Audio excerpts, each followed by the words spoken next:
wealthiest, the most successful people are generally international. The world is becoming an ever volatile, ever changing place, changing much faster than it did before.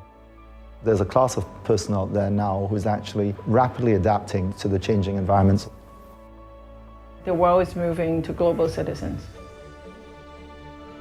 Henley & Partners is a unique firm that is addressing the needs of this global citizen.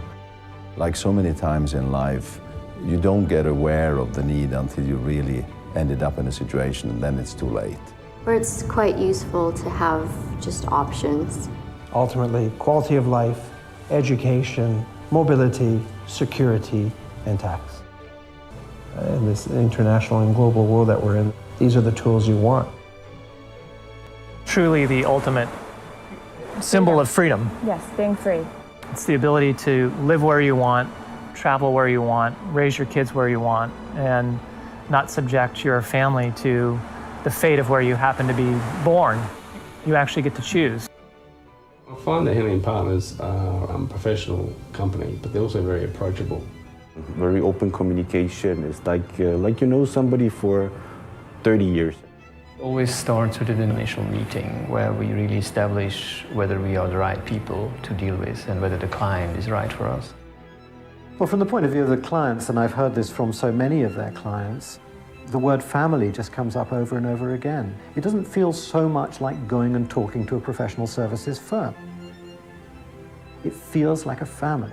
And what we found is when we turn to Henley & Partners is we get the answers right away, and it's straightforward, and the timelines are condensed dramatically, and that gives us very much a sense of comfort that we're in good hands and we're with people who know what they're doing. It's a fantastic kind of all-encompassing service that you get when you come to Henley & Partners. They know what they're doing. They're professional, efficient, courteous. They are providing a true service to these global high net worth individuals that are concerned about taxes, concerned about their freedom, concerned about the safety of their family. And that's what Henley & Partners offers our clients, and that's what Henley & Partners helps create and construct for governments. The fact that they have so much experience actually working with governments to set up these investor schemes means, A, that they understand them back to front, because they've designed many of them themselves. I mean, they're there working with the governments to create them. Henley & Partners is really the firm that created this industry, pioneering many of these programs. I'm not aware of any other company that has the knowledge of both sides of the equation so deeply, so intimately, that they can really claim to be experts on both sides. That's what Henley & Partners does, and we do it very well.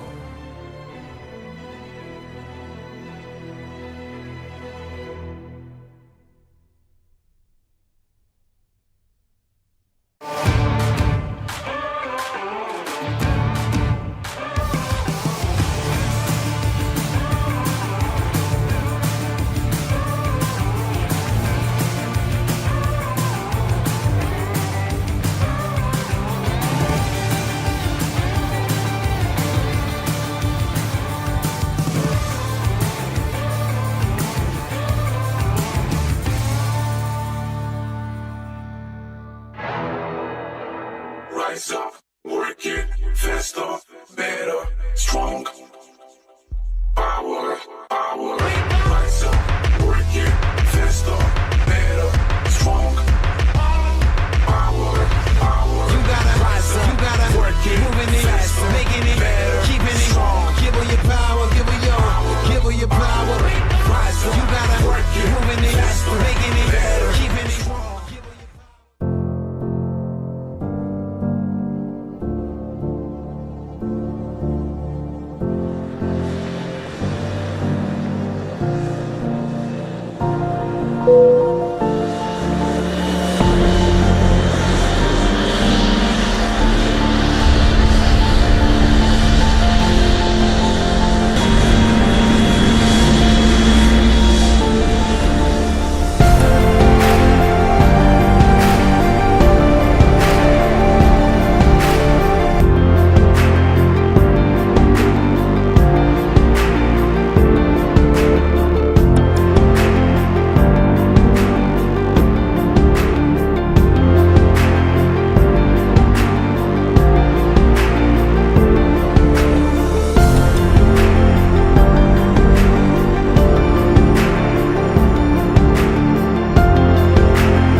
Good morning, ladies and gentlemen. May I ask you please to take your seats because we're going to get started very shortly. Thank you very much.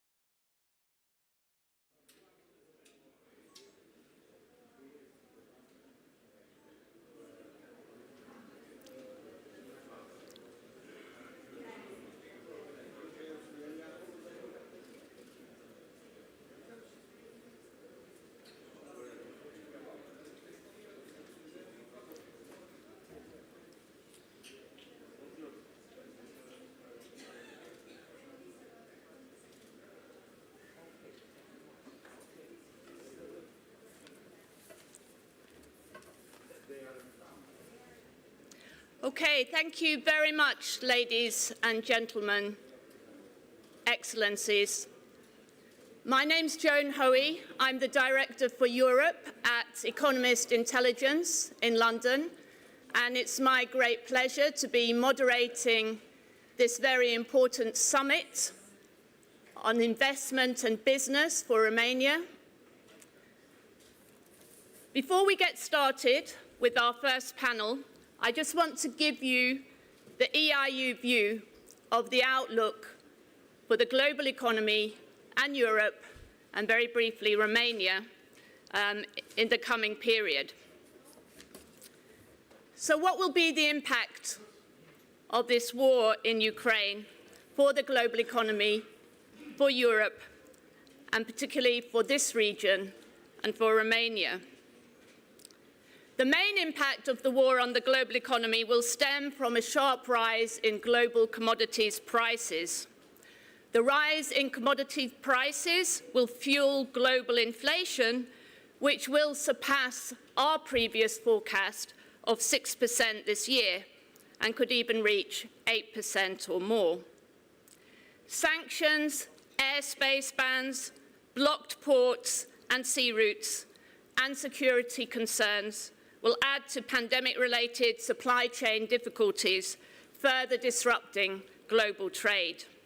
And global growth will take a hit that's likely to exceed our initial assumptions of a 0.5 percentage point hit. We revised down our global forecast, growth forecast, to 3.4% in 2022 from 3.9% previously, within days of the war starting. Just to say a few things more about these channels of impact of the war, our core assumption is that the EU will not impose a ban on Russia's hydrocarbons exports. But even in the absence of such an embargo, the prices for oil, gas, base metals and grains will jump, and that will have a major impact on inflation this year. Oil prices will remain above $100 per barrel as long as the conflict rages in Ukraine. Gas prices will rise by at least 50% this year, on top of a five-fold increase last year. Russia is also a major producer of several base metals, aluminium, titanium, palladium, nickel, and they will register very sharp price increases. And the prices of agricultural commodities, wheat, maize, barley, rapeseed, will jump. Disruptions to supply chains will come from three areas: issues with land-based routes, disruptions to air links, and the cancellation of sea freight routes from Ukraine. Higher commodities prices will fuel global inflation this year and possibly next year too. We already expected global inflation would stand at 6% this year, and we now believe that that mark will be crossed, given huge spikes in commodity prices that we've seen so far. Higher prices will raise very tricky questions for central banks. They had embarked on a course of monetary tightening to curb inflation, but may now be concerned about the impact of the Russia-Ukraine conflict on the post-coronavirus recovery. Our view is that the US Fed, the Federal Reserve, the US Central Bank, and the ECB, the European Central Bank, will not change their monetary tightening plans. The war in Ukraine will cut at least 0.7 percentage points from Eurozone growth this year. We had already revised down our Eurozone growth forecast to take account of energy price increases, which spiked in the final quarter of 2021. We've shaved another 1 percentage point from Italy's growth forecast, 0.7 percentage points from Germany's growth forecast, 0.5 percentage points from France, and 0.6 percentage points from the Netherlands. For now, the negative impact of the conflict on the region is relatively mild because Western sanctions have so far avoided disrupting Europe's gas exports from Russia. But inflation and supply chain disruptions will be a major drag on the recovery in 2022. And obviously, Europe is also exposed to an unprecedented influx of refugees from Ukraine.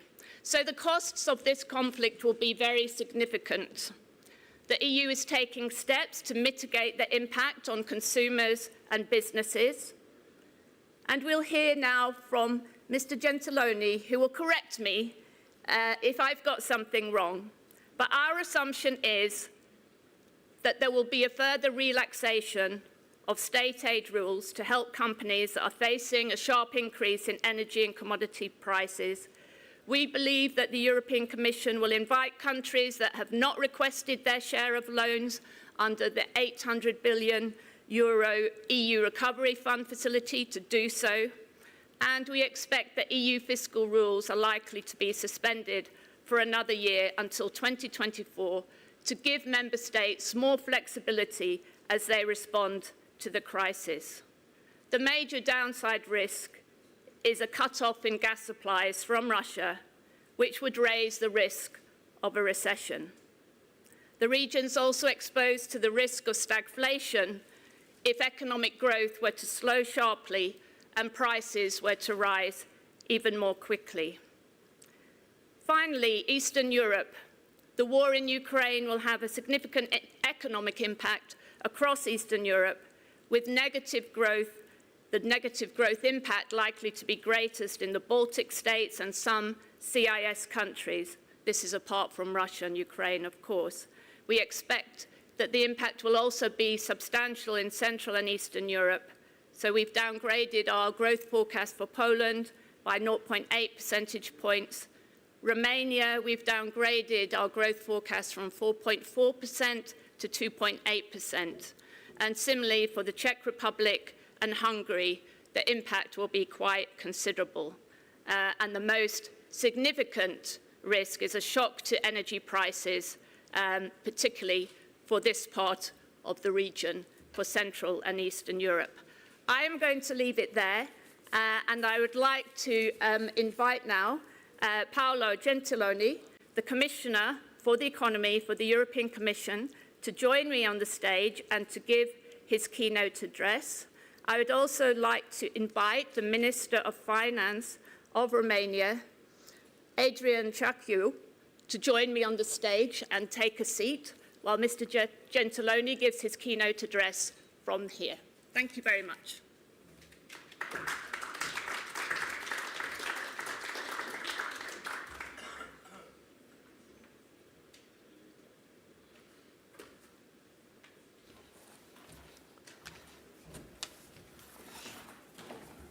Thank you, and good morning.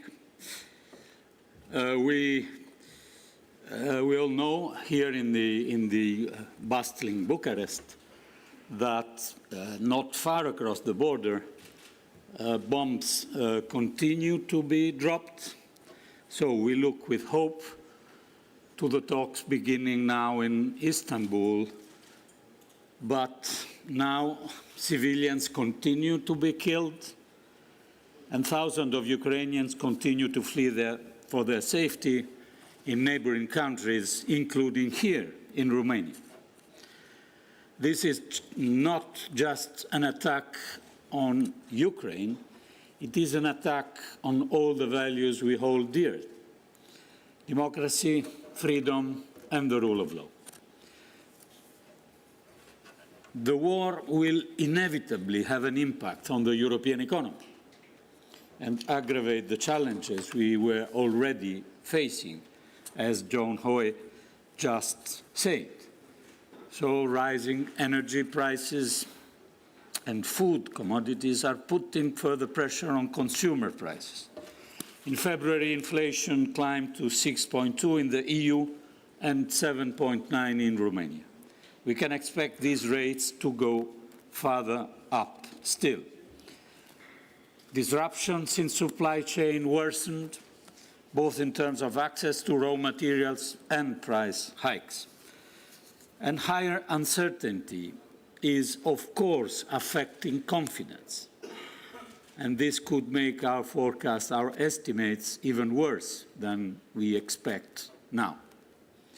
Member states will be impacted differently depending on their exposure to Russian gas or to this very large influx of refugees.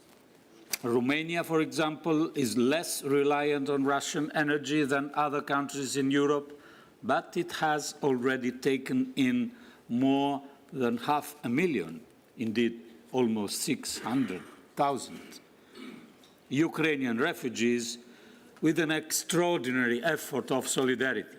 Provided assistance will likely weigh on already strained public finances in several countries.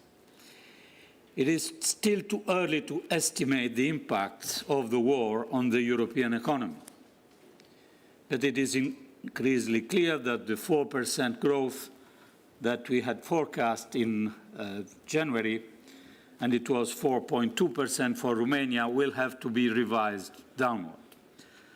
Just by how much depends on the evolution of the war and on our common policy response. So we need to ensure that the recovery is not derailed and that this crisis does not increase divergence in the EU.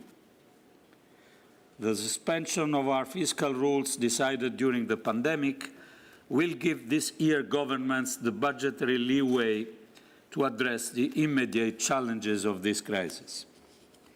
Another way to keep the recovery on track is to move forward with the national recovery and resilience plans.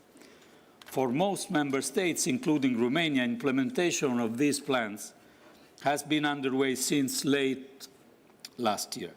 A number of crucial investment and reforms are planned for this year and next, and we must not lose sight of these goals. Romania has put forward an ambitious plan worth over 12% of GDP. If implemented, it could raise GDP by an estimated 2 to 3% by 26, with the economic impact of reforms delivering an even greater boost to GDP over the medium term. So this opportunity must not be missed. And I'm very happy that in the meetings I had yesterday with Minister Ciaciu and with other authorities of the country, there is a strong commitment to implement this recovery and resilience plan. But the war in Ukraine is a wake-up call for Europe also to strengthen its autonomy. All the globalization framework will change. Of course, we are not looking for protectionism, but for stronger autonomy in strategic sectors, and in particular in energy and defense. We know that 90% of gas we consume in Europe is imported, and Russia provides almost half of those imports. Earlier this month, we announced a bold plan to cut demand for Russian gas by 2/3 before the end of the year.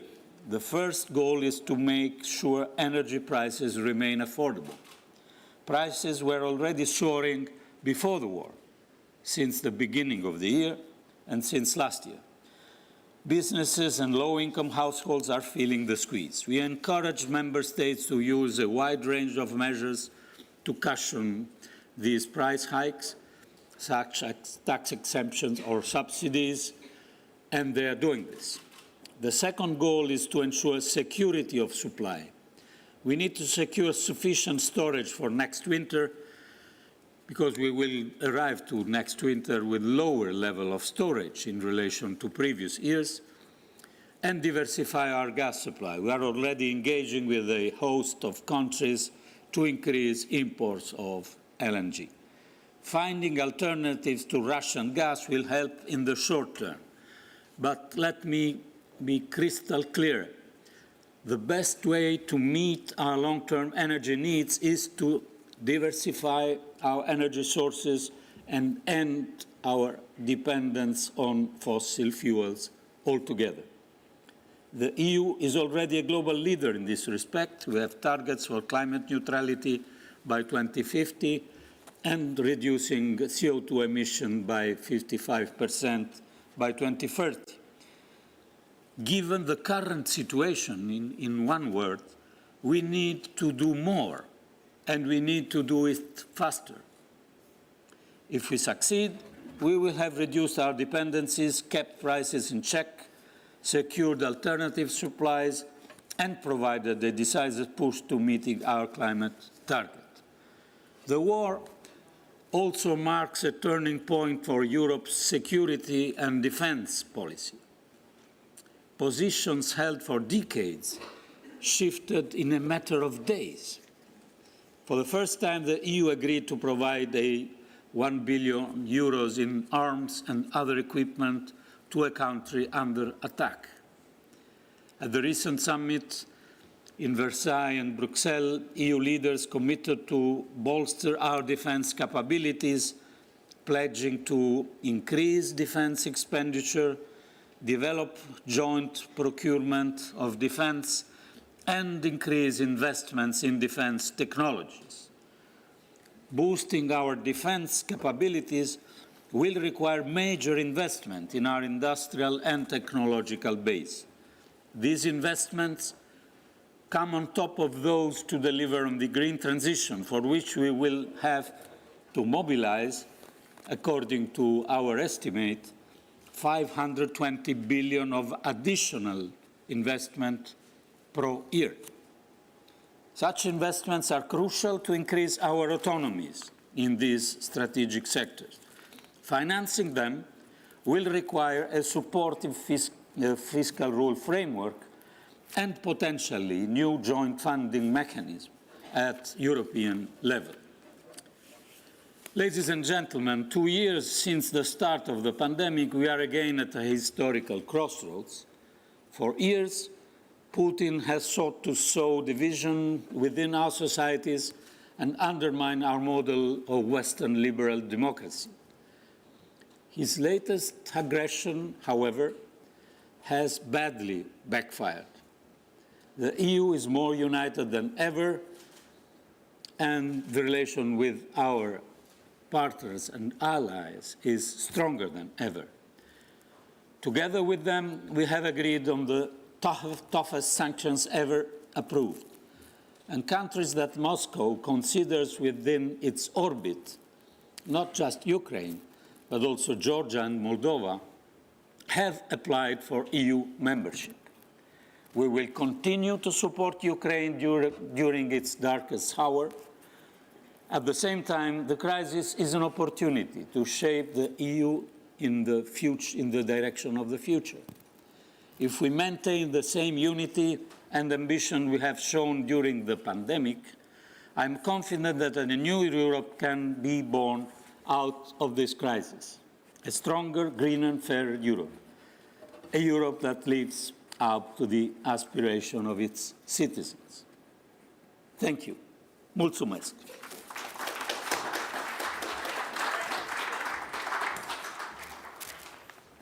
I'd like to ask the Minister of Finance now to give the Romanian perspective.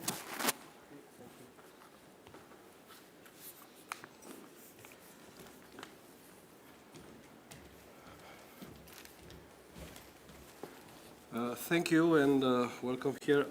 I want first of all to congratulate you for this event, for this debate. It's a necessary debate. We are living now in hard times, and I'll talk a little bit in English and then I'll this. You see how expensive is the peace. Maybe we forget how hard it is to maintain the peace, and now we see the cost of the peace. Even so, in hard times, you see how important it is to be united and to have a direction which you want to go through with solidarity and with courage. And also, I will tell you about the mindset of the Minister of Finance in Romania. The mindset is like this. When you have a dream, don't call it a dream, call it a plan. And make the contest to go to that plan. And when you have a nightmare, don't call it a nightmare, call it a challenge. And make the context to go through. This is how I think we must go through this challenge that we are in front of. And this can be done only with solidarity, only united, and all together. All together must go through this. Am să vorbesc acum în limba română. Now I will switch into English. Thank you so much.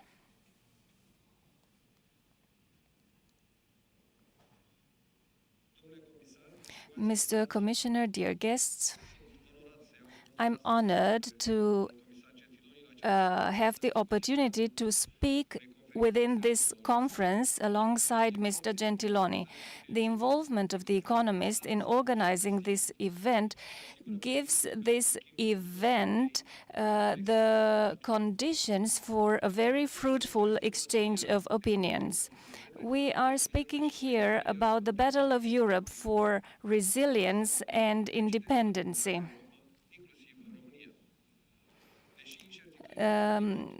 There is some uncertainty concerning the impact of the war. However, what we now have allows us to draw some conclusions. Of course, raw materials their prices have increased. There are some turbulences in the supply chain as well. The most important challenge for the time to come is to keep the supply chains at a level which is sustainable, so that Europe can have what it needs. That is the most important goods. The European countries in the neighborhood of Ukraine are the most impacted by the war, except Ukraine. The energy crisis has been amplified by this war and needs a change of policies in this field. The crisis in Ukraine confirms what Central and Western European countries have said for a long time, that is, that investments are necessary. All these proofs of the new situation in Europe has to change our approach. As somebody from The Economist has said, EU is transforming fundamentally.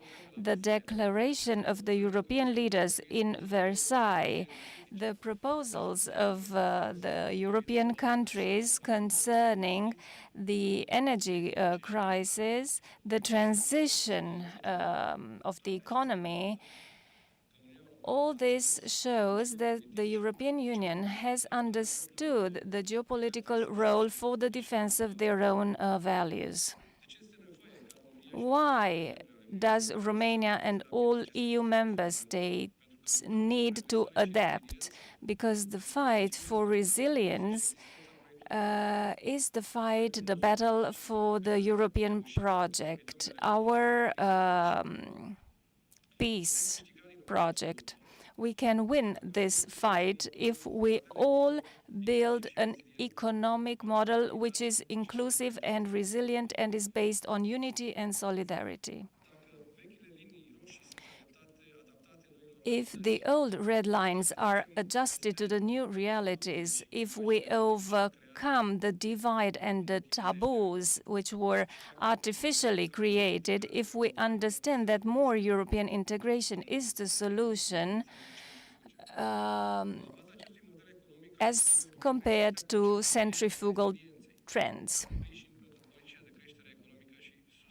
There is the need for more resilience. The construction of the European model around the resilience model requires fundamental investments with the help of appropriate instruments like the resilience plan, but also taking advantage of the experience already acquired. Trust in markets, introduction of crisis programs, promotion of ownership in the design of new programs. All this is needed from part of the European countries, and they are just a couple of examples. The discussions about the revision of the European plan for increase, I want to say that we, Romania, are in the first line of the of what is needed for the transposition of the sanctions imposed on Russia and Belarus. We support the Ukrainian refugees, which requires considerable monetary efforts. We are trying to compensate the difficulties raised by the increase of gas and energy prices. Against this background, I would like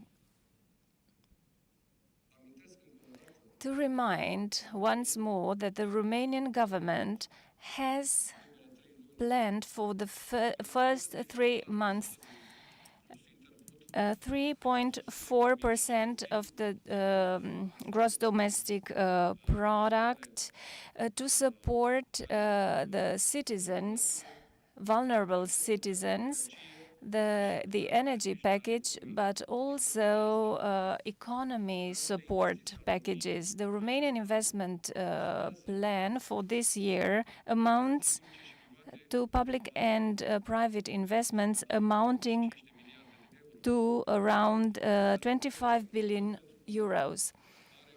So a one-year program amounts to the whole amount within the National Plan for Resilience made available to Romania. The part for economic stimulus is 3.2% of the gross domestic product. All these measures are meant to help us keep the pace.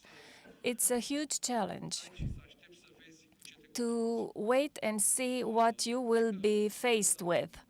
I think the difference will be made by action in the next months and years. You have to act.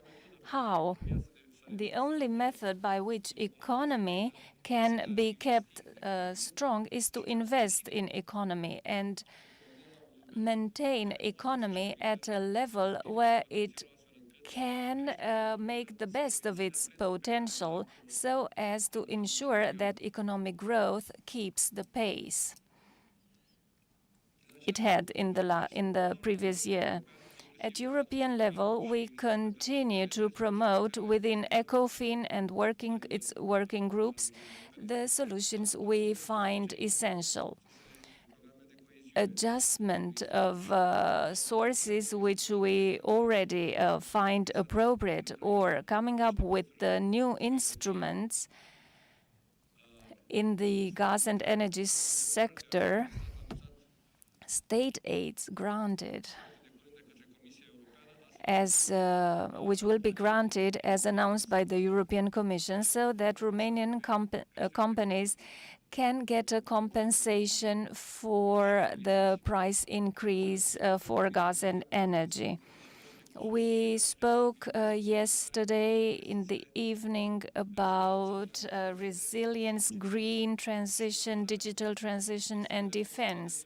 Extension of flexibilities within the state aid, support of third countries by the European Central Bank, decisions of monetary interest, support of the European perspective of Moldova, Georgia, and Ukraine, development of instruments dedicated to these countries.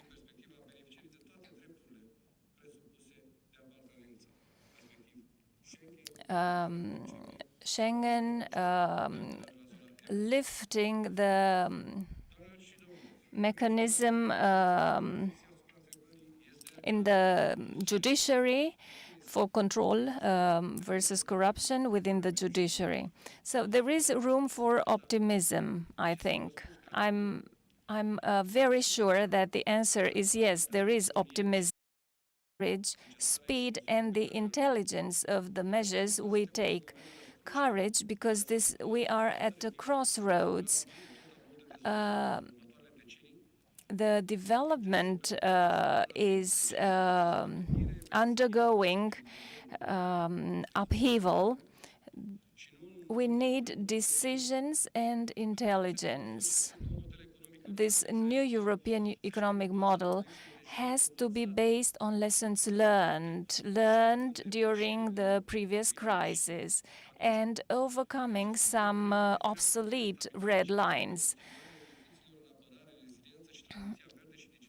In this respect, the European plan in all these fields has to be a priority. The fast implementation of the mechanism for resilience and next generation EU and development of new instruments based on new values, all this has to be a priority. The European policy has to take into consideration the possibilities to exploit new sources and to not leave anybody behind socially. I will close my presentation by quoting a Japanese wording: if you fall 7 times, you have to stand up 8 times. Thank you.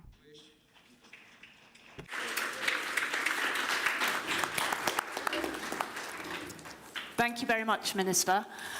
We've got some time for discussion, so I have a few questions, and if possible, I would like to take any questions from the floor. So please, if you're thinking of asking, we do have a mic, and I'll ask for a show of hands in a moment.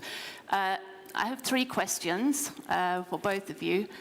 The first one is about the application of Ukraine and Moldova and Georgia for EU membership. A formal application has now been made.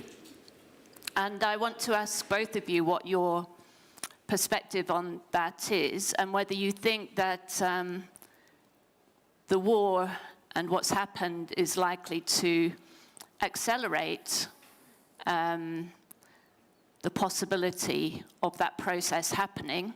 Is it a realistic prospect? And actually, what would that mean also for the Western Balkan countries, which are already some way into this process? How can this be handled? Mr. Gentiloni, first of all. Well, I think this was decided by the EU head of state and government, especially in the meeting they had in Versailles, and then formally stated in the last meeting in Brussels. The decision was made very clearly, and the decision is to initiate the process and to task the Commission to submit an opinion. This is how it works. So the Commission is working, and we will do it in a accelerated way, of course, to submit to the Council an opinion. Let me add two things. First, it's, I think, quite obvious for us the geopolitical importance of this trend to membership. It is clear that what Ukrainians are defending now are our European values. At the same time, we know that the process of membership is not a process that is concluded in 2 months. So it will, of course, need some steps, procedures that we all know, but it is extremely important also for the perspective of the negotiation that are going on in Istanbul, that the EU membership of Ukraine and Georgia and Moldova are in the table. Okay, thank you. And Minister, did you, Romania, have you got a perspective on this? We sustain this, asked from Ukraine, Georgia, and Moldova. But also we want this to end, this conflict to end, and to help Ukraine and the citizens of Moldova to go through these hard times. It will be a challenge for Ukraine, for us, to help Ukraine in the efforts to the reconstruction of Ukraine, because this war is not a soft war; it's a hard war. And but I think Europe must be completed, and we will help to go through these steps for integration. Thank you. The G7 has said that they will not pay for Russian gas supplies in rubles, as demanded by the Kremlin. Will the EU, as a body, also reject this? And what do you expect to happen? What will happen next week? Do you expect that Russia will cut gas supplies to Europe, and is Europe prepared? Well, I will divide your question in two parts. What I expect from Russia, I don't know. My personal intelligence is not. At the same time, two points. First, I think that paying in rubles would be a violation of the contracts that we have with Russia. Second, are we able to address the gas dependency from Russia? Of course we are. Of course we are doing this. We have decided to do this. The war was a wake-up call from this point of view. But of course we know that this is not something that could be done quickly without some sacrifice. Are we ready to face this sacrifice? Definitely yes. So we are not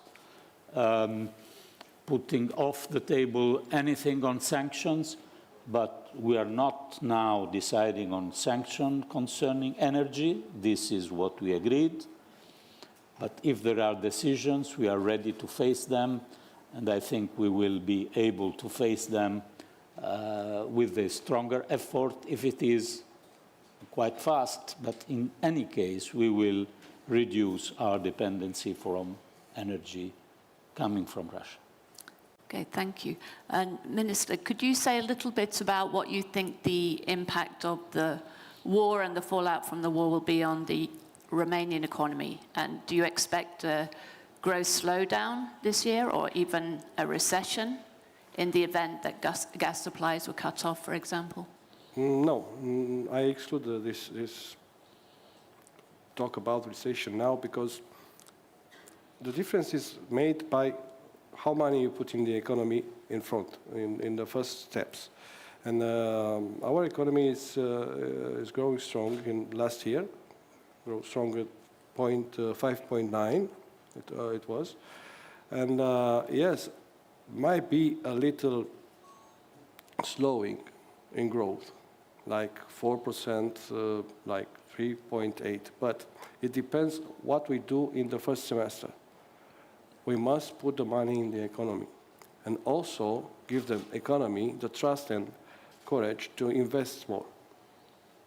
Also to sustain the labor market, also to give people the trust that we are safe. Everybody must understand that in these times, I said it in my presentation, we find how expensive is the peace. And these costs must be paid also by state, also by economy, but we go through this together. It cannot be someone who gives all the costs and someone who profits.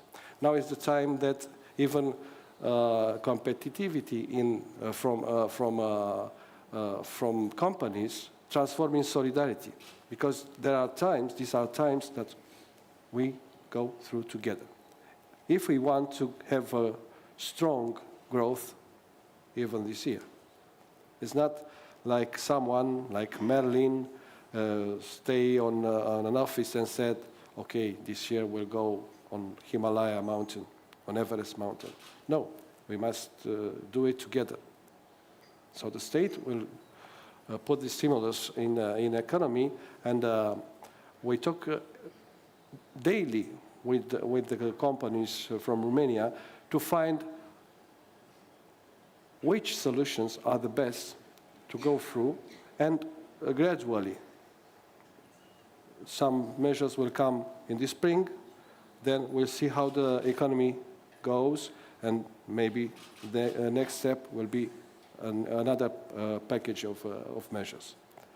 Okay, thank you. Before I ask my final question, just want to give the opportunity to anybody from the floor to put a question to our speakers. It's quite hard for me to see hands, so please, if you do have one, there's somebody waving there at the back if we have a microphone. Thank you. Can you just introduce yourself, please, and put your question? Good morning. Can you hear me? Yes. Thank you. So my name is Denisa, and I manage public affairs for Glovo in Southeast Europe. And Glovo is an online platform intermediating essentially the delivery of food and groceries. And although we are headquartered in Spain, we have a presence in Ukraine and in Romania, in Poland, and other countries in the region that have been very affected by the war. So linked to the economic outlook and what's happening, I've seen many investment decisions that have been lately withdrawn just because of the proximity to the war in Poland and Romania. In my capacity, I have to advise my CEO, and I'm sure that many investors in the room are going through the same problems. Should I invest in Poland? Should I invest in Romania? So my question to you, Minister Căciu and Commissioner Gentiloni, what would you tell me to advise my CEO? Thank you. Minister, would you like to go first? We are the safest country near the border of Ukraine. This is one statement I have to make clear. And this is one topic. Second one, we give to all the investors the facilities and stimulus to invest in Romania and to develop their investment here. We are talking, I said it before, we are talking daily with companies from Romania that wants to make sure, okay, how the situation is. The situation is stable. And this is very important in times of, let's say, war. The situation is stable even if we are on the border of Ukraine. And I don't want to enter in a competition with other countries that are on the border with Ukraine, but we have space to invest. We have very much space to invest, and also we have a big potential. And I will tell one more topic.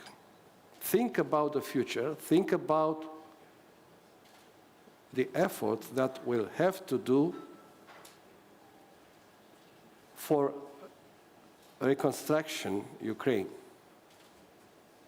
So if you put your investment here in our country, you'll be very close to that moment. Thank you. Thank you. Mr. Gentiloni. Well, you know, the Commission, one of the pillars of the Commission is equal treatment among member states. So my suggestion would be to invest in both. Yeah. Okay. It's okay. It's okay. Okay. Well, this was the message of, I don't know how many of you were in the room last night, of the Prime Minister, very strong message from the Prime Minister of Romania that your investments are safe here, but obviously a war on your doorstep gives a whole new meaning to the idea of a frontier market. And Poland and Romania in particular have been major recipients of foreign direct investment in recent years, both the two biggest countries outside of Russia and Ukraine in this region, and have attracted foreign direct investment for good reason, and even in Romania, regardless of a lot of political instability as well in recent years, because of the dynamism of the market and so on. But no doubt we're going to hear more about this topic from in panels on investment and the business environment later. A final question from me for both of you is pertains to the whole debate about the Stability and Growth Pact and the fiscal rules and fiscal targets. Obviously, this was a big debate within Europe before the war erupted, because countries are facing very big demands now on their public finances because of the green transition. Now we have a refugee crisis, which will put demands on public finances. We have an increase in defense spending that is going to go on over many years. So how can we square all these demands with the targets for 3% of GDP, fiscal targets, 60% of public debt, after the pandemic as well? So should we expect a further suspension of the fiscal rules in 2023? Well, on this point, what we decided is to reassess the situation in the coming months, because the decision that was almost taken was to keep this, what we call the general escape clause, which is a form of suspension of these fiscal rules, to keep it in force until the end of this year. But then, of course, we are not living in Mars. We are living in Europe, and we have to look closely to the consequences of this war. And the consequences are difficult to estimate in this moment because it depends on the duration of the war. And yes, something is clear, supply chains, inflation, clear, with some clarity.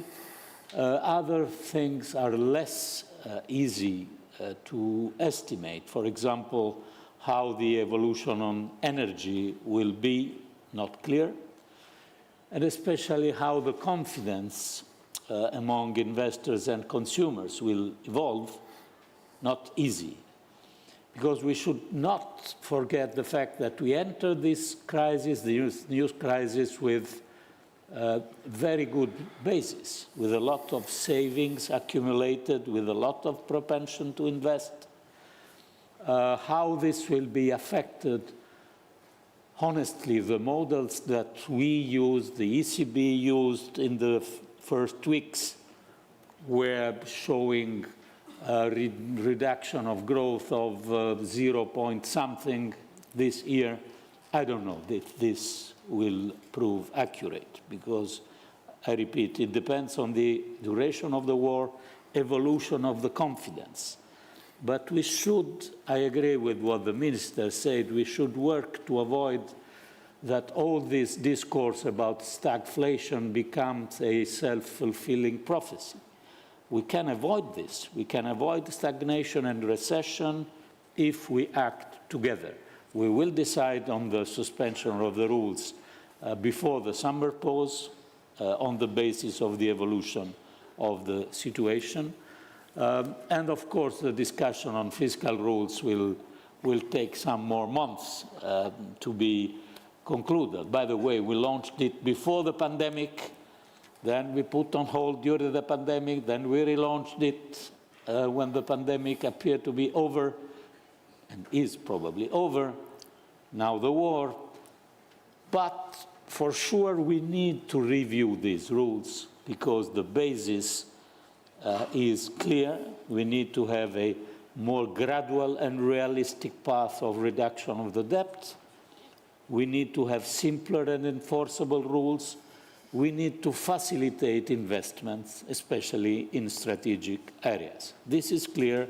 How to do so is a little bit less clear, and we have still to work to build consensus, but I'm optimistic that we will reach this consensus in the coming months. Okay, I think that's a good place to end our panel because we've run out of time, but thank you so much, both of you, for that discussion and for your remarks. I'm sure it was very informative for everyone. Thank you. Thank you. Thank you.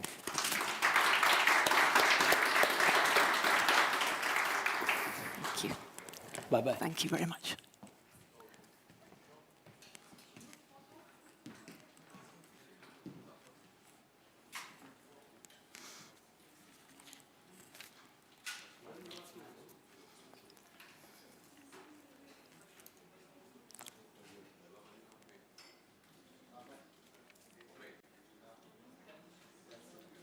Okay, let's move on without any delay to our next session, which is entitled The New European Landscape and the Implications for Southeast Europe. I'd like to invite John Bruton, former Prime Minister of Ireland, to give his address now. Welcome to the stage.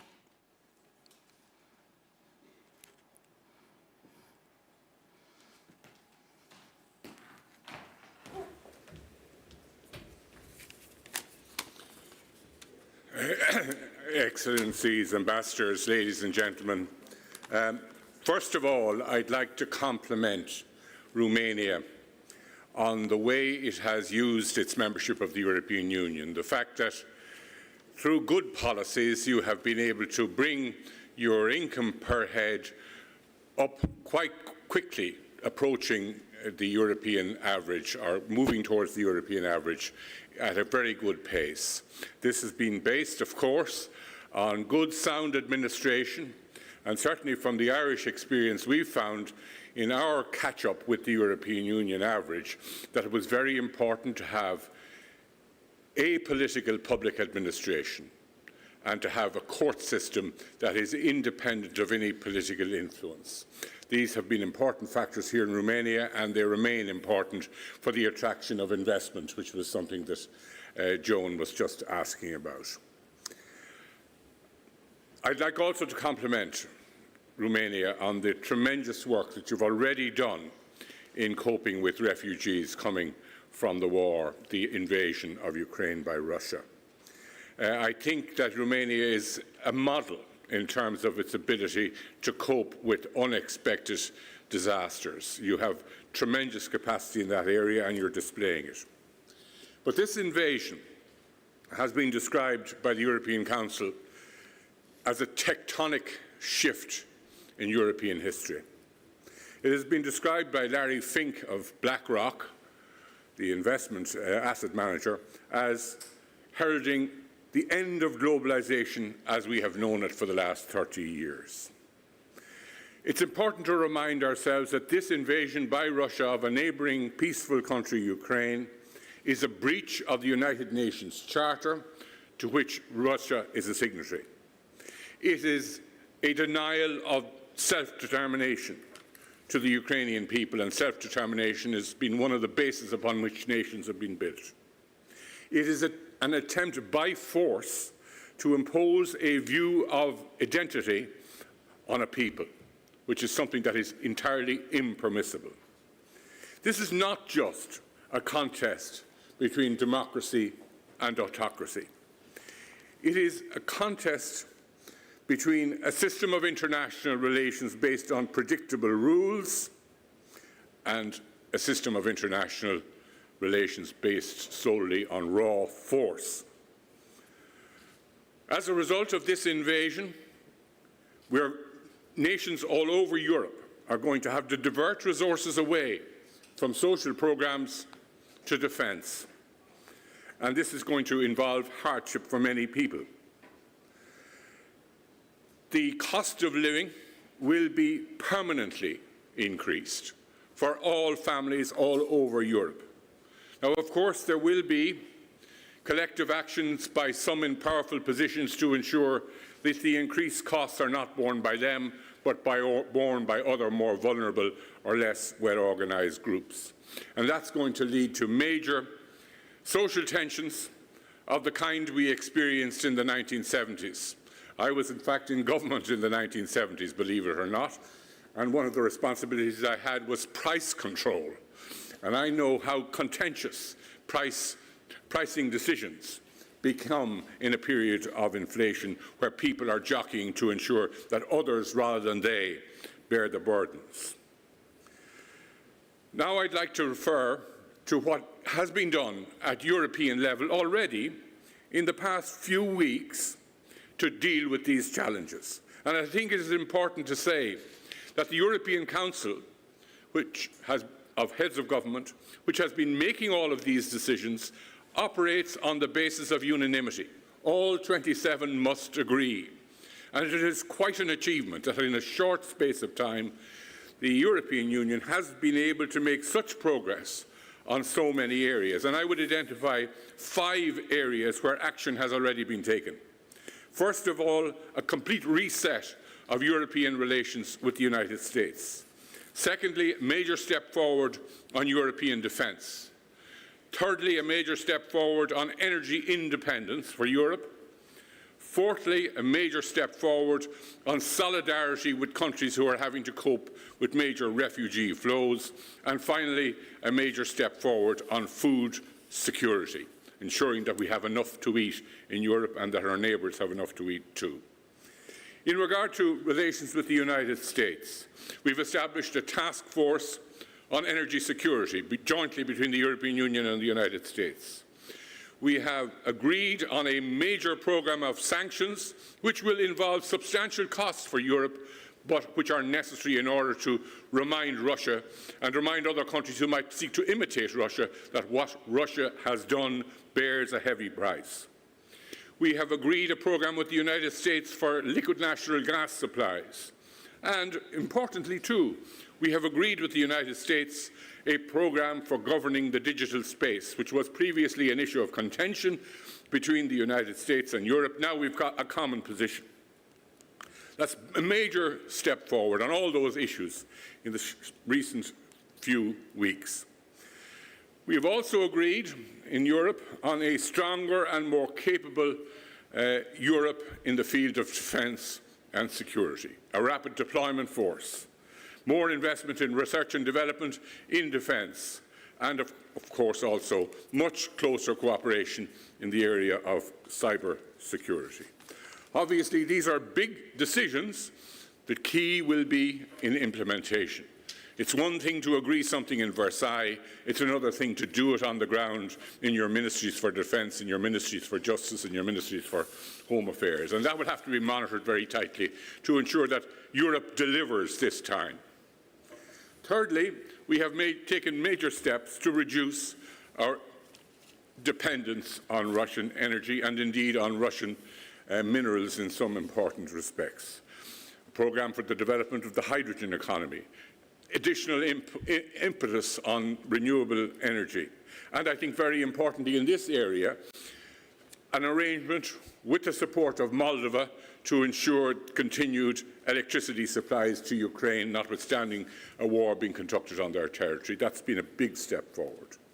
And fourthly, we have agreed to establish a Solidarity Trust Fund, which will help countries like Romania, like Poland, like Slovakia and others who are coping with the flow of refugees, to help them financially to deal with this issue. And we will be able to do that because of earlier decisions we took in the wake of the COVID crisis to give the European Union a capacity to borrow. A very important step forward, which wouldn't have happened, I think, were it not for the COVID crisis, but which I think gives the European Union a capacity, a state-like capacity, although the European Union is far from being a state. The capacity to borrow gives it the capacity to plan ahead. And finally, we have taken steps in the last few weeks to deal with the imminent threat to our food security. It is important to say that I think it's 12% of all the calories consumed in the world are produced from the wheat fields of Russia and Ukraine. The dependency of countries like Turkey and Egypt and Tunisia for the wheat that they consume in their local products on imports of wheat from Ukraine and Russia is enormous. So stabilising world food supplies is going to be very important to avoiding major outbreaks of starvation and also preserving peace in the Middle East. And here in this area, it is good to say that thanks to the Common Agricultural Policy, the often maligned Common Agricultural Policy, the European Union does have food security. We have sufficient supplies, sufficient capacity to produce wheat, barley, meat and dairy products on our territory.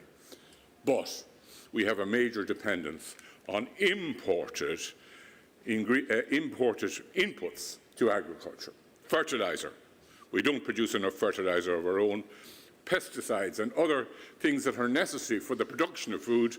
Europe is not self-sufficient in those things. So while in the short term we are capable of feeding ourselves, in the medium to long term, with our current dependency on imported inputs, we are vulnerable too. And here in this area, decisions are being taken by the European Union to invest heavily in research and development, in improvements in plant breeding, in precision farming, and in renewable systems of farming that will enable us to be less dependent on imported inputs and more sustainable in and of ourselves.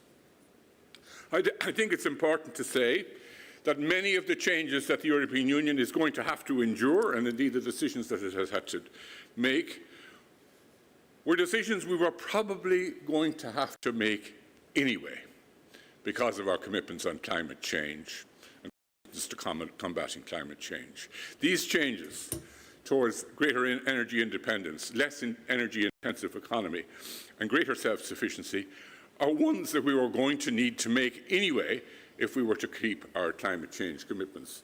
Unfortunately, because of the war in Ukraine, we're going to have to do these much faster and with greater social disruption than we would otherwise have had to undertake. But at least we're moving in the right direction in terms of climate change as well. I do stress again, however, that the major challenge for the European Union will be implementation.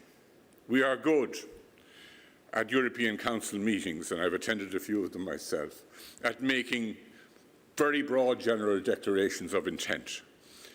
It's the detailed work of following up on implementation to ensure that commitments are implemented in detail in every government department in every country of the 27 member states of the European Union. That's going to be the big challenge, as it is indeed the big challenge for governments everywhere. Implementation is far more difficult than policy making.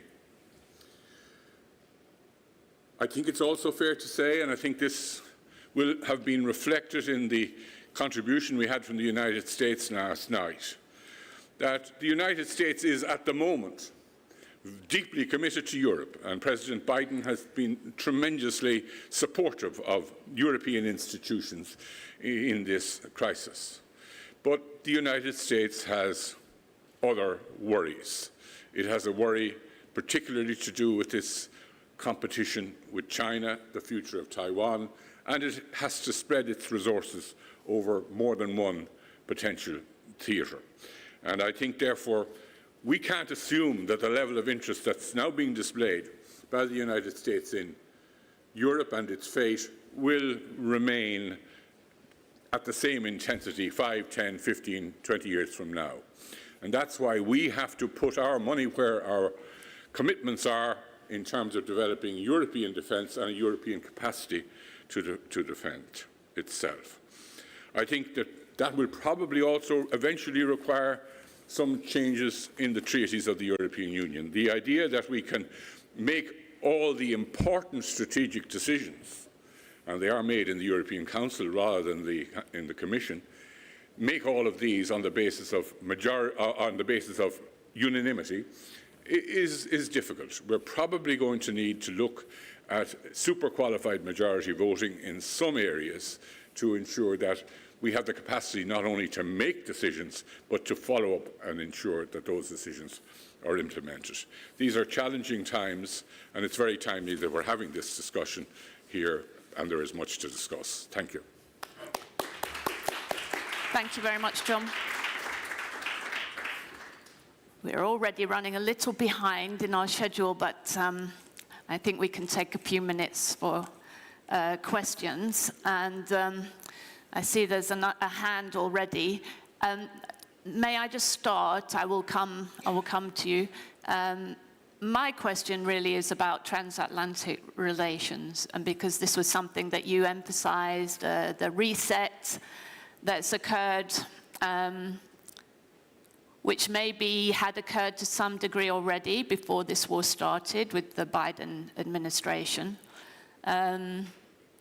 But your point is that this has really changed things fundamentally. So I just wanted to question that a little bit, because that's the kind of consensus view really now, that everything's looking a lot more rosy in that respect in terms of US-EU relations, and that Western unity in the face of Russia's invasion is strong and is likely to remain so. So I just want to question that a little bit, because in a way it contradicts one of the other points that you were making when you referred to BlackRock's points about the end of globalization. Because what we've actually been seeing is a trend over many years before the pandemic, amplified by the pandemic, and now probably amplified by the war, a trend away from globalization towards regionalization, towards greater protectionism, if you like. You emphasized yourself the European emphasis on strategic autonomy, that the EU sees itself now as having to play an independent role between the major powers, China and the US. So to some degree, there is a tension there. And do we really think that national interests, regional interests and rivalries are going to take a back seat? I guess the assumption is that what we're looking at is a new Cold War of some kind, which will unite the West under the leadership of the US once again. But I would just like to question whether that's actually going to be the case, because Russia is not the Soviet Union. It doesn't represent the kind of same systemic challenge to the Western order. So do you think that that unity will prevail and that everything will be okay? That the EU will not have a different view on China than the US? Well, I don't think politics is going to come to an end, and politics is a method for coping with the inevitable disagreements that arise even among friends. I think the European Union will continue to have different perspectives on issues from the United States. But I think Larry Fink is right in the sense if you interpret globalization as the whole world being part of a single trading system, that's over. We're now probably looking at 2 or 3 worlds, each having freedom of trade and exchange within themselves, but not with the other. There's going to be a China-centered world, there's going to be a Euro-Atlantic world, and there's going to be an issue as to where India will fit itself into that world, where the countries of Africa will fit themselves into that world.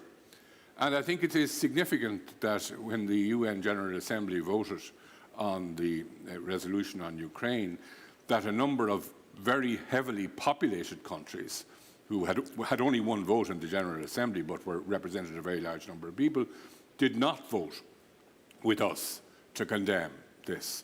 So you see the makings of I'd say two worlds at least, if not 3 worlds. One rotating around China, one rotating around the transatlantic world, and exactly where the boundaries between them will be, I don't know.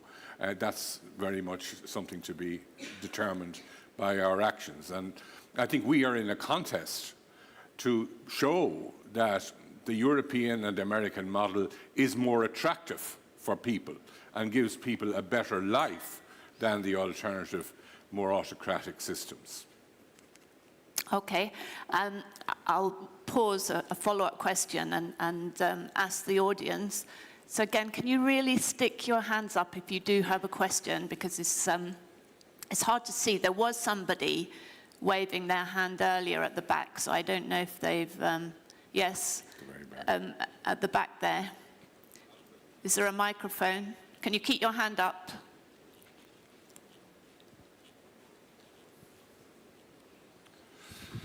Hello, thank you. Victor Chonga, my name. The question is the following. You mentioned that there are difficulties with pesticides, and of course this will affect the production, the agricultural production.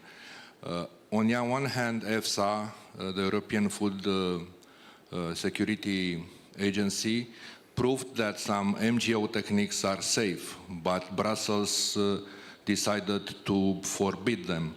Do you think it is the moment to revisit all these things? Because using OMG also will pollute less and will increase production. We are importing soybean and soy meal. Almost all Europe is importing. It's the second importer after China. So can you comment on that, please?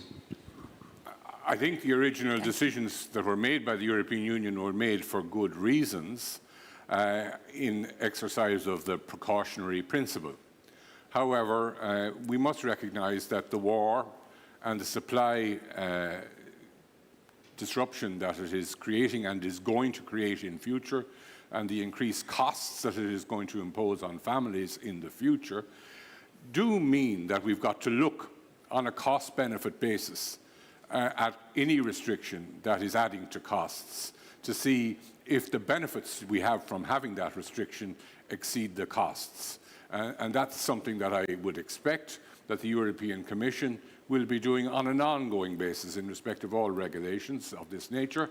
And it would welcome representations from people like yourself where you think there is an arguable case for relaxation on the rules. But I'm not an expert on the subject, and I'm not going to pronounce on it. Okay, my question was, you talked about yourself being in government in the 1970s. Well, I remember grew up in a small town, factory town in the north of England. My dad worked on an assembly line, Irish immigrants, to the UK. And in the 1970s, I remember the 3-day week in the UK. I remember the lights going out and power outages. Are we looking maybe at the same thing happening, lights going out in Europe in the coming period? Should we be expecting major social unrest, political instability? We're already seeing protests in Eastern Europe because of food prices, fuel prices. The last time we had a spike in food prices of these dimensions, what followed was the Arab Spring in the Middle East. So are you worried about that? Yes. And about how that might affect the unity of governments in Europe? I think we're entering a phase where the challenges to politics are going to be enormous. The function of politics is to maintain relative social peace. It's not to eliminate disagreement, but to resolve issues on a basis where people may not like the result, but are willing to accept the result. We're going to have, as I said in my remarks, a major contest between the strong, who are going to want to ensure that it is the weak that bear the cost of the war and of the extra inflation, and that they don't bear it. And that's going to lead to conflict, not just in Arab countries, which will be most impacted by the food price increase, but also in Europe. And we're already seeing in some countries people who are protesting against the increase in fuel prices. That's almost equivalent to protesting against the weather. These increases in food prices are inevitable. One can perhaps treat the symptoms to reduce the pain in the short run, but the idea that we can avoid major structural changes in our economy and in the cost of certain things relative to others is naive. What has happened, and it has major implications, and it's going to be the job of politicians to be truthful with people and explain to them that what you're experiencing now, which is unpleasant, is a result of actions that are beyond the control of your own government, but rather are the result of actions by people like President Putin. Okay, thanks very much. I'm afraid that's all we've got time for because we're overrunning, but thank you very much. That was a really fascinating session. Thanks, Joe. Thanks. Okay, we're going to move swiftly on to the next session. Where does Romania stand in the context of the EU recovery plan? I would like to ask my three panelists and speakers to join me now, and we'll get started. So we have Elisa Roller, Director for the Twin Transition Economic and Social Affairs Secretariat General of the European Commission. Welcome. Lara Tassan-Zanin, the head of the European Investment Bank Group Office. Please take a seat. And for the business perspective, Ivona Sikora, Senior Vice President, Europe and South Africa, Iron Mountain. Please, all of you, join me on the stage. Welcome. Okay.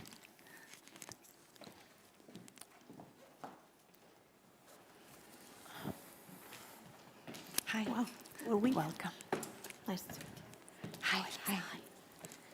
Okay, well, there's, I think you're all mic'd up, yes, and there's no need to go to the podium. We can sit here and have a conversation. So let's start with Elisa. Let's just hand over and hear your remarks on what's the perspective on Romania's position now with the Recovery and Resilience Fund. Yes, good morning, everyone, and thank you for the invitation. I have 5 minutes, so I'm going to say 5 things.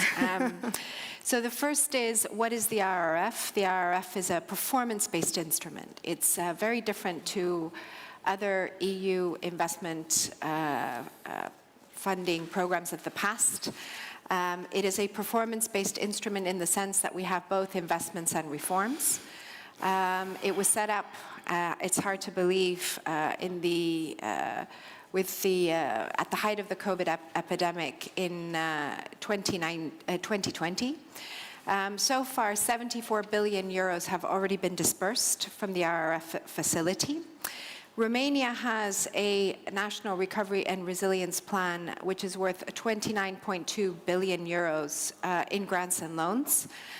It has a very ambitious plan, 507 milestones and targets, which is one of the most comprehensive plans that we have, if you compare it to the rest of the European Union, and it's a substantial part of GDP. And we heard Commissioner Gentiloni and the Romanian Finance Minister mention what the expected impact would be on GDP. So that's what the RRF is.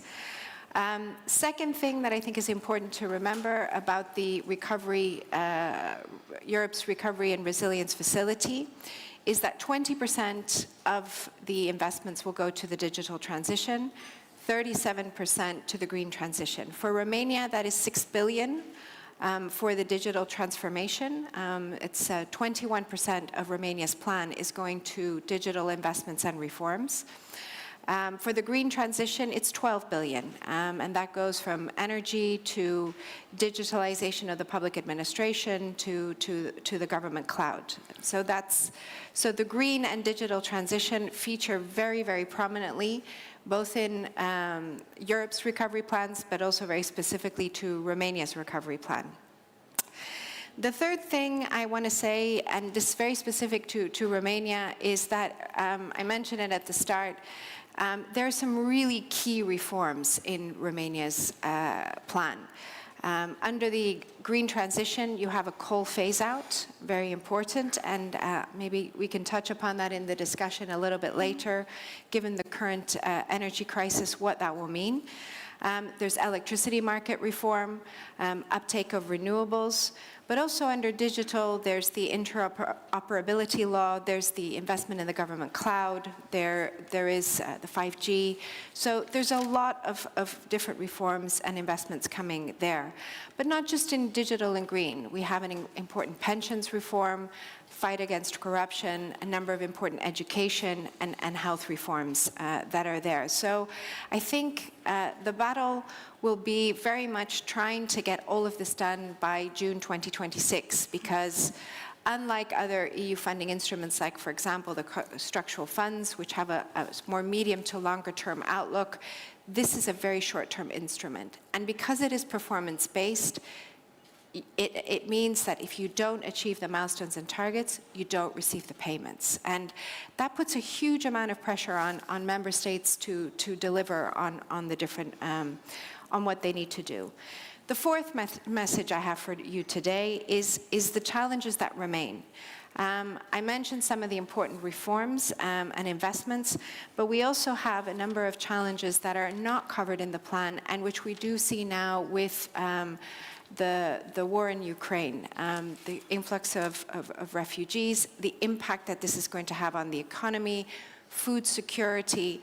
So I think it's important not to wrap everything up into, well, the plan will solve everything. I think Romania's National Recovery and Resilience Plan will go a long way to address long-standing structural challenges in Romanian economy and society.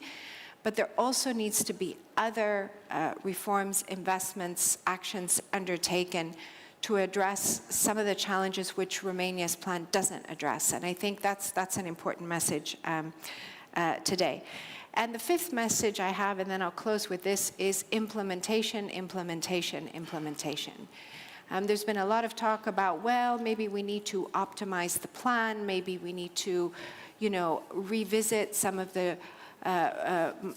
ambition that we have in the plan. It was adopted before the rise in energy prices. It was adopted before Russia's invasion. Maybe we need to revisit it. And I think the key is that Romania has made really important commitments for long-standing structural problems, challenges that they have.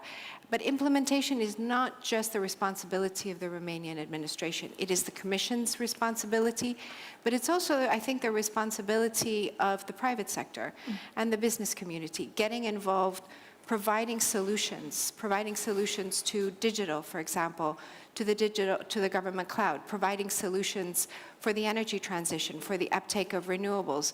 So there is not just the opportunity to be an investor, to benefit from the funds that are coming from the plan, but actually offering practical solutions. As we're a technology company, we can offer specific solutions on how to digitalize your public administration, on how to digitalize education.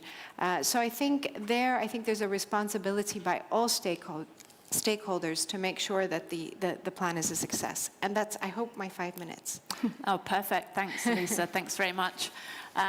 So Lara, European Investment Bank, what's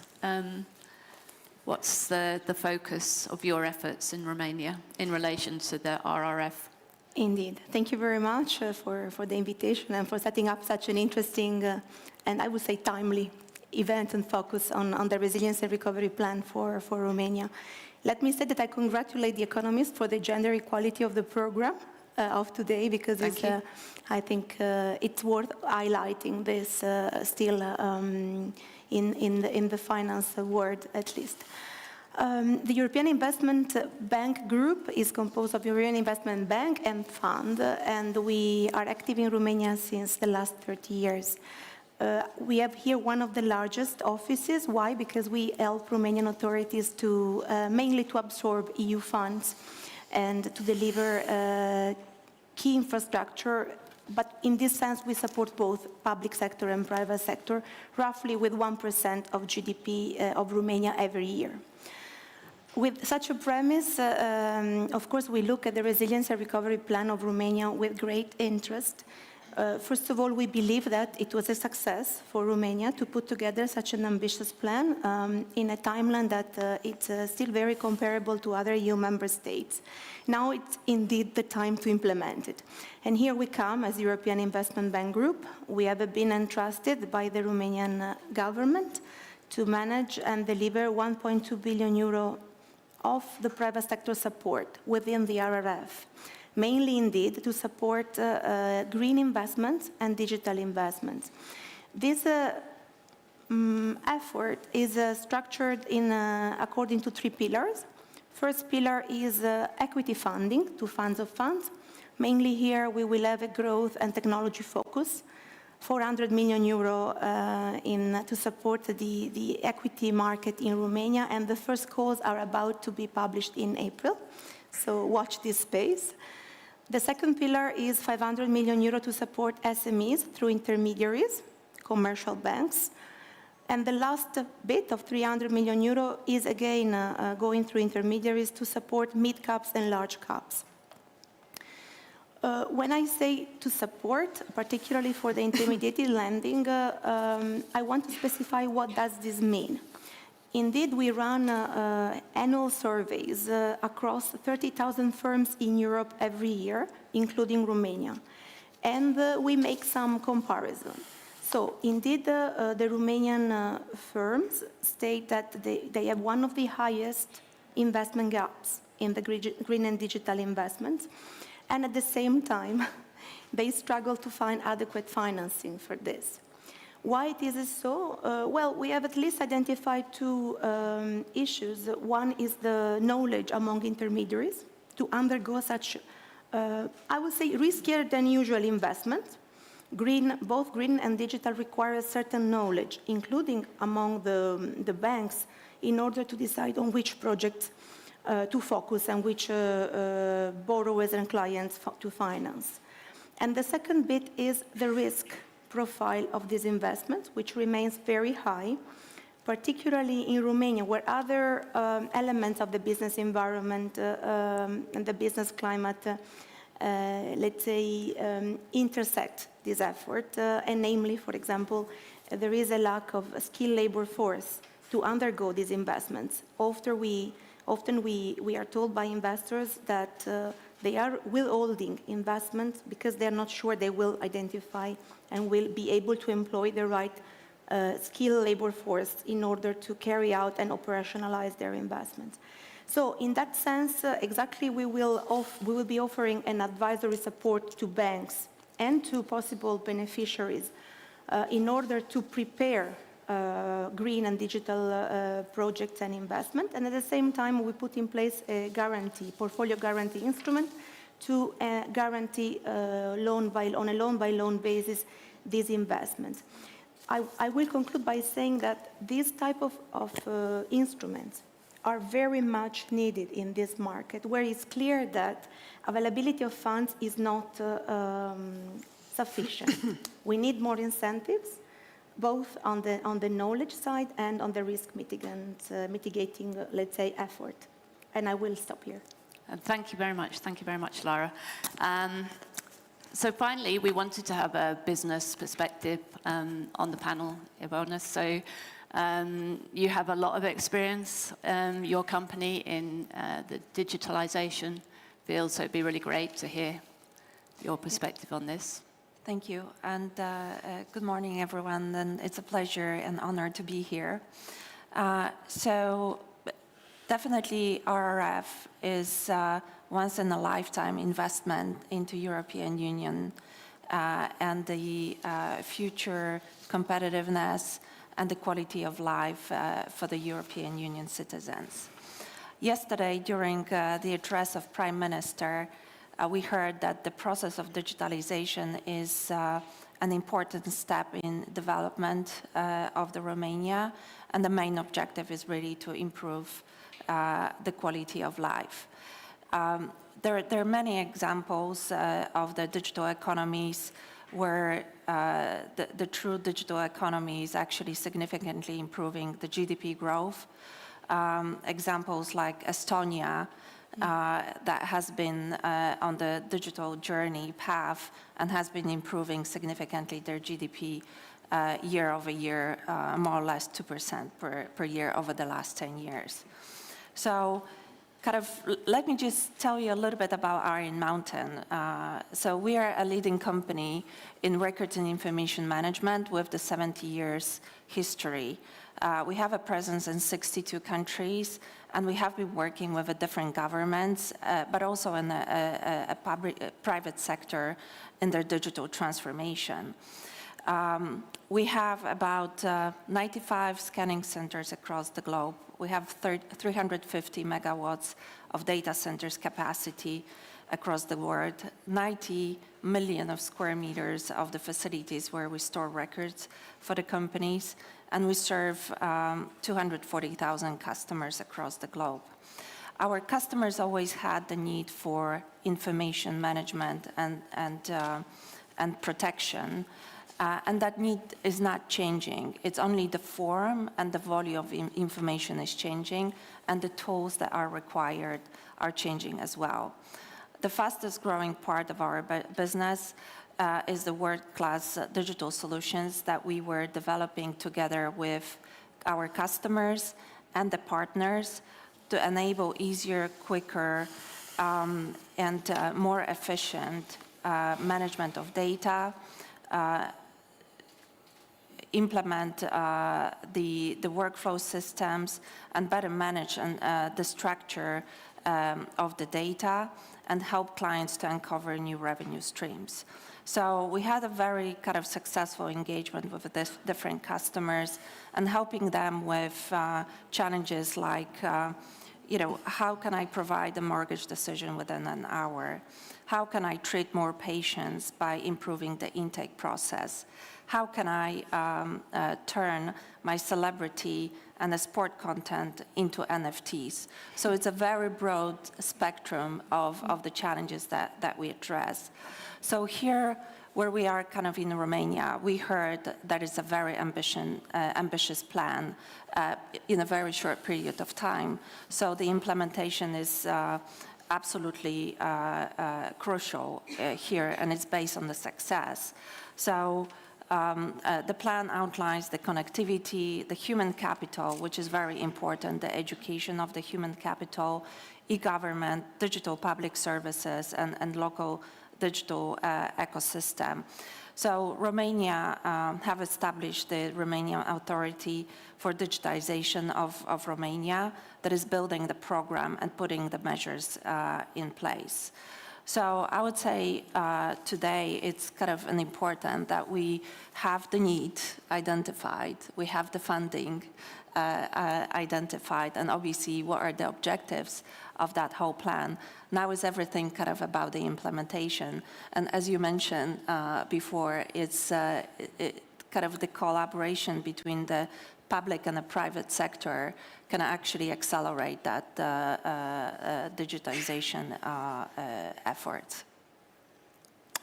Okay, thank you. Thank you very much, ladies. I've got a few questions, but let me open it up immediately, given we're up against time, to the floor.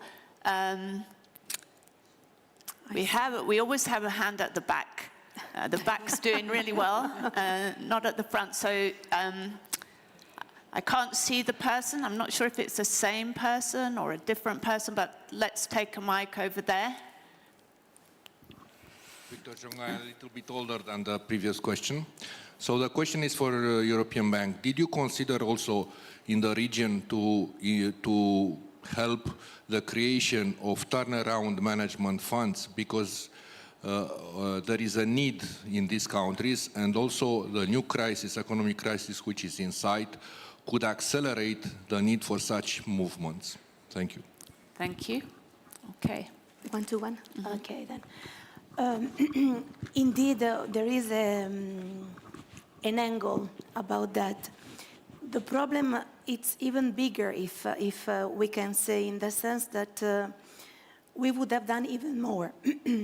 One of the biggest problems, though, in Romania is that most of the companies and SMEs are not an eligible bankable counterpart for the banking sector in Romania, because of often of a negative equity or undercapitalized, let's say, structure, and or lack of financial discipline and governance.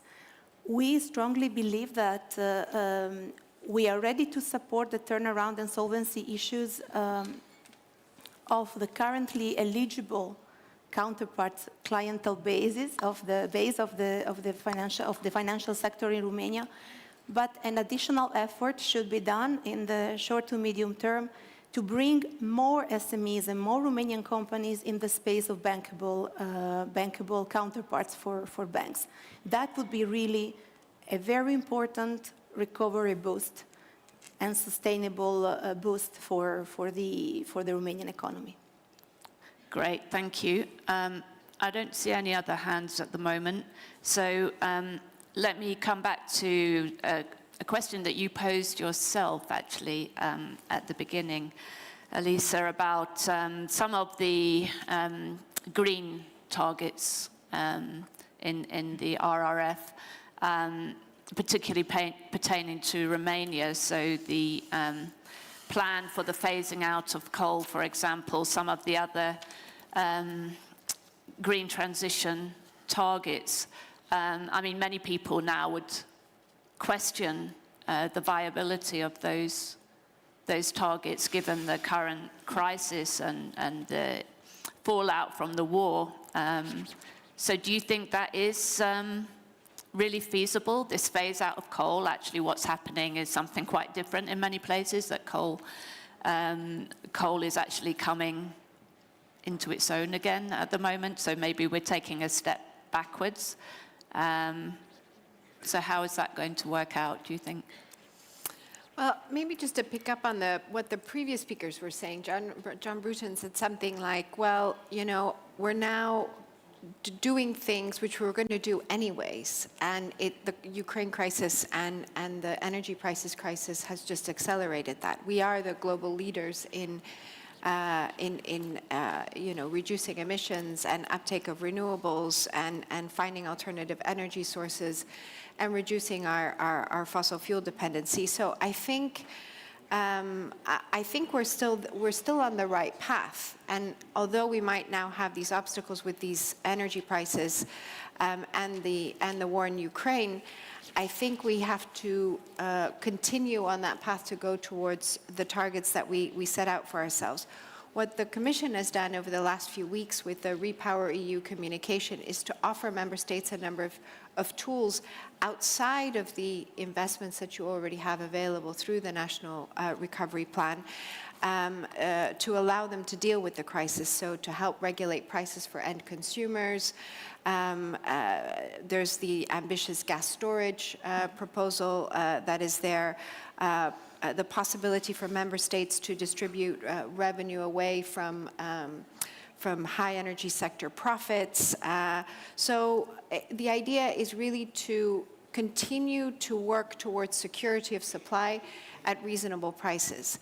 I think, therefore, that the ambition that you have here in Romania with regards to the National Recovery and Resilience Plan should continue, because the coal phase-out also means the uptake of renewables. There is a scheme coming up this year for investment in wind and solar. Next year, hopefully, there will be contracts for difference also for the uptake of renewables. There's going to be an electricity market reform.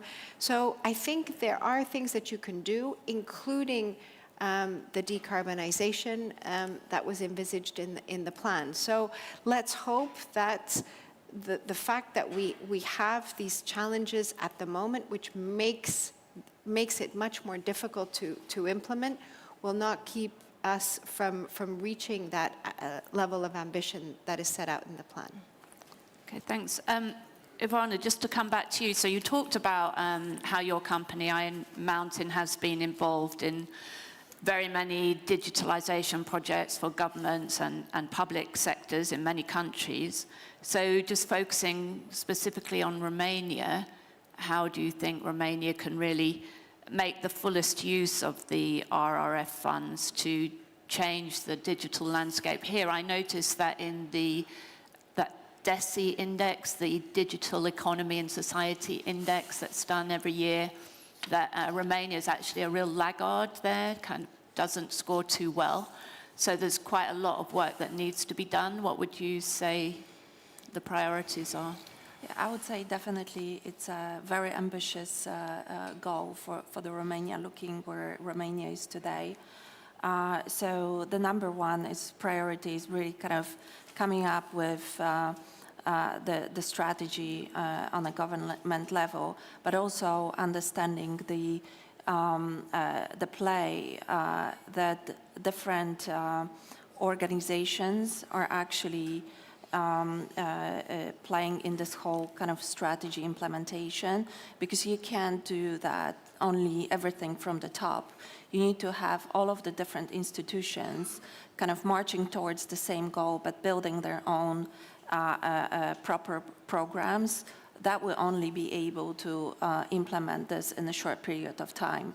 And we could see that in many other countries where we work with individual ministries, organizations, and even departments, because they have a different needs. They understand better what they need to do.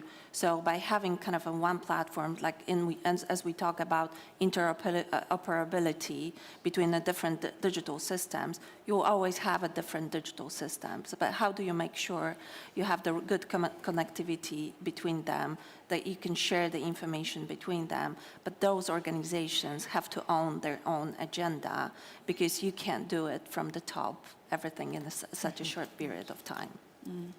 Thank you. We're a bit pressed for time, but just maybe to finish with a final question for all of you to answer, just to give me your thoughts. All of you emphasized implementation, that there's this huge opportunity here. 29 billion is no small sum of money. for a country like Romania. But what lessons can we draw from the previous experience of Romania's absorption of EU funds prior to the RRF? The lesson seems to be that there are some limits in terms of administrative capacity to absorb those funds. So how can we make sure that we find some way to overcome this shortcoming? So I guess, if you like, it's coming back to this question of what is the proper balance of the role of government and the public sector and the private sector and business. And you talked about these other mediating institutions, if you like, as well, and what role they should play. So how can we make sure that these funds are actually utilized, absorbed, and actually get the results that we'd all like to see? So maybe should we start? Okay, I will then start. Well, we believe actually that, as I already said, for the implementation we need incentives. Availability of funds is not enough. I think there is already quite a transformational, I want to say, effect that I see on the Romanian administration, thanks to the RRF. They are more pressurized by the delivery of the milestones. There is more coordination among ministries, which were initially working only in silos, while now they are more coordinating to be, I would say, one Romania. There is more attention on involving the private sector, and I think the calls are about to come. Elisa mentioned them, and there are others also from our side. In that sense, I would probably invite the Romanian government to reinforce the incentives that I was mentioning earlier on. They are quite involving the international financial institutions, not only the European Investment Bank Group, but other that will you'll be listening later today, EBRD and the World Bank.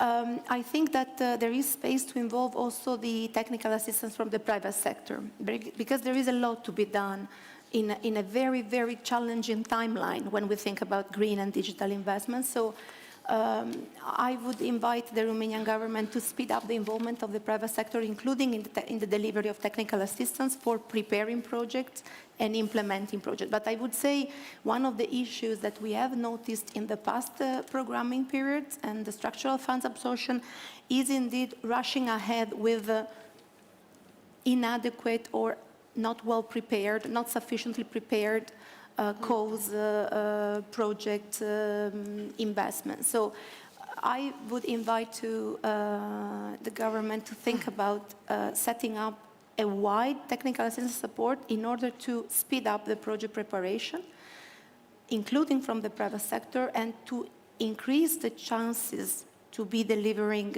what they are supposed to deliver by June 2026.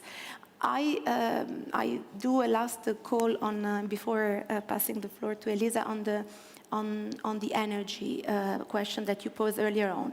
We don't have to forget, in addition to keeping the strong focus on renewable energy production, we don't have to forget the energy consumption, which is a huge, I would say, call for Romania to reduce consumption, both by industrial and households. And I want to say the energy efficiency investments, resource-efficient technologies are all green investments for us and for our product. So we strongly believe that this focus should not be secondary when we think about green investment in Romania. Thank you. Yeah, important points. And we've got an energy session. I'm sure we're going to continue some of these discussions in that.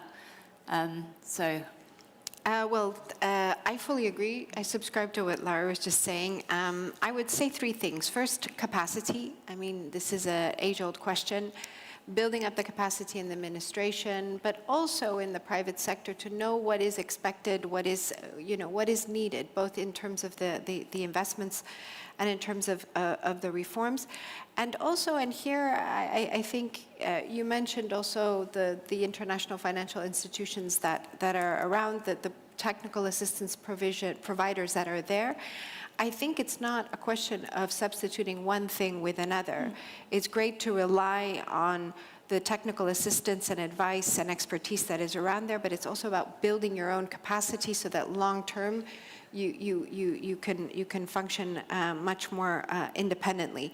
The second thing I would say is continuity. I mean, I've been working on the Romanian plan since August 2020, September 2020. I've seen a huge changeover on different sectors, different policy areas, different ministries, at technical level, at higher level. And sometimes you end up talking about the same problem with 5 different people over 18-month period. And that can be sometimes very difficult to build up knowledge, to build up expertise, the continuity. So it's about human resource development, human resource investment, but also making sure that even if you have political change, that there's a certain stability at the level of the public administration. And finally, I would say political ownership and commitment. The plan, precisely because it involves reforms, really requires political steer and ownership and commitment at all levels of government. So not just the ministry responsible for implementing the plan, but across the different ministries and really at the highest political level. Yeah, thank you. Ivana? I probably will not have too much to add because you both covered it very well. So it's all about, continuation, as Eliza mentioned. It's about the talent that you have and the expertise and really kind of the execution. So once you have that in place, you can definitely be successful. But and these are an important components, and continuity is probably one of the key objectives here.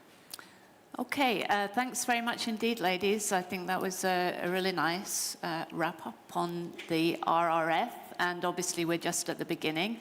So I hope that we'll be able to come back next year as The Economist and hear about what progress has been made 1 year from now. So thanks again. Thank you.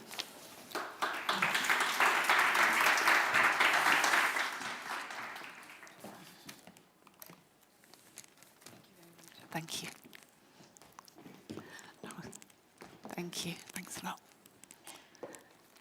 Okay, now we've got a very important session now, taking a deeper dive or looking in more detail at the prospects for the Romanian economy, and then we'll be having a coffee break after that. I realize we're running a little bit behind time. Maybe we'll catch up a bit during the coffee break and take a little bit of coffee time from you.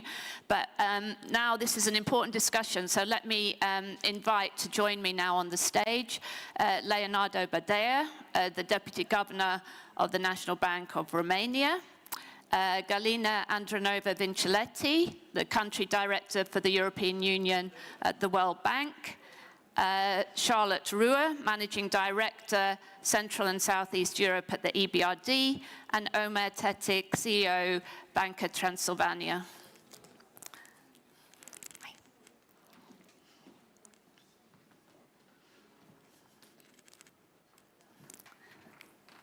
Hi. Welcome. Welcome. Please take a seat.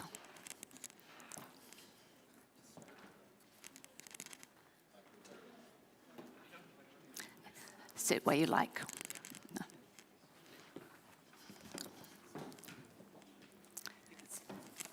Okay, we're all mic'd up now, I think. How are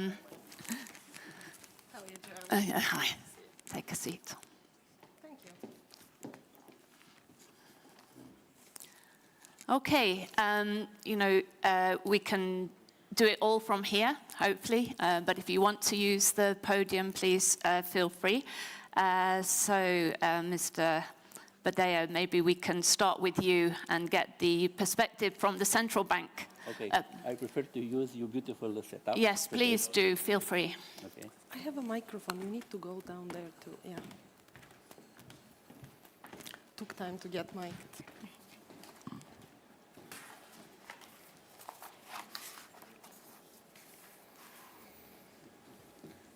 Hello, thank you for the opportunity to participate in this event organized by the Economist Impact and to discuss together important topics regarding the current and possibly future trends in the Romanian economy.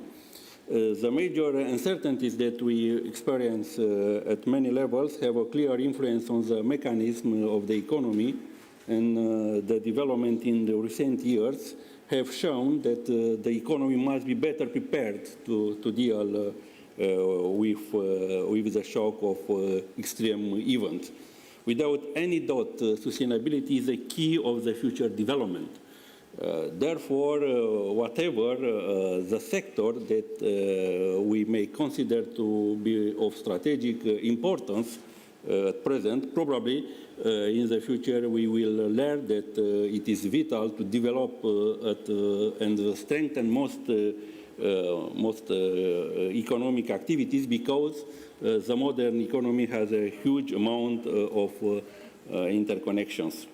We need to keep in mind that one of the most hard-learned lessons of the pandemic was that long-distance, complicated supply chains represent a vulnerability, not only in the short term, as it was apparent during the initial phases of the economic crisis induced by the coronavirus outbreak, but also in the medium term, as we see now, when even if the pandemic is apparently receding, the supply bottlenecks continue to manifest to affect the economic activity and to represent a factor of inflation. In my view, the pandemic also led to profound changes in consumer behavior, and there are already studies, including by the European Commission, which outline the increasing preference of the consumers for local businesses and nearby shops, for the so-called green choices regarding the products and services, in the sense of the willingness to pay more for more sustainable products and to rely more on digitalization. There has been an acceleration of digitalization in various fields and a growing demand for digital platform, hardware and software services. If we combine this with the recent threat posed by energy prices and especially by dependencies to foreign suppliers of fuel and energy, in the context of the military conflict between Russia and Ukraine, we might think that we have already obtained a possible short list of sectoral priorities. But, as I have already mentioned, to stop here would clearly be suboptimal. If we remember from before the pandemic, Romania has an ongoing structural vulnerabilities resulting from the persistent high level of current account deficit, and one of its important drivers is the deficit from the international trade with agricultural and food industry products. Also, everything that is related to transport services and to transport infrastructure is having an impact on cost and competitiveness of the local businesses. Therefore, there must also be on the list. In addition, the pharmaceutical industries, the medical services sectors, and the producers of medical equipment proved to be of paramount importance during the pandemic. For these reasons, they also must have an important place in the future development programs. Two of these sectors proved to be so important that they were also targeted by reports and actions of the Romanian National Committee of Macroprudential Oversight related to supporting the agri-food sector and the green financing. In both cases, the conclusion and recommendations were agreed upon by all the participants in the analysis groups, including, as appropriate, representatives of the presidency, the government, the National Bank, the Financial Supervisor Authority, governmental authorities, credit and non-bank financial institutions, the main associations in the respective sectors, European or international institutions. From the perspective of the development of agriculture and food industry, I highlight only two recommendations of the National Committee for Macroprudential Oversight, which may be implemented through legislative amendments. First, the revisions of the certificates of deposit mechanisms through close dialogue with the credit institution and related associations. And another one is the amendment of the legislation regarding the certification and promoting of agri-food products through cooperation with the related association and appropriate budgeting of this program. Even if the argument in favor of the mentioned sector are particular from Romania, where importance is also recognized at the European level, such that many benefit from funding and support programs. In this context, we recall the digital agenda and the EU level and the stated objective focused on four main directions: skills, business, infrastructures, public services. These concerns are obvious at EU level given the proposed budget for the European Digital Programme 2021 to 2027, which amounts to 7.5 billion euro. The green agenda remains an important objective because on the long term it is most plausible solution both for reducing energy dependence and for mitigating the climate change effects. However, it became clear that rapid shift is very short term from fossil energy sources towards green one is not feasible, and at the same time it implies high cost and a heavy burden on the consumers and the economy. Because all the speakers in this panel are representatives of the financial industry, I should also mention that in Romania, one of the sectors that needs to further develop is the financial sector. We all know that the level of the financial intermediation in Romania is one of the lowest in the European Union and has been on a long negative trend before the coronavirus outbreak. During the last 2 years, it increased slightly to 27.5% at the end of 2020 year, but overall it remained much reduced given its potential. The causes are also structural, and because of that, improvements will be slow and at risk to be affected by an eventual economic slowdown. The positive side of the current situation is that the Romanian banking system is sound and the solvency and the liquidity levels on the bankings are high. This was proved during the pandemic crisis and is proved once more during this new threat represented by the war in Ukraine and its consequences for the economy. Exposures of credit institutions in Romania are reduced in terms of counterparties with the country of residence, Russia or Ukraine.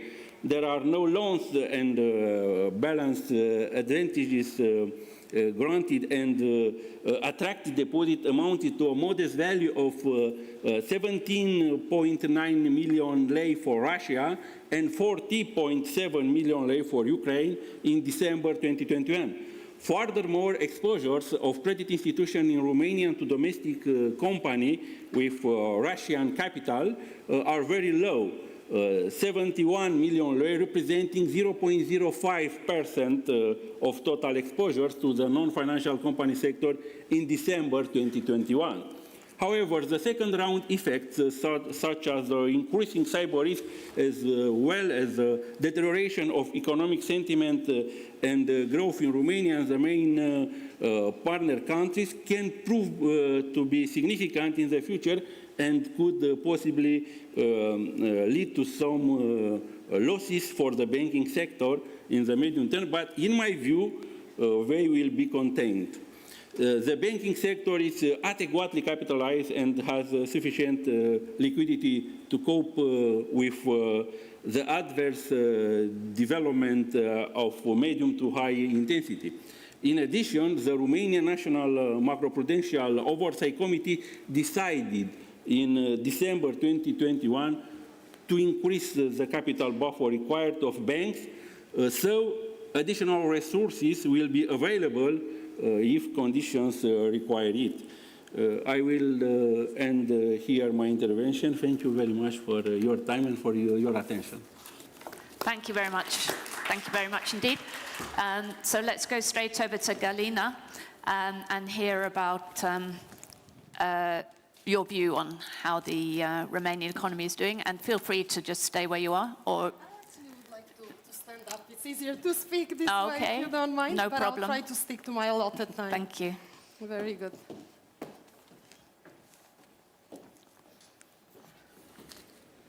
Thank you very much, Joanne and the economists, for bringing us here out together today.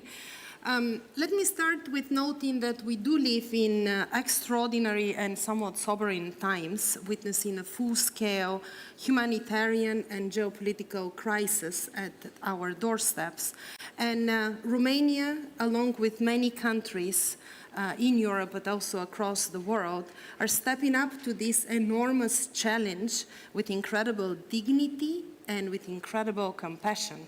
So it is really in this context that, I was asked by the organizers to speak about how can Romania regain its economic momentum.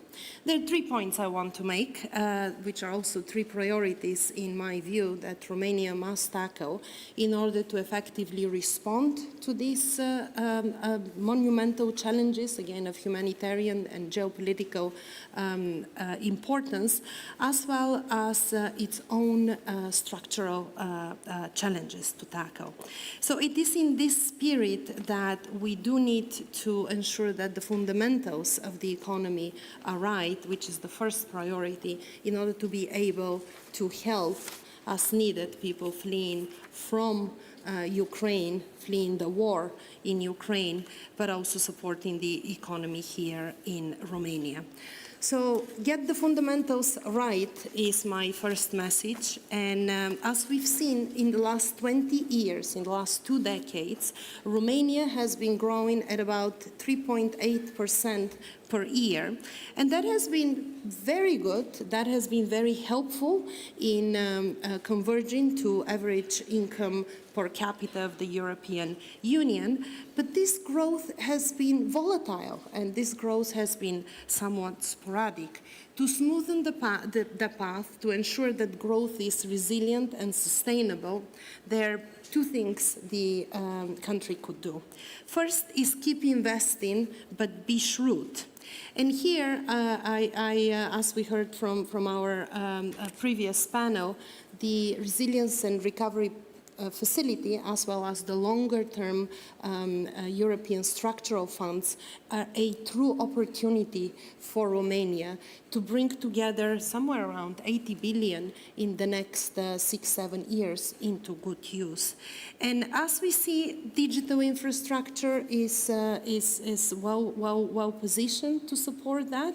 But digital access, especially in the public sector, would be a good area of investment to ensure that public administration, to ensure that the institutional environment is supportive of future growth and investment.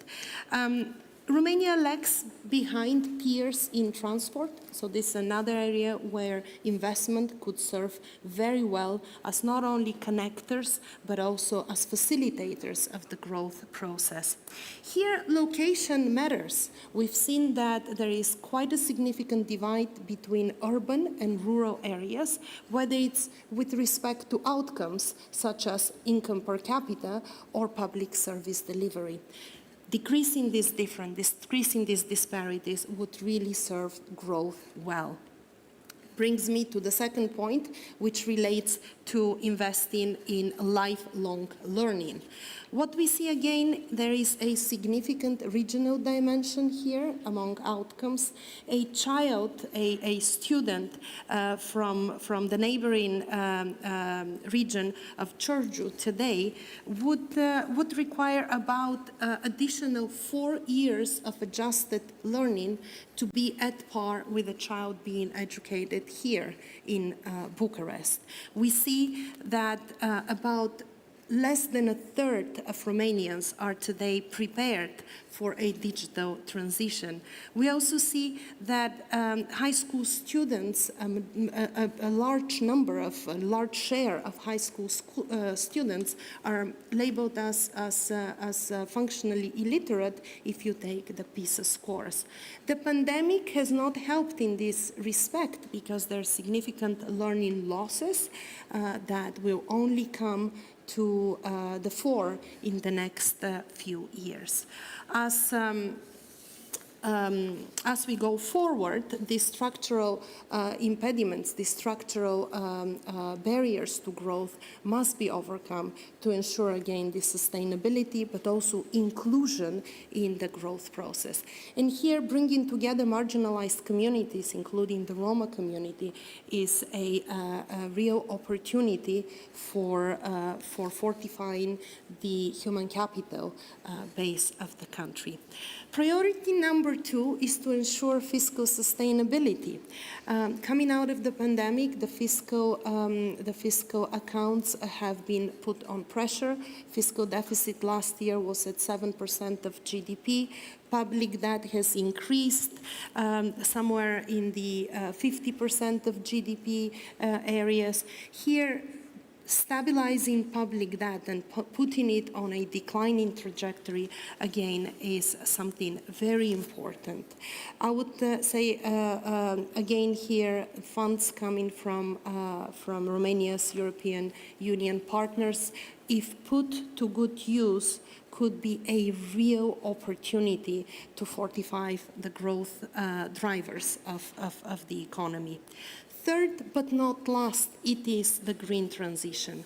We are at the time where it is a real opportunity to pursue not only greening of the energy mix, but also lowering energy intensity, which in Romania still remains above the European Union average, despite the fact that it has been declining. A combination of untapped potential for energy efficiency, continued rollout of renewable technologies, and a reduced reliance on fossil fuels are all good initiatives, are good reforms, and a must to happen in pursuing the green ambitions that Romania has put forward. So in conclusion, I believe there are grounds for optimism here in Romania. The opportunities and potential are there, but of course there is plenty of work, there are plenty of reforms, there is plenty of strong implementation that must happen in order to grasp and to realize these opportunities.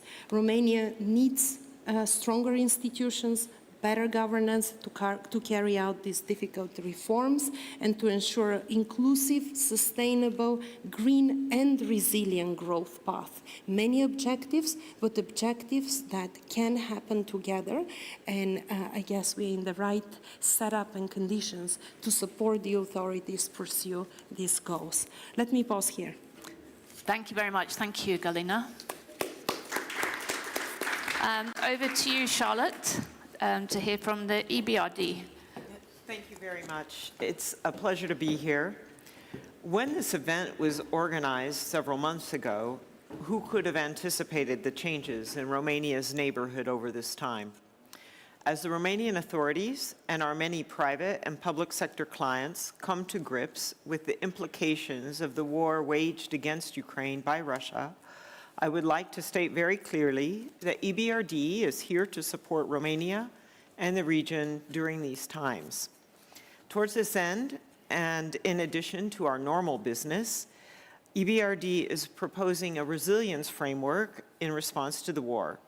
The framework provides a suite of instruments for financing to private clients, sovereigns, municipalities, municipally owned companies, and state-owned enterprises in Ukraine and the affected countries, which include Romania, the other countries bordering Ukraine, and other countries in the region, such as Bulgaria and the 3 Baltic states. For Ukraine, the framework covers all sectors. For Romania and the affected countries, the framework covers energy security, municipal and national infrastructure, liquidity for fundraising via capital markets, and financial intermediaries. In addition, the framework will cover corporate investments that directly address challenges raised by the refugees beyond the already mentioned areas. We adhere to sound banking practices, which means that we'll be looking to donors to support our investments in Ukraine. We are making a small but fast start to help with displaced migrants and in the search for local jobs until such time as they may be able to return home through a grant for assistance in the countries where the refugees are most present. This is just the start of a substantial effort to support the refugees and their host communities in coordination with local and national authorities, civil society, and the business community. The war is exacerbating short-term and structural vulnerabilities of the Romanian economy, which require now a decisive policy response. It's clear the country is facing crises on multiple fronts, inhibiting the capacity of the authorities and the private sector to focus on structural reform and investment. Short-term solutions should be aligned with wider reform priorities to ensure a more resilient and healthy basis for future growth. So first, let us focus on the impact of these crises on key sectors and adhere to the saying, I'm sorry, I don't remember who said it, but never waste a good crisis. First of all, the war is worsening the energy crisis by adding another layer of uncertainty on top of a difficult situation. We consider that energy security, together with the green transition, should be prioritized to ease the negative impact of higher energy prices, encouraging renewable energy projects and investment in infrastructure would put the Romanian energy sector on a more resilient footing. Moreover, the private sector must invest in energy efficiency. This will be important for competitiveness in the future. Second, it is apparent that this war is leading to a food crisis. As a major player in the region, with capacity to contribute more to the supply of key commodities, the Romanian agricultural sector should be supported to maximize this opportunity and mitigate the negative impact of rising food prices on vulnerable households in Romania. Nevertheless, the authorities should avoid measures that would constrain the market while enabling the sector's growth, for example, by addressing fertilizer shortages. A more important opportunity is in supply chain reconfigurations and the potential for attracting FDI and growing manufacturing and services operations in Romania across sectors. We are yet to see capital shifts in the region, but Romania should attract as much of this capital when it moves as possible. Competition will be strong, which is why reform of the business environment, policy predictability, and implementation capacity will be critical. The Recovery and Resilience Plan should serve as a guiding framework. Signaling the right intentions will increase investor confidence. With respect to infrastructure, if there was ever an occasion when Romania would have benefited from the kind of investments undertaken elsewhere in Europe, this is it. Ukrainian wheat, normally shipped from Black Sea ports to markets around the Mediterranean basin and beyond, needs an alternate route. The logical solution would have been to send that grain by road to the port of Constanța. But as the infrastructure is not there, the wheat bound for Middle Eastern and African markets will have to be routed west through Poland and onwards, increasing costs and time to market. Finally, I'd like to address fiscal and budgetary policy. From a macroeconomic standpoint, Romania's position has been worsening in the past half year. Elevated inflation, slowing growth in Romania and the EU, and worsening financial conditions complicate the balancing acts of both fiscal and monetary policy to ensure a stable environment for growth. Price pressures, rising interest rates, new priorities related to defense, refugee inflow, and energy security all point to a serious reprioritization of the budget. I think this is understood, and that creates a certain room for the required fiscal response. At the same time, it's important to avoid using blunt instruments such as price ceilings, which create damaging distortions to markets and limit investment, which affect all living standards significantly in the long term. Limited fiscal space also underscores the value of PPPs for public investment, improving EU funds absorption, and above all, fostering private investment growth. If there can be one positive aspect of the situation on Romania's borders, it is that all of the Romanian stakeholders are focused now on working together to address the serious challenges Romania faces. I've highlighted energy, agriculture, supply chains, private investment, and fiscal policy. These are part of the solution, but within each area, the devil is in the detail. So after a strong 2021 in terms of business and policy delivery in Romania, our team here is geared up to further expand our footprint in the country at this important time. Our doors are open, and we look forward to hearing from clients across the spectrum, new and existing, private and public. Thank you very much. Thank you very much, Charlotte. And now, last but not least, Ömer Tetik. Nice to hear from another part of the institutional setup in Romania in the private banking sector. Thank you very much. I don't think we are the other part of the financial sector, but Yeah. On the other hand, listening to all the speakers so far, I guess being the largest Romanian bank and predominantly being active in Romania, that makes us slightly more optimistic, prudent but optimistic about Romania. Because if you look at current situation, Romania is a NATO member, a European Union member, has potential to generate its own energy and even to sell energy in Europe, be it the conventional energy or renewable energy. We have vast agricultural land, almost half of it not harvested yet. We have access to Black Sea, as you were also saying. We have access to, we are in the center of the main transportation road, so we are looking at the, never miss the opportunity side of the crisis. So I don't think there is any other European Union member country where European Parliament, European Commission, with more persistent and consistent support could create, with quite small effort, could create huge, very significant difference. Indeed, macroeconomic numbers had been worsening as well, but also I would compare ourselves to many Western European countries where the public deficit is higher, inflation is higher, the real cost of financing of the state is higher. We are also having, thanks to the competition maybe and aggressive investment, we have the best data coverage and data quality of the network. We have young population. Unfortunately, I think Romania's main issue is the lack of good promotion, because when you switch on foreign channels, TV channels, you see how Poland is receiving refugees and helping them. There is not much information about Romania, who is doing a lot of effort actually to accommodate, to support. On the other hand, we are trying to promote Romania with an oak tree leaf when thousands of youngsters are leaving the country every year. So indeed, we think that there should be sectors of interest like agriculture, food processing.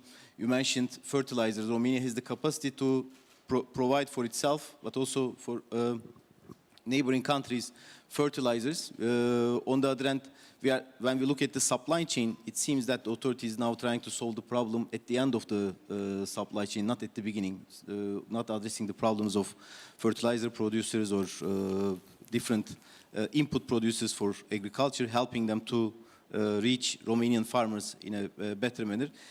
We also sometimes suffer from the, I would say, almost unfair comparison, because when we speak about SMEs, I mean, I was hearing about 400 million euros of equity market support, 500 million euro of SME support, mid and large caps support of many hundreds of millions. But actually in Romania, when we speak about SMEs, we know it as Banca Transilvania on our skin. We are speaking about micro companies and asking them good governance, investments in ESG when their business turnover is less than €500,000 per year. They are at the beginning of their learning cycle. Indeed, we think that while we are investing in maybe automotives, manufacturing, construction, infrastructure, Romania should heavily invest also in healthcare, in education, so that we motivate Romanian youngsters, the young generations, to remain and to work in Romania, in their own country, to produce here, to add value here. And Romania also can become an important hub for technology developments. As we see from our city of Cluj, IT sector became an important participant to the GDP of the country. But on the other hand, we think that so far we are also lucky to see two main political parties governing more or less in harmony. This is something which didn't happen in the last couple of dozen years. So I think there are more opportunities. I don't see from here due to the lights, but to the representative of Glovo, I would say that you should and you can invest in Romania. And if you need any support, Banca Transilvania is definitely here to help. But on the other hand, there are indeed many opportunities. We are also asking our, as EBRD, European Investment Bank, and many other IFIs had been doing with us directly, we need your know-how, competence, support in a consistent and persistent manner. Thank you very much. Thank you very much indeed. Well, that's a nice corrective, actually, to some of the kind of doom and gloom that we've been hearing, and yeah, quite a strong response, I think, to that question that was asked this morning about whether investors should come and indeed whether they should stay in Romania. So it's nice to have that. Now, necessarily we're heading into a coffee break and everybody wants their coffee, but I do want to ask one or two questions. If anybody's got a really pressing question from the floor, can you stick your hand up now, because we've got very little time, and I will try and take you if it's a quick question. My first question really is for the central bank. So Romania is one of a few countries in Eastern Europe which has eschewed so far Eurozone membership and adoption of the euro. And the argument, I mean, the central bank actually of Romania is an island of stability, maybe in a sea of instability over many decades. It's got, must be the longest serving central bank governor in the world, who I remember meeting here very early on in the 1990s. And so actually having control of your own monetary policy has often served Romania very well in previous crises. I just wonder whether the pandemic, the war, major external shocks may have changed the perspective of the bank at all on this question. Okay, thank you so much. In my personal view, it is extremely important for Romania to... I don't think we're hearing. Can we maybe use the other microphone, because maybe it's not functioning? Okay, thank you so much for your question. In my personal view, it's extremely important for Romania to continue and to deepen its integration within the European Union. And one very important milestone is to enter the Eurozone, in my opinion, sooner rather than later. However, as we all know, this needs to be done at a moment when the economy is well prepared in terms of nominal, but also even more importantly, real convergence. I am of the opinion that even under exceptional conditions and economic requirements, a framework for joining the euro area is useful and needed because they are meant to ensure that a country is ready for integration into the monetary regime of the euro area. And that is joining the euro area is not going to cause economic risks for the member state itself or for the entire euro area. The important the shocks that hit the European economies, including the pandemic and the war in Ukraine, introduced significant disturbances in the dynamic of most of indicators linked to the Maastricht criteria.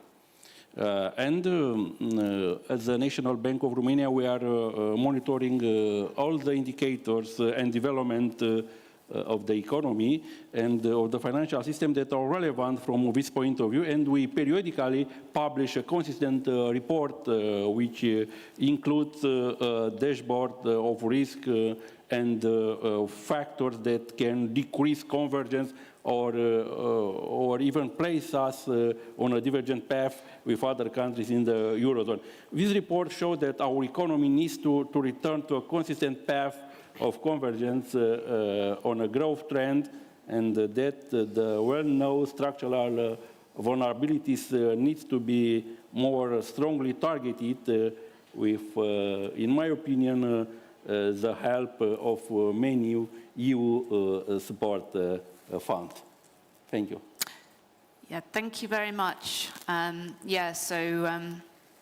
question of formal and real convergence. I mean, that's my understanding why Romania has actually refrained from going in this direction for many years, that the emphasis has been on attaining more real convergence, income convergence with the original member states. But maybe anybody else on the panel got a perspective on this? Mr. Tetik, no?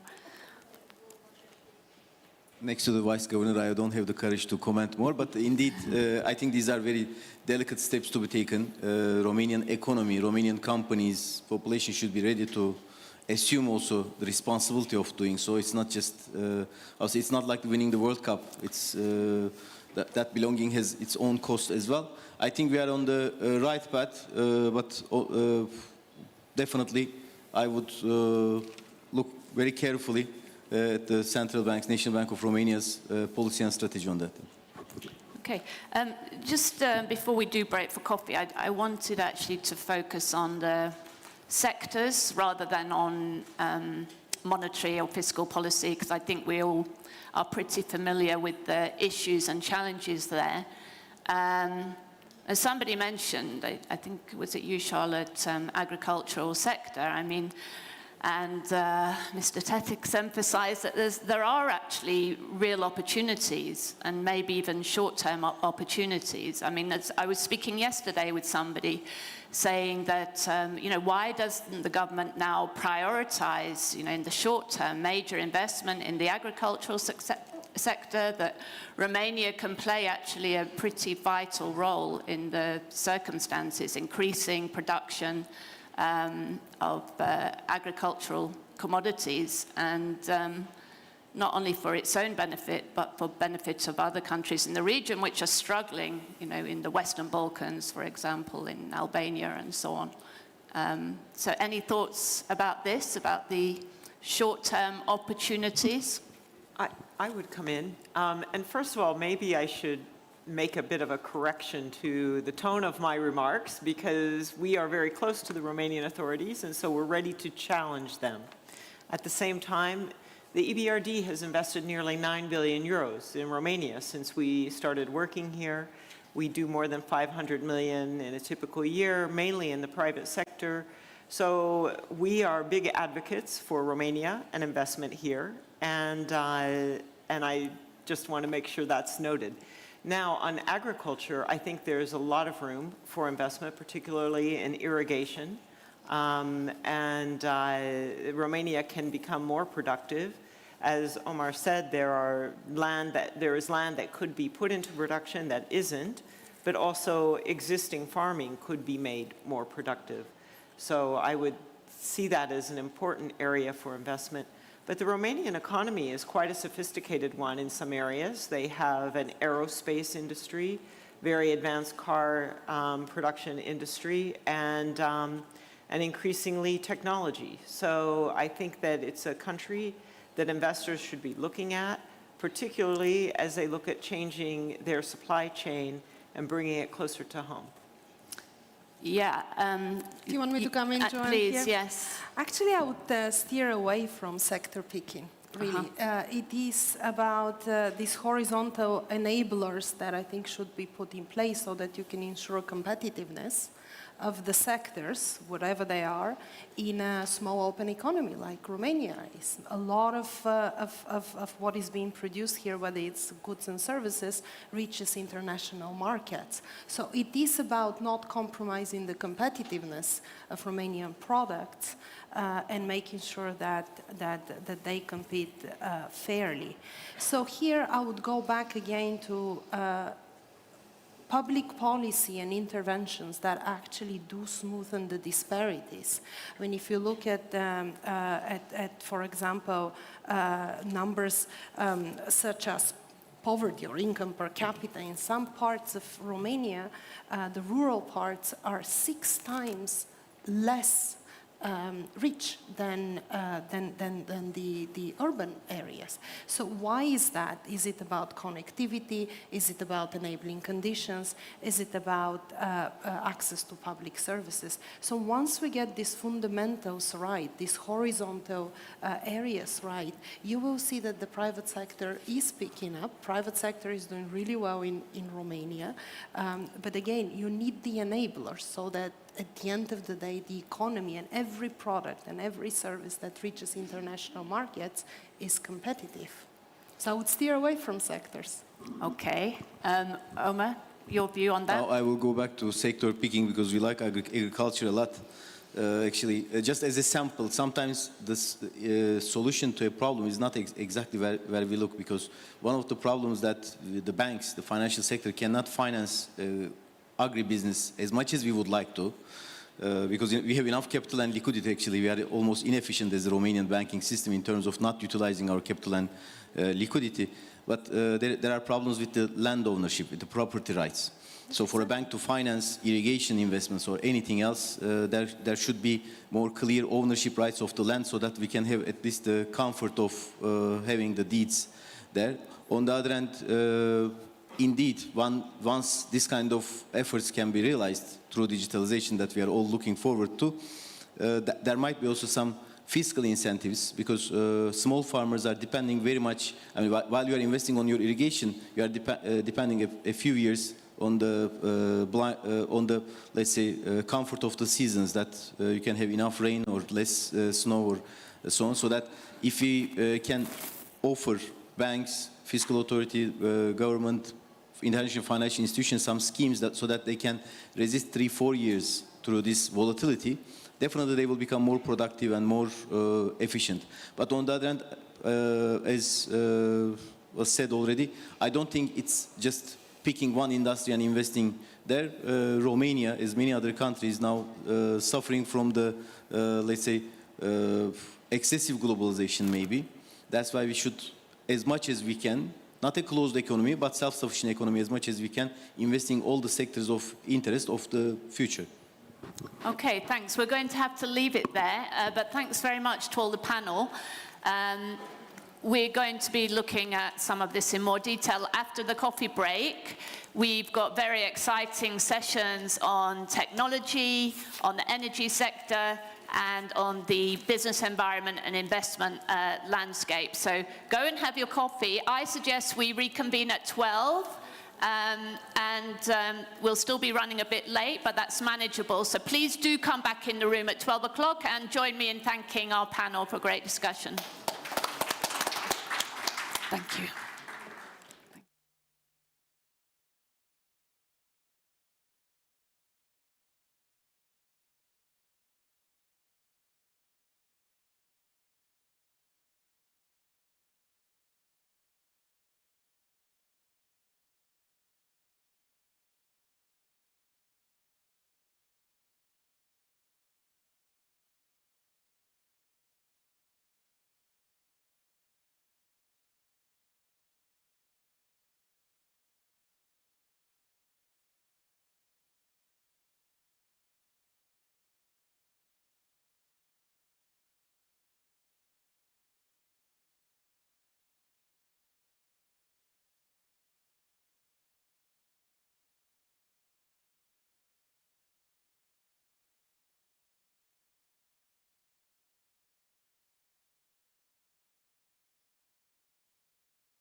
The wealthiest, the most successful people are generally international. The world is becoming an ever volatile, ever changing place, changing much faster than it did before. There's a class of person out there now who's actually rapidly adapting to the changing environments.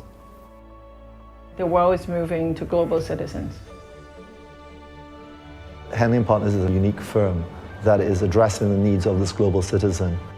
Like so many times in life, you don't get aware of the need until you really ended up in a situation, and then it's too late. Where it's quite useful to have just options. Ultimately, quality of life, education, mobility, security, and tax. In this international and global world that we're in, these are the tools you want. Truly the ultimate symbol of freedom. Yes, being free. It's the ability to live where you want, travel where you want, raise your kids where you want, and not subject your family to the fate of where you happen to be born. You actually get to choose. I find that Henley & Partners are a professional company, but they're also very approachable. Very open communication. It's like you know somebody for 30 years. Always starts with an initial meeting where we really establish whether we are the right people to deal with and whether the client is right for us. Well, from the point of view of the clients, and I've heard this from so many of their clients, the word family just comes up over and over again. It doesn't feel so much like going and talking to a professional services firm. It feels like a family. And what we found is when we turn to Henley & Partners is we get the answers right away, and it's straightforward, and the timelines are condensed dramatically, and that gives us very much a sense of comfort that we're in good hands and we're with people who know what they're doing. It's a fantastic kind of all-encompassing service that you get when you come to Henley & Partners. They know what they're doing. They're professional, efficient, courteous. They are providing a true service to these global high net worth individuals that are concerned about taxes, concerned about their freedom, concerned about the safety of their families. And that's what Henley & Partners offers our clients, and that's what Henley & Partners helps create and construct for governments. The fact that they have so much experience actually working with governments to set up these investor schemes means A, that they understand them back to front, because they've designed many of them themselves. I mean, they're there working with the governments to create them. Henley & Partners is really the firm that created this industry, pioneering many of these programs. I'm not aware of any other company that has the knowledge of both sides of the equation so deeply, so intimately, that they can really claim to be experts on both sides. That's what Henley & Partners does, and we do it very well.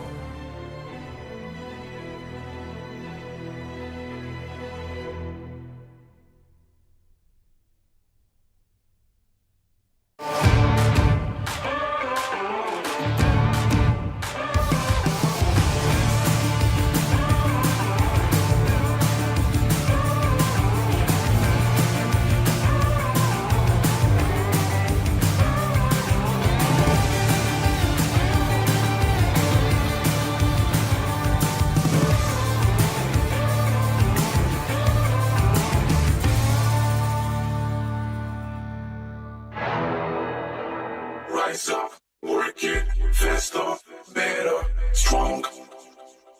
Power, power. Rise up, work it, faster, better, strong. Power, power. You gotta rise up, you gotta work it, moving it faster, making it better, keeping it strong. Give her your power, give her your power. Rise up, you gotta work it, moving it faster, making it better, keeping it strong.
The wealthiest, the most successful people are generally international. The world is becoming an ever volatile, ever changing place, changing much faster than it did before. There's a class of person out there now who's actually rapidly adapting to the changing environments. The world is moving to global citizens. Henley & Partners is a unique firm that is addressing the needs of this global citizen. Like so many times in life, you don't get aware of the need until you really ended up in a situation, and then it's too late. Where it's quite useful to have just options. Ultimately, quality of life, education, mobility, security, and tax. In this international and global world that we're in, these are the tools you want. Truly the ultimate symbol of freedom. Yes, being free. It's the ability to live where you want, travel where you want, raise your kids where you want, and not subject your family to the fate of where you happen to be born. You actually get to choose. I find that Henley & Partners are a professional company, but they're also very approachable. Very open communication. It's like you know somebody for 30 years. It always starts with an initial meeting where we really establish whether we are the right people to deal with and whether the client is right for us. Well, from the point of view of the clients, and I've heard this from so many of their clients, the word family just comes up over and over again. It doesn't feel so much like going and talking to a professional services firm. It feels like a family. And what we found is when we turn to Henley & Partners is we get the answers right away, and it's straightforward, and the timelines are condensed dramatically, and that gives us very much a sense of comfort that we're in good hands and we're with people who know what they're doing. It's a fantastic kind of all-encompassing service that you get when you come to Henley & Partners. They know what they're doing. They're professional, efficient, courteous. They are providing a true service to these global high net worth individuals that are concerned about taxes, concerned about their freedom, concerned about the safety of their family. And that's what Henley & Partners offers our clients, and that's what Henley & Partners helps create and construct for governments. The fact that they have so much experience actually working with governments to set up these investor schemes means, A, that they understand them back to front, because they've designed many of them themselves. I mean, they're there working with the governments to create them. Henley & Partners is really the firm that created this industry, pioneering many of these programs. I'm not aware of any other company that has the knowledge of both sides of the equation so deeply, so intimately, that they can really claim to be experts on both sides. That's what Henley & Partners does, and we do it very well.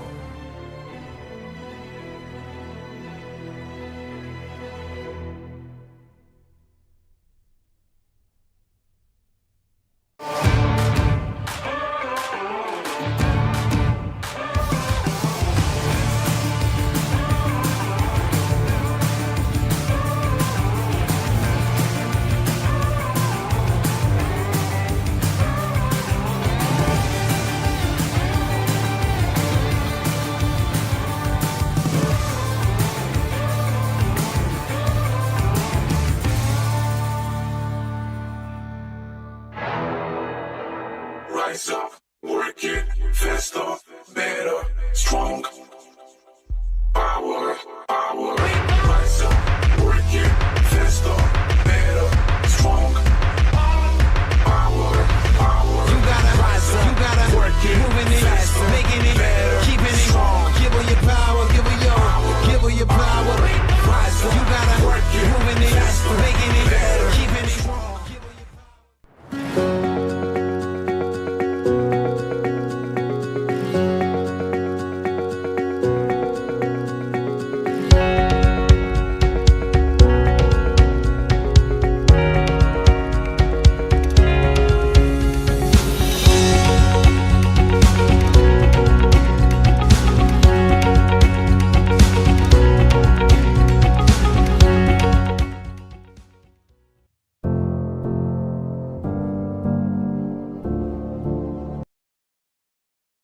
And what's coming. Okay, please sit down. So, this session is how is tech disrupting and reshaping the post-COVID world? And we've got a lot of questions to address. We've got 4 speakers here with us in the room, and we've got 2 speakers joining by a connection. The first speaker, who's giving a keynote address, is Harper Reed, hacker, or former hacker, and entrepreneur, former CTO of Obama for America. Harper's going to connect with us in 1 moment. And here he is. Hi, Harper. I'm just introducing your co-panelists, and then we'll get started.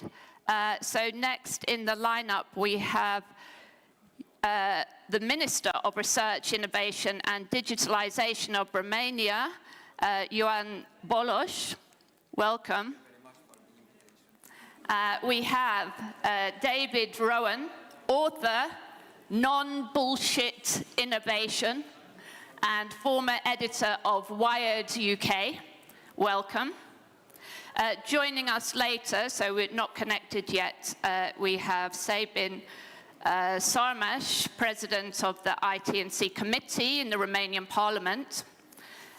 We have Achilles Canaris, CEO of Vodafone Romania. Welcome, great to have you with us. And we have Julio Iglesias Fernando, CCO of Kaizen Gaming. Welcome, all of you. Let's get going. And I'm handing straight over to you, Harper. And you're muted at the moment. We're not hearing you. How about now? Now we're hearing you. Thank you. We did it. We did it. Thank you, everyone. Thank you for having me. I'm super excited to be here. I'm sad I couldn't make it in person, but here we are. And I'm excited to talk about this topic that I think about every day, which is this idea of what is disruption in this post-COVID world. And I think about this all the time, and I think about this, there's a whole bunch of aspects of my career that are built around this. And if I think back to when I worked for the Obama campaign, a lot of what we did was around disruption, around changing kind of the game, so to speak. The person that came before me, Michael Slaby, he was a CTO in 2008. He talked a lot about how tech was a force multiplier. Tech was this thing that allowed us to grow. And I, as a CTO in 2012, was really able to kind of expand and build upon this in this way that I really think is important. Today, though, I am no longer in politics. I am an entrepreneur. I started a couple companies in the meantime. I've built a lot of things. I like to call these my vision quests. But like many of you, over the past couple of years, it's been more of a COVID quest of trying to figure out what does this world around COVID look like. I started this company called General Galactic Corporation. We focus a lot around the metaverse, around Web3, all of this kind of weird, bizarre stuff, or as I like to call it, the future. I have this feeling that the future started in 2020, that we spent a lot of time thinking about what digital disruption would look like. We've all been at these events thinking like, what's going to happen in the future? How is digital transformation going to happen? And what we saw in the beginning of 2020 and continuing now is that we're in the middle of some forced innovation where we are sitting here. None of us, I think, want to go through this really, but we have these very big 3 ingredients that are helping us along. The first one is obviously COVID. The second one is conflict. And the third one is climate change. In a lot of ways, this is innovation through survival. And we hear this over and over again, that what we're dealing with right now is what we call the new normal. And so what does this all mean? What are we talking about here? How does this work? Well, I have 3 thoughts. The first one is pretty simple. The first one is work is changing. In pre-2020, work was very easy. You would spend a lot of time, you would go to an office and you would just have this very simple path. Today, things are a little bit different. Today, we have work from home, obviously. We have the Great Resignation. I have more people in my community, more people that I have employed, more people that I know who quit in the last 2 years their job seemingly out of nowhere. And what happens instead of having one job is you have lots of jobs. But the downside here is that this leads to more inequality. This leads to a lot of complicated things. In the future, however, I think we're going to be in a world where you can work from anywhere. We're going to be in this thing that a lot of my VC friends call the contributor economy. And I think what this means is it really means the Uberization of everything, that everyone will become a gig worker. Knowledge workers will be gig workers, etc. And this could lead down a path of further inequality. So the second idea, the second thought that I have a lot of is that technology is changing, or probably better said, technology is changing again. Obviously, we have things like virtual reality. Virtual reality, I think it's less about this kind of experience where everyone is sitting there with virtual reality goggles on, and it's much more about this experience of, you know, things like a Peloton, entertainment, but it will be around work. The metaverse is something that's coming up very fast. We're seeing a lot of the metaverse. One of the things that I find very interesting is how this is manifesting as a work tool. We've all seen kind of Meta, or Facebook as it was called, their vision of this future. In many ways, we're living this right now, probably more so me than y'all, since I'm in the virtual world here. But it is something that I think what we're seeing every day. And then the thing that I am kind of the most fascinated about, which I just think is wild, is the world of cryptocurrencies. We have all of these insanely kind of Lego brick-like experiences with money. And for the first time in a long time, we can build just very interesting and new things with these fintech technologies. And what I find absolutely fascinating about it is, in some cases, it's just replicating the old traditional finance worlds, but in many cases, there's a lot of very interesting and new different things. And I think this is a future that I'll talk about in a second. And then obviously AI is something that I think about all the time. I think this is something that's going to be increasingly part of our world. We've all kind of seen what this looks like and how this works. But there is an aspect of this that we're going to see probably very shortly that I think is a little bit scarier, which is how is this used for obviously information warfare, etc. And so the third kind of thing that I keep thinking about is what are the opportunities around this? And I'd like to summarize them very quickly in that I think the first one is about investing in diversity.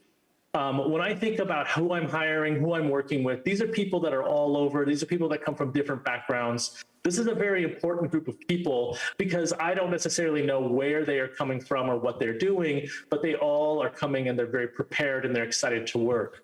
The second one is, as entrepreneurs, as bosses, as leaders, we have to invest in flexibility, because we don't know what conflict is happening in the world for our workers, with cross-border workers, et cetera. We need to make sure that we have ultimately flexible opportunities for these workers, for these people, just to make sure that we have continuity, that we have opportunity. Enable autonomy. Obviously, workers really want autonomy. This is something we've seen over and over again, whether it's Daniel Pink or others. But the most important thing is just allowing the users with that flexibility, or the workers with that flexibility, to be able to do what they want to do. And then finally, I think there's this idea of soft borders. How do we make sure that the workers who are moving around, whether they are refugees, whether they're running from crisis, or whether they're just moving towards a new opportunity, how do we make sure that they have the same opportunities that we all do? But the first thing or the final thing is that the future is going to be super, super weird. And I'm here for it. I'm excited about it. But one of the number one things is that we have to make sure that, much like when you're on that airplane and they say, put the oxygen mask on yourself first, we need to make sure we're taking care of ourselves, our businesses, before we can take care of those around us. So thank you very much. And I look forward to hearing from the other panelists. Thank you very much, Harper. Well, you really covered a lot of ground, but that was really clear, I think, what you say. So I think we all got a handle on the main points that you're trying to make. So I'm going to go through all the speakers, and then we're going to have some time for questions and discussion, I hope. So let me turn to you now, Minister Bolosh, and feel free to respond to anything that Harper said, or just to give your own take on what this all means for Romania. Thank you very much for the invitation. Mulțumesc pentru invitație. Într-adevăr, Indeed, we do have the ingredients necessary which emerged following the COVID crisis generated by the conflict in Ukraine and the climate change. All of them are in favor of innovation and digital transformation. Romania nowadays has engaged on this one-way road of modernization. Modernization of Romania as a country. In this respect, digitalization is an important component alongside innovation. In Romania, our ministry as well, we speak about topics concerning excellence research, quantum technologies or satellite technologies, fields which pertain to research in terms of the Romanian future. They all are topics for discussion at the level of our ministry. We try to adjust, to adapt to all these needs which crises trigger and which we have to manage. So from this point of view, we are trying to respond to these needs generated by the crisis, and innovation is one of the topics we are very much concerned about, alongside digital transformation. In terms of digital transformation, we refer both to public services and the business environment. This is why I would like to congratulate you on having organized this event. I would like to ensure you once again that we are a reliable partner of the business environment, as I have already shown since I've been a minister. We've had a very good partnership with communication operators. For us, the business environment is a partner, and at the same time, we want to offer the instruments pertaining to funding so that automation, robotics processes, digitization, all these processes can be easily implemented. We are well aware of the fact that we are moving on a competitive European market, and the business environment is also our engine. It helps us manage the challenges we are faced with within the European Union. So for us, the business environment continues to be a strong partner. We want to support the business environment in terms of the know-how transfer, but also we want to offer them the instruments needed so that later the digital transformation processes and actions in robotics and automation make the Romanian business environment competitive and strong on the European market. In terms of public services, the public sector, digital transformation is undergoing. Today, we are speaking about the implementation of the most complex project for digital transformation, which unfortunately is at its beginning, but we hope we will be able to recover the time. And what I mean here is the governmental cloud, the real modernization of Romania and of the public services which we make available to the population. This huge project begins with such smaller projects, and then we will have the opening of the cloud. It is very important that this component of the digital transformation, the one which refers to the cloud market and the government cloud, are put on the right track so that the real modernization of in terms of public services begin right here. Together with our colleagues from the Romanian Parliament, and I'm very happy to see that the president of the ITNC committee is present here with us, and I would like to thank to this commission within the Romanian Parliament. They have had very interesting and important initiatives. Today, we have a draft legislation under public debate, and it is for the first time in the Romanian history. It refers to interoperability of the databases. I started my mandate 2 months ago, but I think that these elements which pertain to the deep modernization of the state and everything related to deep digital transformation begins with such elements, modern elements, cloud, and the regulations attached to it, and the interoperability of databases. All these are rather technical issues.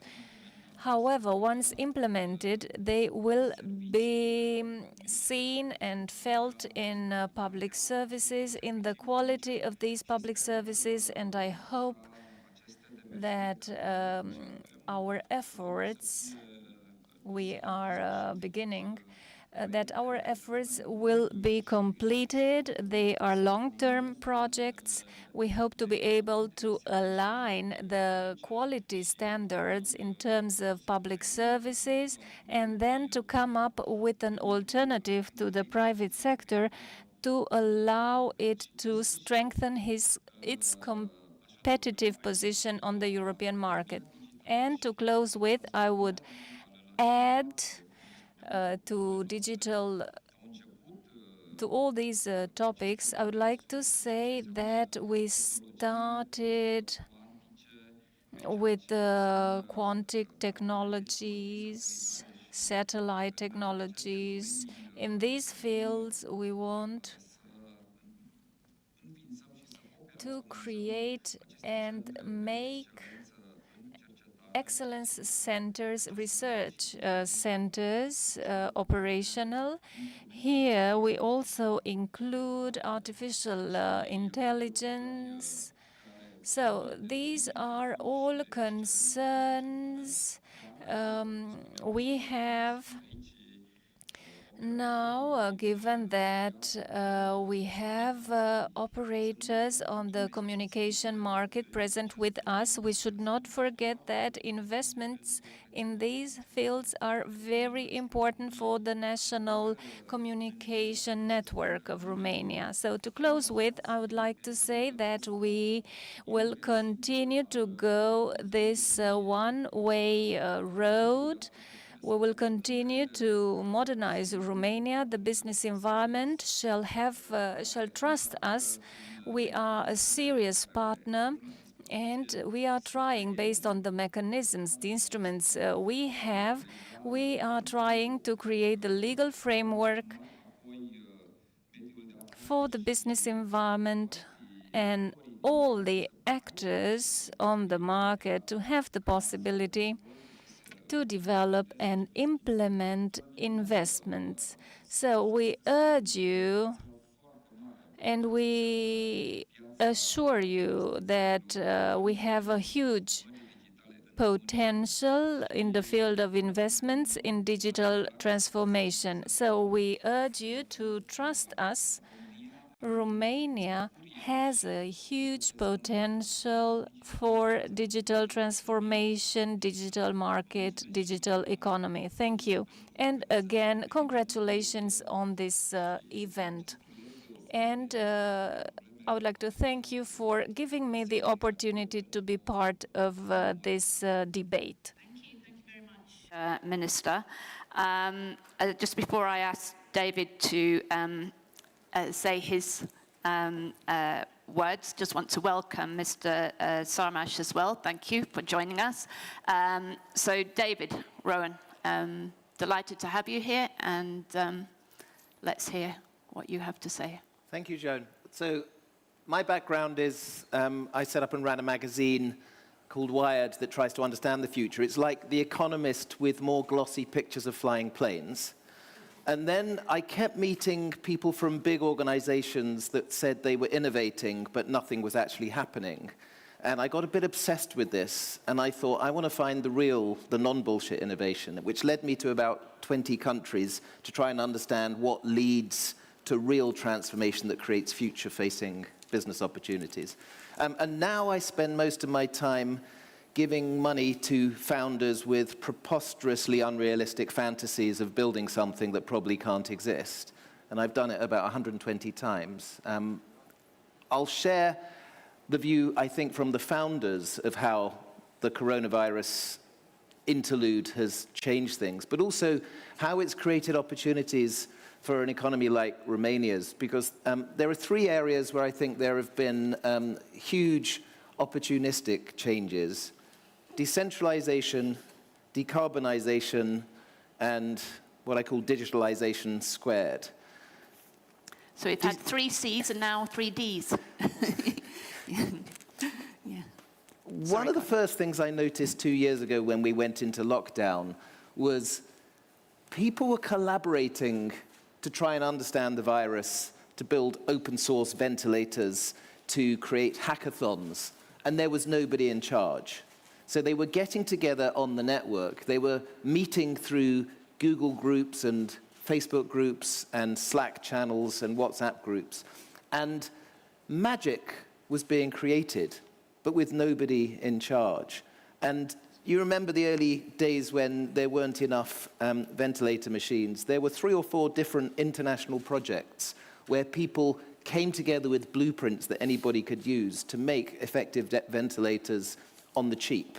And some of them got into problems with IP from the big ventilator manufacturers, but it showed that the spirit of innovation didn't depend on being in an office. It didn't depend on a CEO directing it.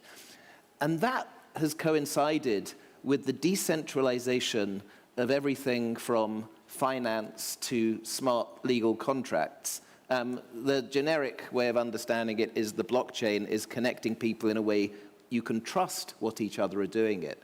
But it's led to some amazing new thinking about creating decentralized organizations that program themselves, that don't need, again, people in charge. And I'll give you an example of one of these decentralized autonomous organizations. I met somebody who's building a venture capital fund where they're not hiring a staff, they're incentivizing, using parts of the carry from the fund, anybody who does work, whether it's sourcing deals, validating deals, helping the companies. And it's just an example of how, again, we don't need to go through the structured organization that we went through a couple of years ago. Think about how geography becomes immaterial in this era of decentralization. You don't need to be in London, San Francisco, Berlin to have the benefits of these networks of talents.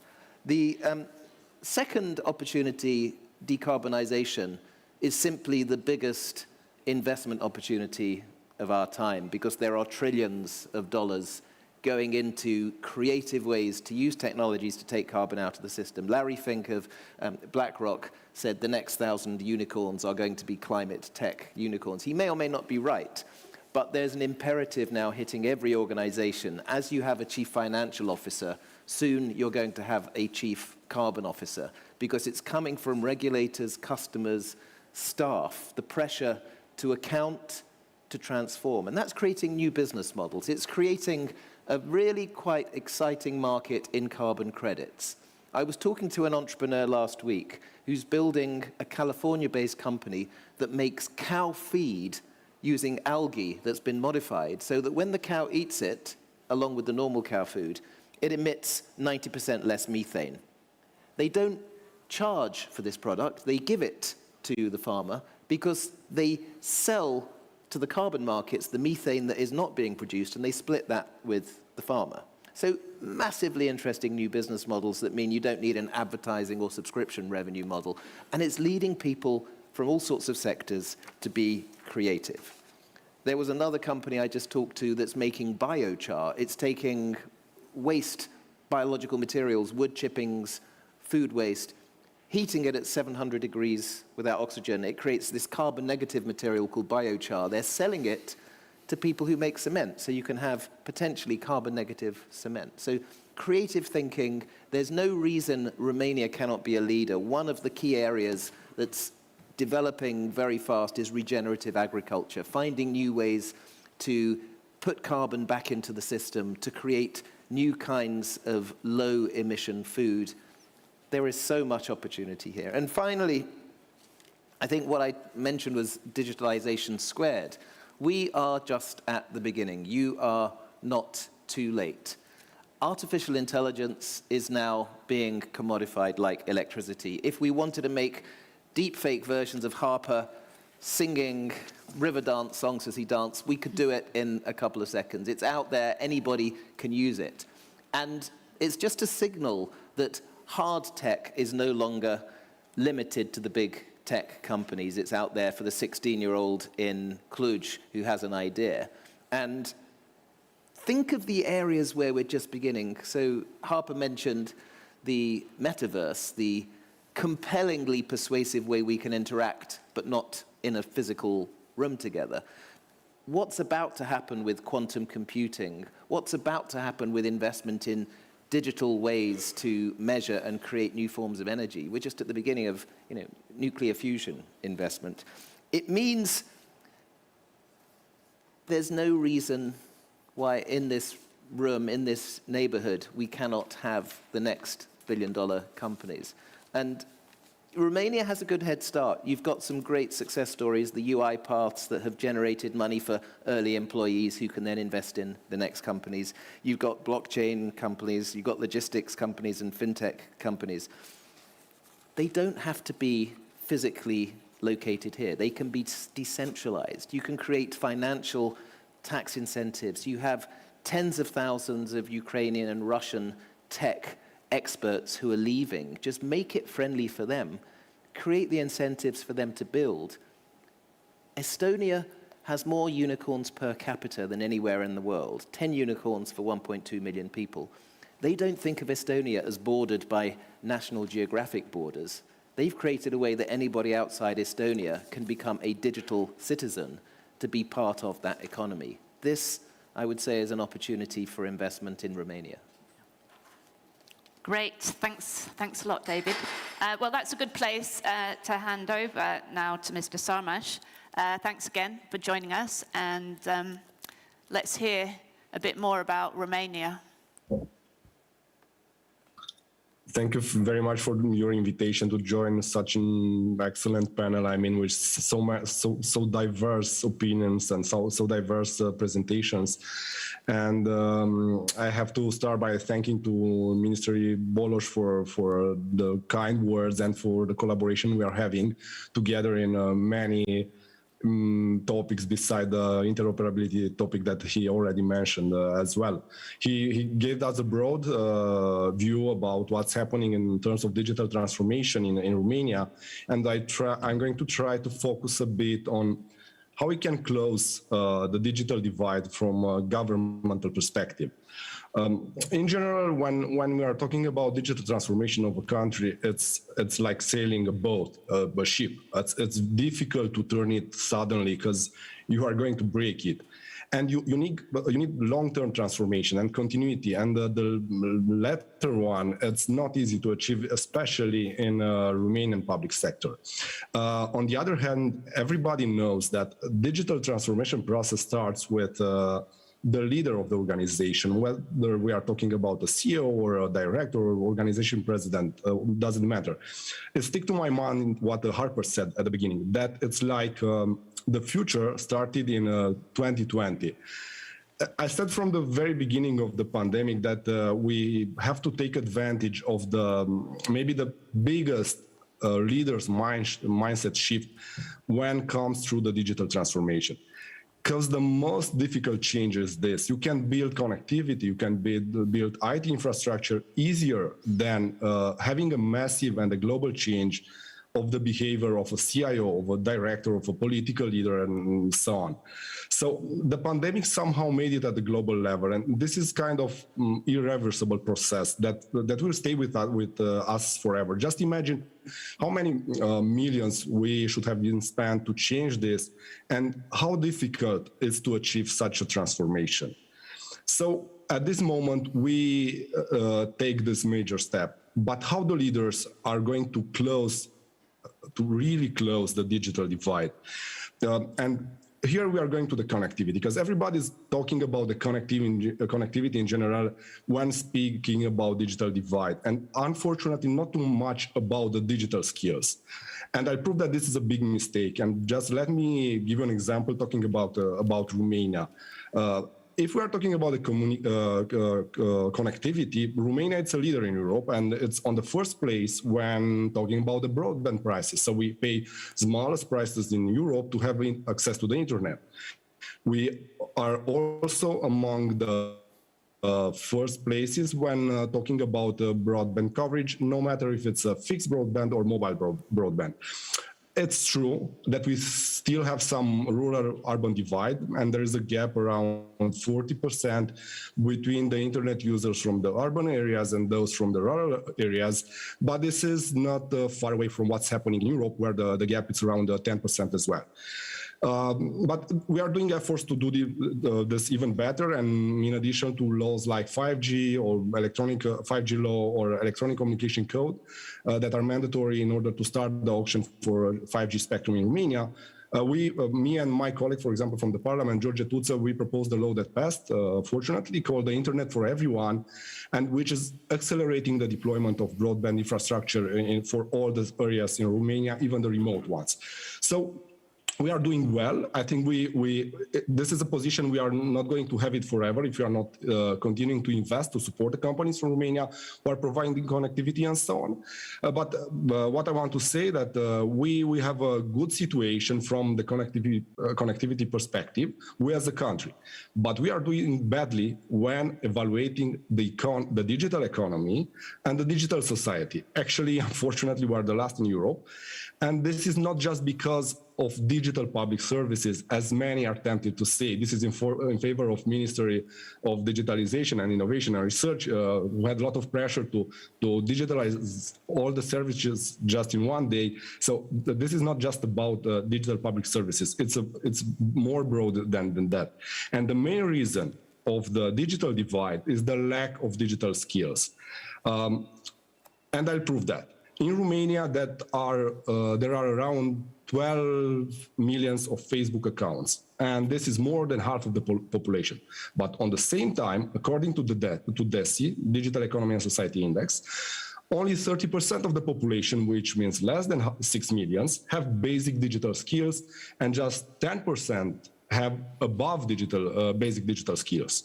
So this proves that in our country, the main purpose of using the internet is social media, and from other statistics as well, it's for video calls in general. So we are not using technology in an effective way, in a proper way, to increase the productivity in the companies or for education purpose. And speaking about education, this is happening as well all around the world, not just in Romania or in Europe and so on. So we need a good strategy in order to have skilled people, to reskill them or to upskill the people, and this at the level of whole population to close this digital gap. But in my opinion, the main threat is that it seems that we are not aware of the illusion that a new generation it's not mastering the digital skills. So having the majority of the youngsters proficient in using social media applications like Facebook or like Instagram or TikTok doesn't mean that they have the proper digital skills for their futures, for the jobs of the futures.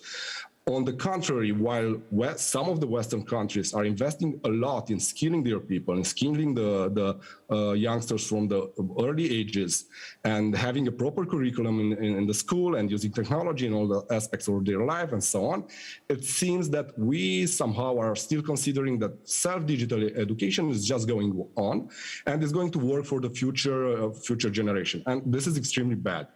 So we need to pay attention, as I said, beside the connectivity, where we are doing well as a country, to the digital skills, because this proves that we are among the last in Europe just because there is a strong issue in our country regarding this. But anyway, I think we can somehow, as Mr. Bowler said also, end in a very optimistic way, because we have a lot of potential and we have a big opportunity. I think it's a unique chance for our country to and I said this 2 years ago, I think Romania can be the fastest growing digital economy in Europe.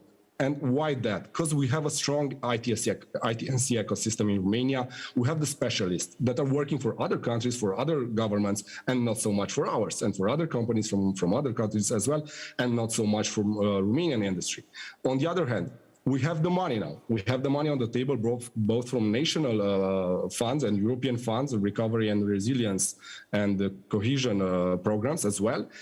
And I'd like to close by saying that we have another thing. As I said at the beginning, we had something that is totally unexpected, a change in the mentality of the leaders in favor of an accelerated digital transformation in our country.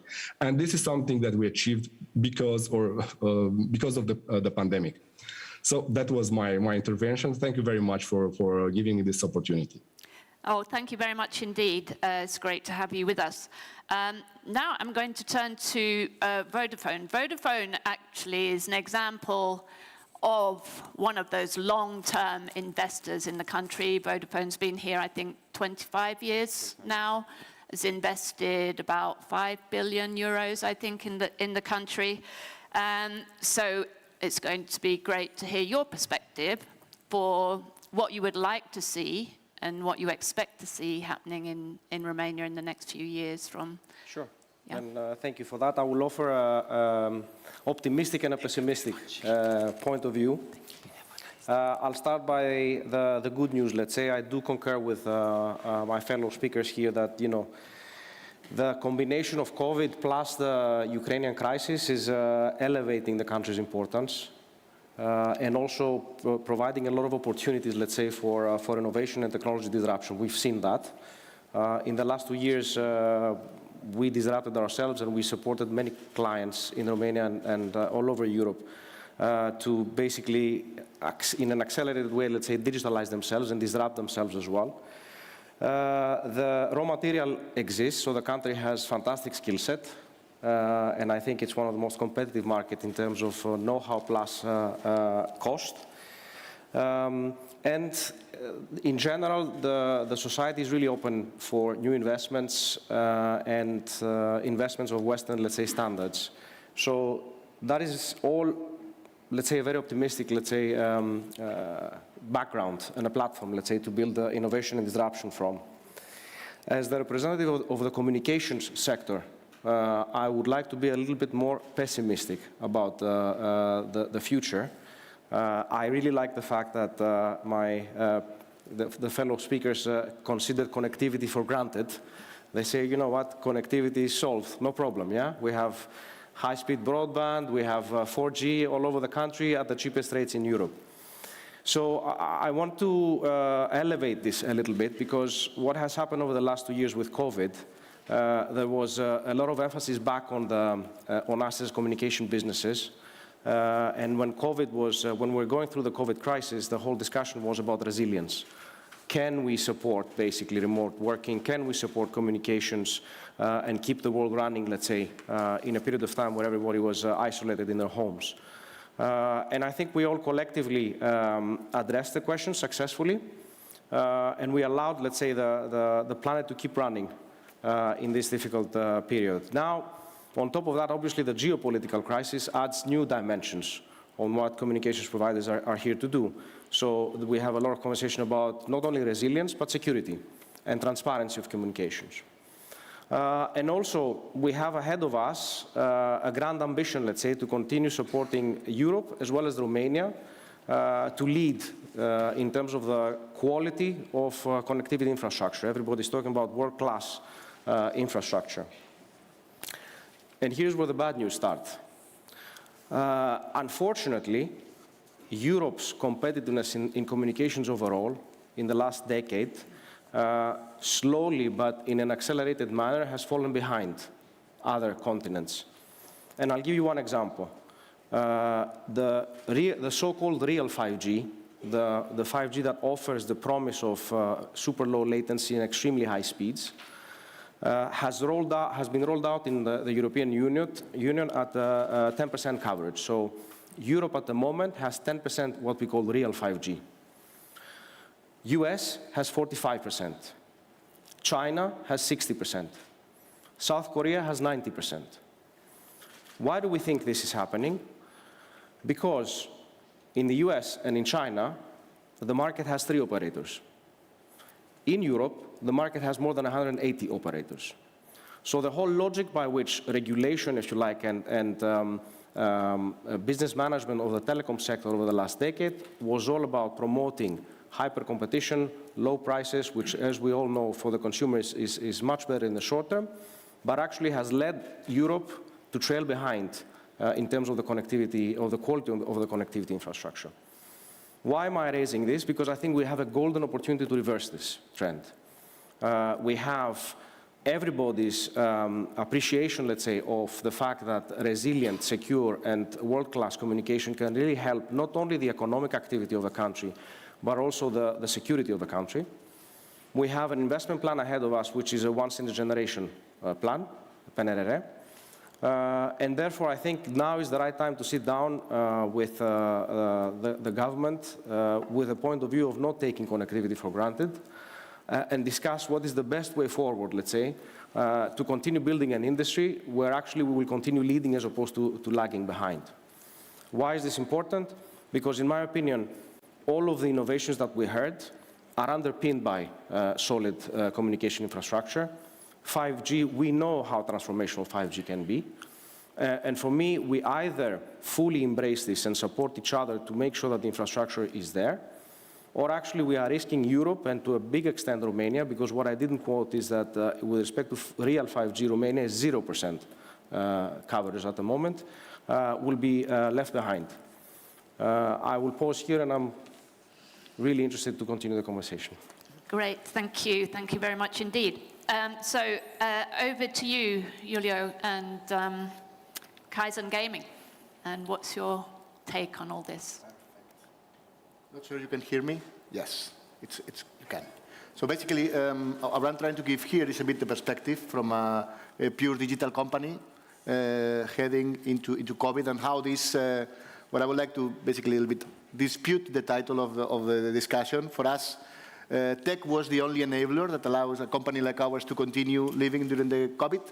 The whole ways of working changed dramatically from one day to the other, and all companies, I cannot even think about how this would have been in 2002 if the SARS or the avian flu or one of these ones would have been the big one like COVID was, and how this would have impacted the productive economy, and how this allowed other companies to continue operating in an environment of a hardcore lockdown. So in this sense, as a tech fast-growing company, we are now, after COVID or even in the middle of COVID, facing, I would like to call 4 paradoxes. And the first one, I think, is very well linked to this conversation we're having about Romania and what do we need to sort out to make sure that we can continue accelerating growth, we can continue eliminating the blocks that may come in the future or that are already facing here, and how we can look forward into the future with confidence. The first is the infrastructure one. As we'd like to say, our customers and consumers are now living in the future. We're talking about guys that have been living in 2027 now. The usage of technology, the expectations, the demands, the hopes. whereas we have an infrastructure base of 2019. And not just about connectivity, networks, and so on, also about the software, about the coding patterns, the ways of working are deeply rooted into what we were doing in the past. That is also interlinked with what we can call the talent paradox. It's amazing to talk about developers, about engineers, but the fact is that any tech company will tell you now we are scrambling for talent. Highly educated people, developers, software engineers are scarce. And not only they are scarce, they're going to be scarce in the near future as the people that are hitting the streets now from the university are responding to what 2018, 2019 needs in education. So there is a battle, a real battle for talent and for the kind of right of people that are going to be able to enable growth and to develop your products into the next level. Then another one that is also heavily interlinked, looking into the realistic economic growth as a company, it's your customers. So what is happening with the wealth? Where is the money going?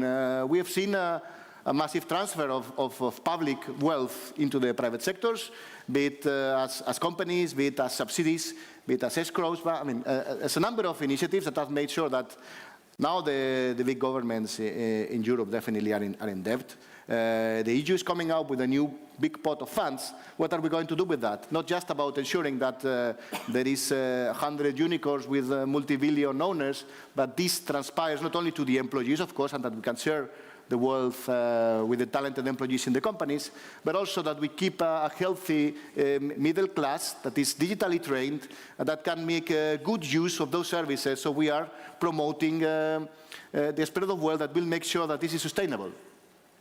And last but not least, also is about the information paradox. I seem to remember this 19th century utopias about if the information was publicly widely available to everyone, we would be living in this utopia where everybody would agree.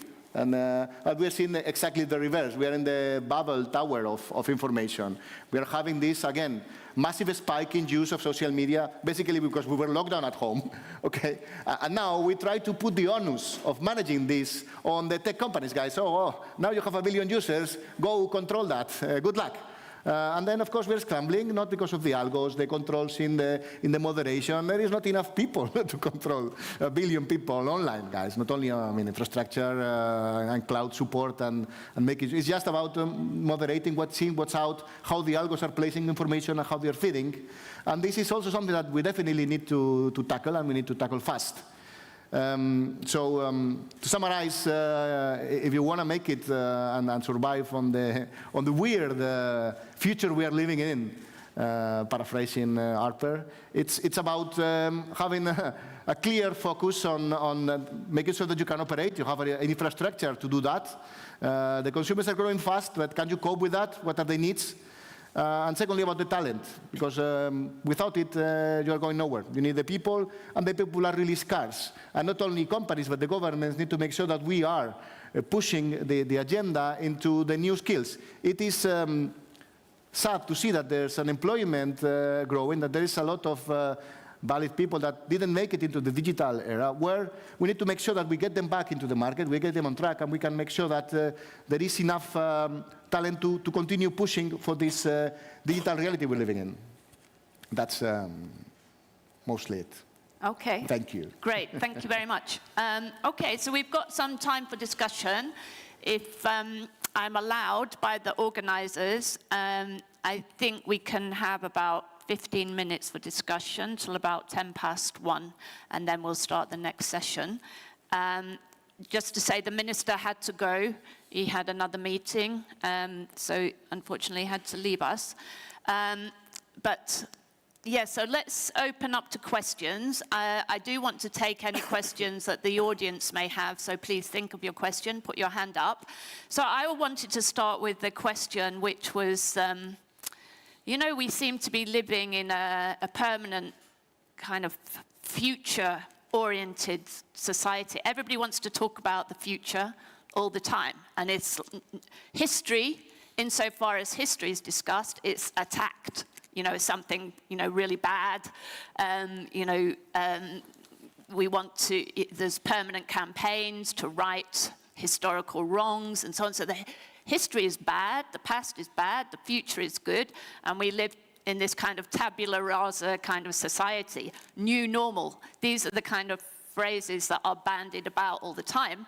So that brings me to this geopolitical moment where the past, it seems, is reasserting itself in a big way, and very old ideas about great power politics and spheres of influence and all the rest of it are reasserting themselves. And some very old ideas obviously still have a lot of purchase. So my question is twofold. How do you, how do you reconcile, past in your business, past and future? And actually a lot of citizens still believe in some old ideas about nation states and the importance of sovereignty in this globalized world. Sovereignty actually, it turns out, is pretty important. That's what they're fighting for in Ukraine. People believe in tradition, they believe in community and so on. So how do you reconcile these things? That's a kind of big picture question. But it's also a question about how that war is being conducted as well, which actually turns out to be a pretty old style war. It's an artillery, primarily an artillery war. That's the nature of the Russian army, I guess. And we haven't seen the sort of cyber attacks that everybody was expecting. I wanted to talk a bit about cyber and get your perspectives about that. How well is Romania prepared for cyber attacks, and not just at the level of government, but the level of business and so on? Is that important? So some questions kind of about past and future, geopolitics, and how that kind of influences your sphere of operations. So anybody want to take that on? Shall we go back to the beginning? Because you've been silent for quite a lot of time, Harper. Yeah, I can jump in and talk about this. I think, I do a little bit of work around with some security think tanks, both in the UK and in the US. And what I've noticed is, although the conflicts may look very similar to the past, and the powers that are fighting these conflicts may look very similar to the past, there is a lot of, I guess, just general difference. There's an information, or just an information problem, both misinformation and disinformation, but mostly it's just there is a lot of information. I remember sitting in on a briefing very early in the war in Ukraine, and there was a lot of confusion on why the cyber capabilities of Russia had not been shown. And you saw this a lot, and you still see that commentary coming up. But in regards to my own practice, I think of these things as there's the macro impact and the micro impact. In regards to business and what is near me, and I think this is probably similar to many entrepreneurs, you're looking at these things as the macro impact on how it kind of changes your business, fundraising, capital, access to various resources, talent, etc. How it destabilizes those things as well. I remember in 2014, we were fundraising for a company, and we said, capital may become confusing. It wasn't that it was going to disappear, it was going to become confusing if there was a destabilizing conflict in Europe, specifically Russia invading Ukraine then. And the same conversation is happening now, specifically about capital, that it doesn't disappear, it just kind of redirects to certain things. And I think that happens with talent. I have many friends who are affected on the micro side, meaning their companies are affected by talent that was in either Ukraine or other places in Europe that are suddenly just refocused. And so I do think you cannot avoid the impacts in our kind of globalized world where everything is connected. The result is that it's globalized and everything is connected.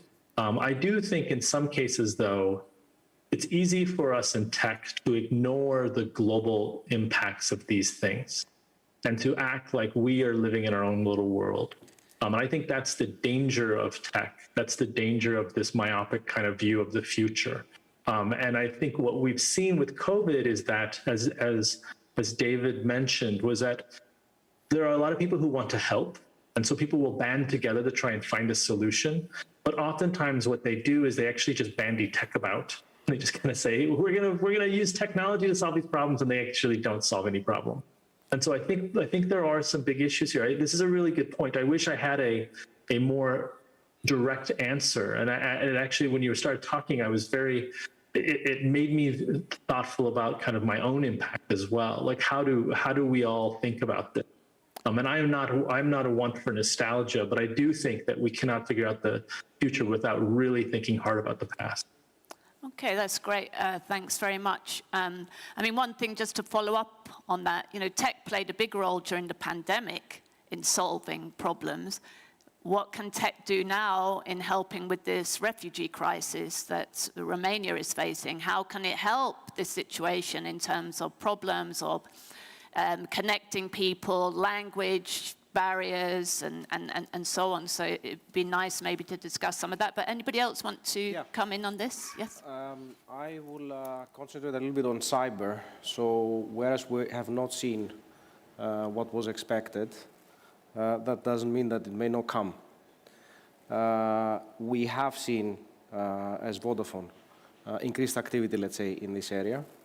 We have a global team of cyber experts, close to 1,000 people working specifically on this task. And we believe it's not enough. And why I'm mentioning us as an example, because I think especially in Romania, other companies are far behind us in this respect. So to be honest, it's one of my greatest fears about the resilience of the country, particularly in a post-war era, because hopefully at some point the conflict will end, the physical conflict, let's say, and one of the predictions is that probably this is the moment where you're going to see the sort of virtual conflict erupt. And also when it comes to forecasting and future and past, what I can tell you is that COVID taught us to be very, very flexible.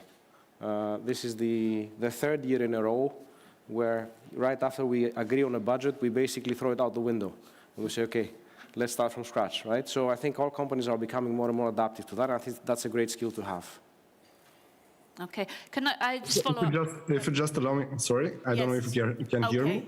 Go ahead, and okay, I'll thank you. If you just allow me a few seconds to jump in on this subject of cybersecurity, because it's important how we as a country are doing. I think, at least in my opinion, and it's not only my opinion, actually, we are doing pretty well. I mean, we are facing a reform in our country. We have a new institution in charge of cybersecurity for a public institution and for a society in general, which is National Directorate for Cybersecurity. It's a very strong institution. It's under development, but it's a very strong one compared to the previous institution that was in charge of cybersecurity in Romania. On the other hand, a very important thing for our country is that we are having in Romania European Cybersecurity Industrial Technology and Research Competence Center. I hope the name is correct, which is kind of European agency in Romania that is going to be in charge of research in cybersecurity and competencies all around Europe. I mean, this is a huge win for our country. On the other hand, from the resilience and recovery funds, we are going to spend more than 150 millions of euro just on cybersecurity solution. And because cybersecurity is not just about the technology, and we all know this, other 25 millions on digital competencies, in particular in cybersecurity. The next thing, because you asked about how the industry can help the society in general, the next thing we need to build is having cyber resilience strategy. And this is something that the government alone or the companies alone cannot build. The cyber resilience, it's up to whole Romanian society. And this is a point we should meet, and we put all the efforts together to have such a strategy and to implement such a strategy for cyber resilience in Romania. Thank you. David? Can we broaden the concern from cyber as in ransomware and hack attacks to cyber as in information warfare? Yes. So there is a strong case to be made that the Brexit vote was heavily influenced by Russian money coming in to create disinformation. China is investing heavily in teams outside China who are trying to suppress debate in universities, in liberal democracies, where the subject matter is inconvenient to China. When we are in a networked world, it's not simply code that influences power, it's ideas. Thanks. I mean, I don't disagree about information warfare, disinformation, big concern. I also think we should be quite careful about when we're trying to allocate blame or explain political events. I think we should also be a bit careful about what we're saying about voters, you know, and their capacity to distinguish between disinformation and information, and what drives voters. You know, it's just possible that people voted for Brexit for, you know, for other reasons, not because of Russian bots and what was going on social media. So I think it's a big concern, and in a democracy we need to find the right solutions for that as well. Did you want to come in on this big question? Yeah. Yes. Particularly on the information side, but also on the infrastructure, I believe that, of course, there is so much the government can do, but without the companies also stepping up to protect themselves. And this is also something that it's, in my view, not necessarily fostered enough, and I don't think it's spoken enough even for companies that are 99% dependent on tech. I don't think we're having the right amount of focus on cybersecurity. Definitely, you know, ransomware now, it is, because a few companies have been already hit big profile, and a lot others are hiding it under the carpet. So this is definitely coming to the top front. But I would say, on the overall scheme of things, that I think that the information wars are more, I would say, probably more dangerous in terms of, because as you said, of course, there has to be a respect for the votes, but also we all are aware that massive change of a 1% targeted in some places can have in some decisions, and that's also something that has to be made aware. And also have, I mean, a healthy curiosity about how will the people in 20 or 50 years think about how we were handling social media in itself. I mean, will they think like, oh my God, these guys had this unfettered access to this thing, they were like kids playing with a gun, or are these guys, they started this massive era of enlightenment and they face the challenges. So this is a bit, because also you can see that a very little amount of people can have a massive impact oversized to their weight. And also I think that the other trend is the fragmentation.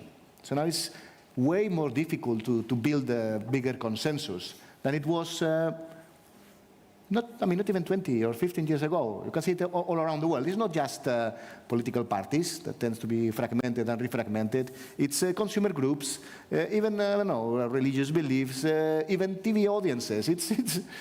All the records are from the 80s or the 90s. So it's difficult to get people together to agree on something. And not even if we talk about fact-based or data-based evidence or whatever. So it's a very interesting discussion. I don't think, at least definitely, I don't have a solution. It's just something that we need to be very, very, attentive to. Okay, thank you. We've just got a few minutes left, so I wanted to come back to the question of the kind of infrastructure and the importance of that. So the 5G question, which is a question that's an issue that's been quite troubled and long delayed in Romania. So now we were expecting that this auction will take place sometime later this year. So, just to turn and ask you, Vodafone was the first operator to introduce 5G in Romania. I think the big question, it seems, here is the price of the spectrum, which it seems to be the highest probably in Europe right now. So just wanted to ask your view, what do you expect later this year with this auction? Well, as you said, the future is unpredictable, right? So it's hard to predict exactly what will happen. But what I can tell you is that the industry is faced with north of a €1 billion investment to make sure that the quality of the 5G networks is equal to that of 4G of today. You add on top of that some very strict regulations that have been passed effectively forcing operators to make specific technology choices with regards to vendors. So the price to pay is extremely high.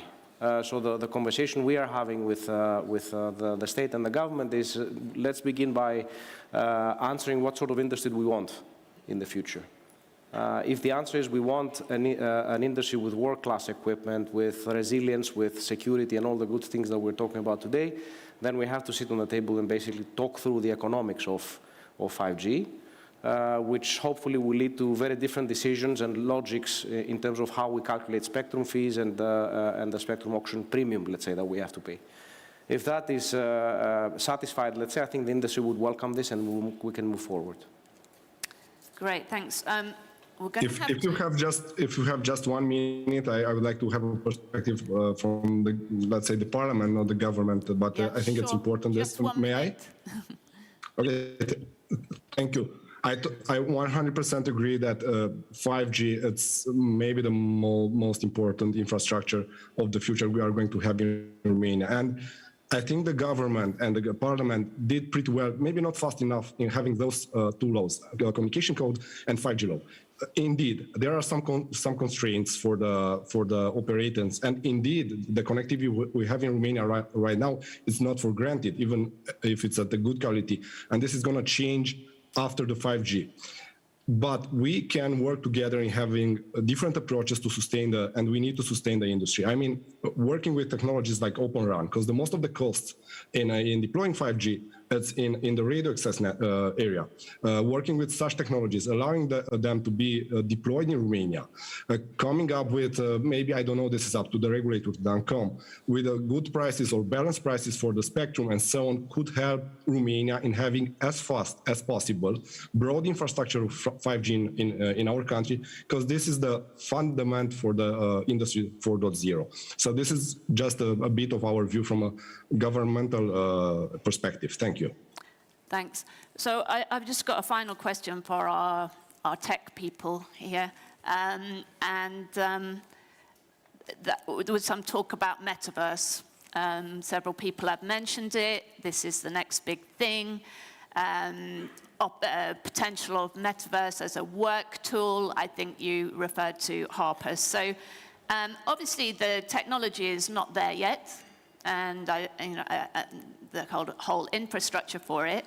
But will people want to live in the metaverse? And in what ways can it make their lives better? Or if not the metaverse, what is your, just a very brief, most exciting thing that you see in terms of technological development in the next 5 years? So let's start with Harper, just very briefly, because we've got to close. Yeah, the metaverse is really interesting because although we are not in the metaverse, our children are, their friends are, and they're there every day, all day long, whether it's Fortnite, Minecraft, Roblox, etc. And they're spending millions upon millions of dollars there, hopefully not individually. And so I actually reject the idea that the metaverse is not here yet. I think it's not here yet for us, but I think it's very much for us. And within 10 years, we're going to be hiring people that grew up in Fortnite, if not already, who grew up in these spaces, and their expectations around how work is going to be is much closer to a Minecraft, a video game, or a that kind of virtual space than it is going to an office and a cubicle. So I would actually say that we're here today in the metaverse, and what has happened is the big businesses have woken up and realized there's a lot of money, and you see this in the acquisition trail. And so, yeah, I'll leave it at that. Thanks. Thanks very much. David? I think we're already in the metaverse. Like, Harper is somewhere mysterious in Chicago, but it's like a real-time conversation. In general, there's a journalistic rule that is follow the money. And if you look at the amount of transactional revenue happening in virtual gifts in games, in new forms of cryptocurrencies and tokens and non-fungible art that's JPEGs, it suggests we're already fairly deep in there, and there are going to be massive monopolies created that are going to use that revenue to build all sorts of other things that we don't yet know about. So it's not real-world metaverse, it's already interwoven. Okay, great, thanks. No, I mean, Anything to add? I do agree. I think that we really don't know how it's going to look like. We know how it's being used right now, and it's probably the next layer in the human-machine interaction. Now we have websites where the revolution. Now we'll have avatars interacting on online entertainment. So, I mean, there is definitely the demand for online is there. It's not a question. We are living in it. It's like everybody's buying, searching, doing it. Now, in the how can we improve that into the next level is what the metaverse conversation is about. And I think that whoever cracks this one up is gonna make a lot of money, as David would put it. Okay, I'm sure we didn't do justice to all the big, questions that were raised, but I really want to thank you for raising them and flagging for us what the future is bringing. I think it's been a really great discussion. So thank you very much to the two of you who joined us virtually, and thanks to the three of you and the Minister, of course, who's left. Thank you very much indeed. Thank you. Thank you.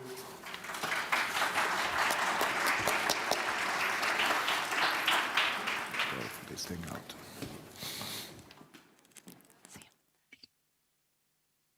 Head straight into the next session, which is on energy.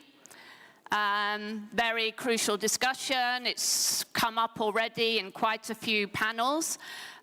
We've got 3 speakers, slight change to the program. So I'm very pleased to say that we've got Dan Dragan, Secretary of State at the Ministry of Energy of Romania. Please join me on the stage. Radu Dudau, co-founder and director of the Energy, welcome, take a seat, of the Energy Policy Group. Please join me here. And also Carlo Pignoloni, CEO and Country Manager of Enel Romania. Hi. Nice. Hi. Nice to meet you. Please take a seat.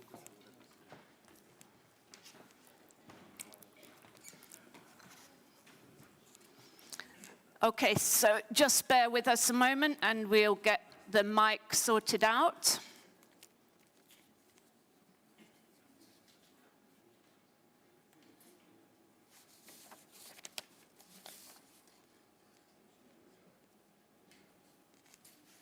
Okay, let's get started. And I think each of you is going to speak for 5 or so minutes, and that will give us a bit of time for questions from the audience and some discussion. So let's start with you, Mr. Dragan. Thank you very much. I think it's working. It's not working. Is the mic working? Just a few minutes. Yeah, we'll I think so now. It's working, okay. Okay, good afternoon, distinguished ladies and gentlemen. I am pleased to be here today with you and to present the message of the Ministry of Energy, Mr. Popescu, which will not being able today to join to his agenda, which is required to be abroad. And also, I think that this debate on the necessary progress to a healthy and sustainable environment and transition to a low-carbon economy will be very, very well appreciated by the distinguished guest. So, as you know, Romania's commitments assuming the National Energy and Climate Plans and the National Recovery and Resilience Plan is based on an ongoing cooperation between the public and private sector, ensuring the involvement of all stakeholders, as well as strategic international partnership. This is why every piece of the European energy puzzle is important for unitary success of the decarbonization process. Regarding security, energy security and sustainability, through its geostrategic position, Romania has the potential to become a stable provider of energy security at regional and European level, actively contributing to the achievement of European energy and climate objective, including the urgent reduction of EU dependency on fossil fuels. In light of the current geopolitical tensions in the European Eastern neighborhood, energy independence is a renewed strategic goal. In this respect, we think that Southern Corridor of Azerbaijan and Brua gas pipeline as access routes are of major relevance for our energy security. Romania will ensure the simultaneous implementation of two main priorities: action, maintaining the security of supply, and fulfilling the role of a regional stability factor by means of actively diversifying and developing transport routes, developing new sources of energy, new generation facilities, as well as increasing the interconnection capabilities with the neighboring countries. We know the Romanian's legislative framework compromise provision on establishing and maintenance of minimum stock of crude oil and or petroleum products. The Ministry of Energy is considering harmonizing the national regulation with the European Commission proposal of the joint procurement of natural gas and ensuring minimum underground storage gas capability in each member state for the next winter. We support the full use of local resources as well as the technological neutrality approach based on the low-carbon energy sources. As a consequence, Romgaz is moving towards the conclusion of the sale purchase contract of the share issued by ExxonMobil, which holds half of the required rights and obligations and assumed in the deep water area of offshore perimeter on the Black Sea. It is a strategic project which will significantly contribute to increasing national and regional security energy. Regarding the decarbonization process, we know that ensuring the green transition and digital transformation of the energy sector, we promote the production of electricity from renewable sources, energy efficiency, and innovative technology. And all these are among the main priorities of the Ministry of Energy. Given the EU energy target by reducing greenhouse emissions by at least 55% by 2050, compared with previous levels, Romania is pursuing important objectives by means of accelerating investment, deploying new energy capacity, customer protection, and adoption of the targeted social measures to combat the effect of rising energy prices. So how we are going to move on this direction? We know that we have the National Energy and Climate Plan. We know that we have the IRF milestone and targets that has to be fulfilled and that have been assumed by the Romanian authorities. Based on that, what are the resources in order to achieve these targets that we assume? This will going to be done by the financing that are coming from the RRF, and here I am pleased to announce that by the end of this month we're going to launch the first call of project for renewable project in due to technology, solar and wind, with an estimated value of 460 million euro, and the target is to achieve at least in the next couple of years around 950 MV to be installed in these two technologies. Also, we are coming in Q2 this year, so we're going to come with call of project for production of hydrogen from electrolyzers. And also we're going to come with new storage facilities, a call of project that is estimated to be launched also in Q2 this year.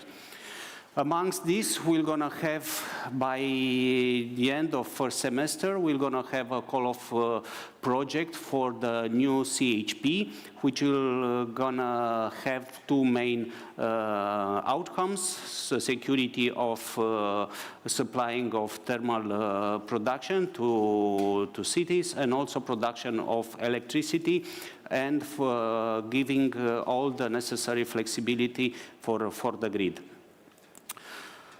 The next pillar on which we're going to finance all these investments is foreseen in the modernization fund, where we already have the first project, individual project, transmitted to the investment committee of EBAD, is the project that are comprised in the decarbonization plan of Oltenia.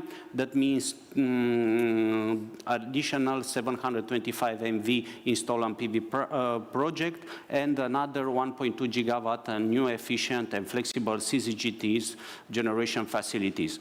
Also, in order to increase and enforce the grid, which is necessary to accommodate new generation facilities, 400 million euro are foreseen to be allocated to the TCO for the transmission grid, enforcing the transmission grid, and a scheme of 1.1 billion euro for the DCOs for the distribution grid will gonna be provided in the starting with this year.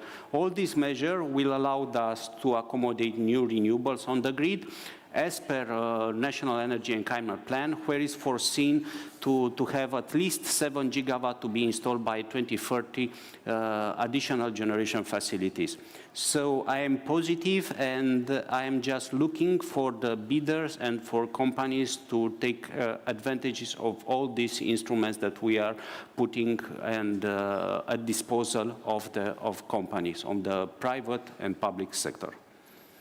Oh, thank you very much. Thanks for keeping to the time, and that was really useful to hear that. So over now to Mr. Dudau from the Energy Policy Group to hear your view on the present crisis situation and the kind of longer-term goals for the green transition. Yes, thank you, and thanks so much for inviting me on this fascinating conference, and apologies for being a bit, for still ramping up after a very bad flu last week, so my voice is still suffering a bit. Indeed, the moment is under the sign of an energy security emergency. It's a moment of all hands on deck, where the EU and all the member states are scrambling for all available resources to make sure that the energy needed by the citizens and economies is in place. In this context, again, the Romanian government is actually intent on reopening a lignite-fired power plant and another lignite mine, and this is something that would have otherwise been phased out, but again, the context demands it. There is certainly some concern for the longer term. These transitional or provisional measures, how provisional are they going to be at the end of the day? Because we want to ensure energy security and system reliability at best optimal costs. And for that, we have a blueprint at EU level. Just recently, the European Commission actually wrapped it up nicely in a paper called Repower EU. So for 2030, the argument is very convincing. Energy security is best provided by investment in clean energy, in energy efficiency, in digitalization, and of course in diversifying natural gas resources. One thing I want to mention for Romania in particular, Romania is a country that imports about 20% these days of its natural gas from Russia. About 2 billion cubic meters out of a consumption of 12. And the strategy should be for Romania to reduce its internal gas demand correspondingly. So not to bank simply on more alternative supply, on more production, this is very uncertain. While Romania should keep as much gas production capacity as possible in operation, the strategy for 2030 should be reducing natural gas demand at least by the amount that's currently importing from Russia. And we did a simple calculation in our think tank and shown that governmental program to roll out 1 million heat pumps in the country will basically reduce the demand for 1.2 billion cubic meters of natural gas, and will also pay for this investment by the avoided costs of purchase of imported gas. We would definitely go a long way by just improving our energy efficiency, just turning down our thermostats in our homes by 1 degree Celsius, not to mention 2, because Romanians don't like to spoil their comfort. But let's say we could live with just 1 degree Celsius lower in our homes in wintertime. And certainly expand investment in renewables. There is ample EU funds for that. It's just that we have to pay definitely more attention to the legislative and regulatory framework, which right now doesn't seem to really offer the right incentives for investors. While there is a tremendous level of interest for renewable investors in the country, I still don't see the right steps being taken to offer the basic incentives and stability conditions. I could even argue for the contrary, considering the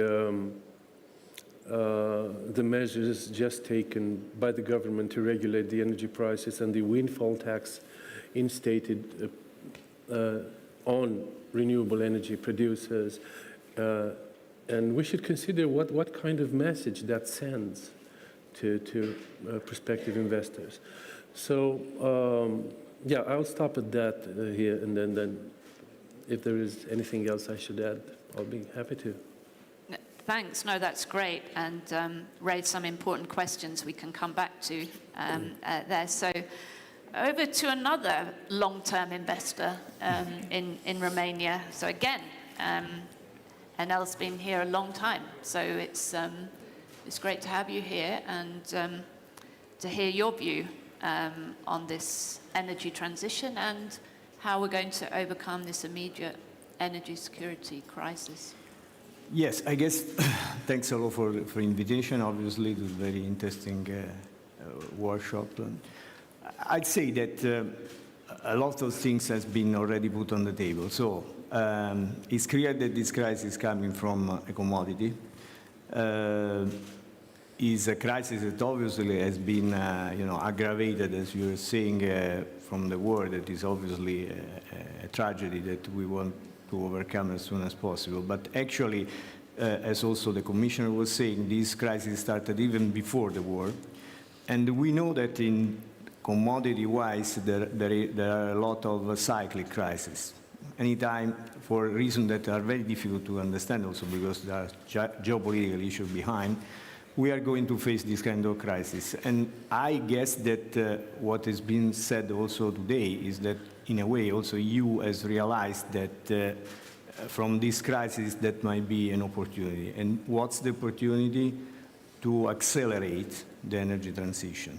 Because we have to say that probably there are a lot of declarations, a lot of good statements, but actually in terms of real transition, we haven't seen so far a real effort in all the respects.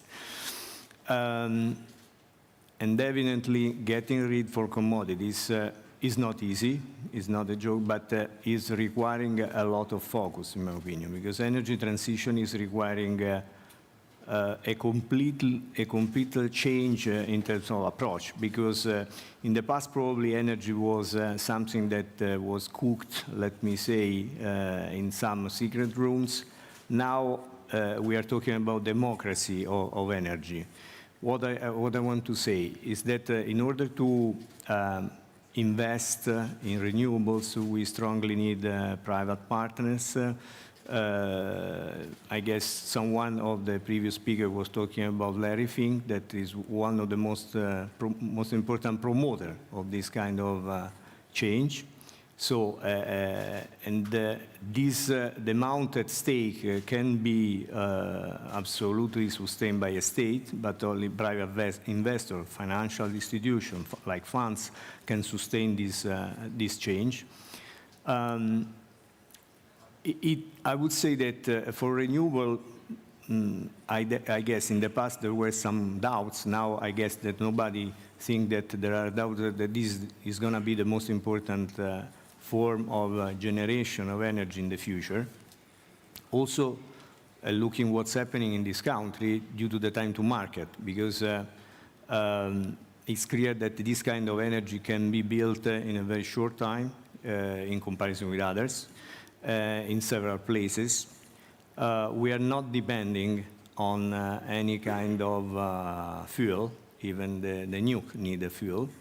And that's why we are, I'm going back to the democracy of energy. Any country can rely on their own resources, in this very case, wind and solar. This country is very rich also in hydro, but most of the hydro probably has been already exploited.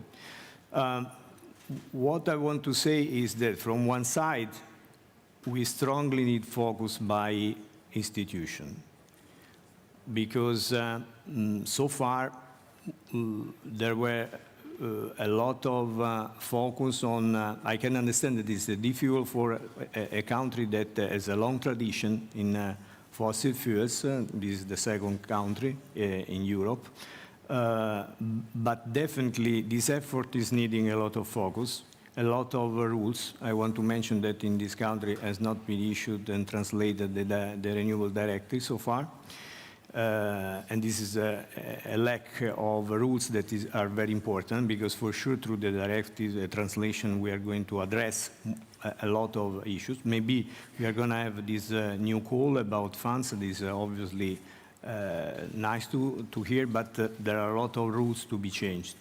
The market design itself is an issue in Europe, but here in Romania, a country that is not depending pretty much by imports, in any case is experiencing a very big crisis in terms of prices. And this has forced the state to intervene with a lot of law and also a lot of financing from the budget state in order to protect their citizens. If we were in a different mode, relying mostly on renewables, relying not in a market design that has been thought for commodities, but based on bilateral contracts, for instance, probably we were in different conditions. And this has been proven, for instance, of what's happening today, for instance, in Denmark, that is a different country in Europe with different rules, but actually that is not suffering so much. And coming back to the example that I made, for instance, about an important gas producer, it's very interesting what Netherlands did recently, completely embracing the transition, regardless of the fact that it has a lot of fossil fuel resources. In Europe, we have another example, not in the EU, but in Europe, like Norway, that is a very important oil producer, but is using only for exports and not inside. So all in all, we definitely need a lot of focus, not only now about renewables, but as also Mr. Duda was pointing out, also Mrs. Sanzanin, the efficiency. So electrification is one of the our mantra, but also, I guess, the only way forward in order to combat the climate change, but also to have a sustainable optimism, as is written here. So this kind of transformation is not only in generation, but throughout all the economy. So meaning that in transportation, we need this big transformation as far as electricity cars, but we need a lot of electric cars needing a lot of infrastructure. Efficiency, Mr. Dow was quoting about heat pumps and how much they can impact easily on the economy. This is still to happen. So my kind recommendation is to the government to basically put at the center of the agenda these kind of issues, because once again, there are a lot of rules to be issued. And without these kind of rules, it's very hard to achieve the targets that the state itself has given to them.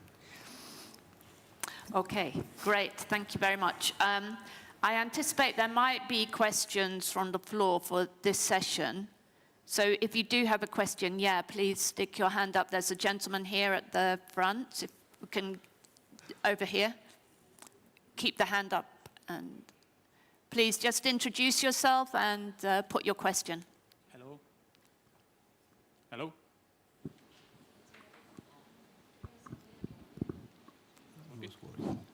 Yes. Okay, hello everyone. My name is Remus Tefurak. I'm running a social research company and a think tank, strategic thinking group. I have a question about an elephant. It's a huge elephant. It's not in this room, but it is in this country. And the name of this elephant, it's a very complicated one. It's an offshore deep gas project in the Black Sea. Probably everyone knows about this project. Now, we had a huge opportunity of having in the Black Sea a kind of economic and, let's say, security carrier, if you allow me a military term, under an Exxon gas platform. We failed to have this project. Now, having in mind the conflict in Ukraine, the military conflict and the military conflict in the Black Sea, do you think that this conflict will increase the risk of, let's say, the investor to, or will affect the willing of the investor to continue this project, presuming that the offshore law will be finally adopted by the parliament? Thank you. Thanks very much. So I think this question for you. Yes. Thank you very much for the question. Anyway, any conflict is not something positive for the business, that's for sure. And we increase the risk of realizing and continuing investment, that's for sure. As far as I already announced, in terms of investment, we are providing the companies with all the necessary support in order to continue and to realize this project. And the first molecule to come from Neptune Deep by the end of 2026, beginning of 2027. This will gonna bring increasing security, not just for Romania, for the whole region. And I'm pretty sure, and I hope that this conflict that we are seeing in neighboring countries will gonna end. And by ending, we're gonna bring the necessary message to the investors to continue as they define their business plans. So I'm positive that the investment will gonna be realized and the gas from Neptune Deep will be brought to the shore and to the benefit of the end customers at the end. And not just this, the benefit of end customers, but the increased security in the region. together with all the interconnectors that we will foresee that, and we are expecting to be commissioned, as there have been announced, also the Greece-Bulgaria interconnector, and also the intercontinental of Brua to the western part of Europe. I think that by exploiting and these capabilities and resources on the Black Sea, a lot of security in the region will gonna be brought, and I'm positive that this will gonna be realized. And I hope to see the steps, the new offshore law, and the final investment decision of the consortium that will gonna act in this area by the end of this year. Thank you. May I say something? You may, indeed. No, because obviously we are not involved in the gas. But coming back to the question and coming on what I said before, why not thinking that there is another elephant, not in the room, but in a country that is the exploitation of offshore wind in Black Sea? From my standpoint, it's an even more interesting opportunity for the country, because first of all, it's not a fossil fuel, then it's not going to impact on the climate, and it's an infinite source of energy. It is done basically in most of the northern countries. So this is my provocation, let's say. Also because I know that there are a law in the parliament, there are a lot of investors that are waiting for this law. And so I would say that probably for the state, it's another priority. Okay, we're running into the next session a little bit, so I've just got some questions that I want to throw out to you, and maybe we can end the session on that. So the first one is everybody's remarked the problem isn't money. There's quite a lot of money available now to Romania from the RRF, so money is not the issue, but the issue is, will that money be well spent, and in this area? And so I just want to hear from you, what do you think would be money well spent? I mean, we've heard about 1 million heat pumps. You didn't say how much that would cost, and whether that cost should be for the government or for government and consumers. But that's one thing. What else would be money well spent in terms of this, of the green transition? We've had some other proposals as well. And the second thing is, how feasible do you think the decarbonisation goals are? So I know Romania's recently raised its renewables target for 2030 to just over 30%. It was previously 27.9%. Now, I think the EU wanted 38% as the target for 2030. And now, even before this crisis, people were asking, is this really feasible? Now we have a much bigger energy crisis. So everybody's saying crisis opportunity, this is going to accelerate it, but in the short term, we're reopening lignite mines and coal-fired plants, and not just in Romania, but in other places too. So how do we get there? Is it really feasible that we can meet these targets? So 2 questions really to finish on. So shall we start with you? Yeah, so anything in particular? Well, you can tell us how much it might cost from your study for the 1 million. Our rough calculation was for 700,000 air heat pumps and 300,000 air soil heat pumps. That would cost about 4.3 billion euros, according to the standard specifications. We envisage a public program, so a rollout with public subsidies. There is a specific agency with such competence and experience in the country.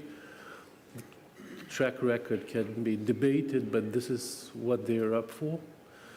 And they should be able to pull this through.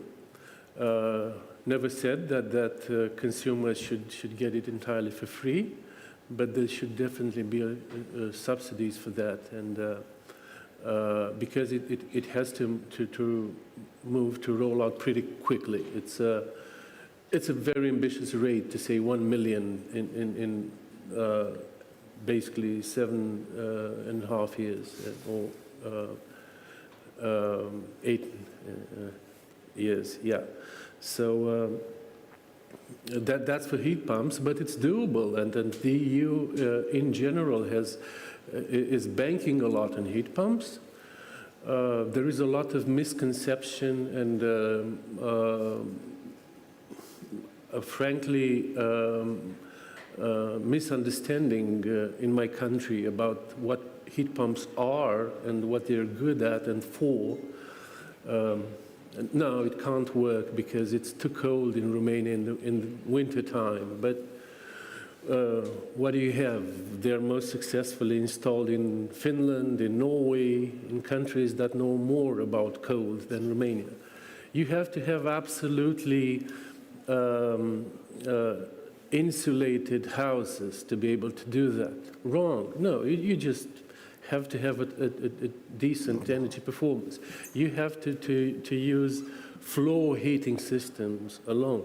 That's absolutely wrong. So there's a lot of such misconceptions that you'll hear on the floor of government experts, company experts, in the field, so some people that have something to do with the energy sector. And I think it's also high time for some know-how transfer and import of best practices from our successful governments, and this is something that my think tank wants to assist our decision makers with in this critical time. Yeah. Okay, thank you. And you also mentioned earlier problem with incentives and the regulatory environment. Not enough being done in terms of providing incentives for renewables, for companies to get involved. In fact, on the contrary, windfall taxes and so on. Would you agree with that there's more that can be done on the regulatory front? Absolutely. Because, the regulatory issue is, the regulation is an enabler of investment because, we can talk about renewables, but for instance, here in this country, we have, for instance, the higher cost in terms of imbalances because the market design is not made properly. And obviously, this is a burden that you have to put in your business case. So you might even use part of the funds for the asset, but then you have to see how much are the running costs for these imbalances.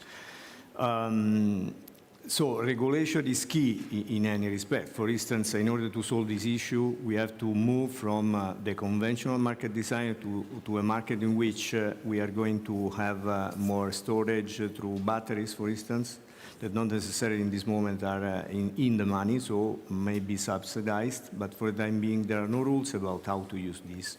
Demand response is another important digital tool that is not cost much, but without rules it's not working.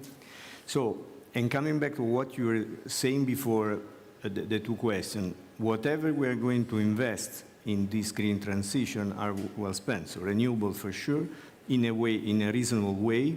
I heard that the Romanian state government is thinking to a CFD system. This is welcome to start up, but renewables at the end are in the money also without this kind of help, but maybe batteries are needed.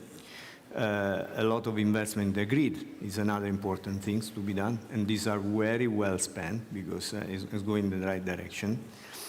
I'd say that Radu already said before, there are a lot of countries in Europe that are through the funds, and here in Romania we can rely also on the modernization fund that is on purpose for this country.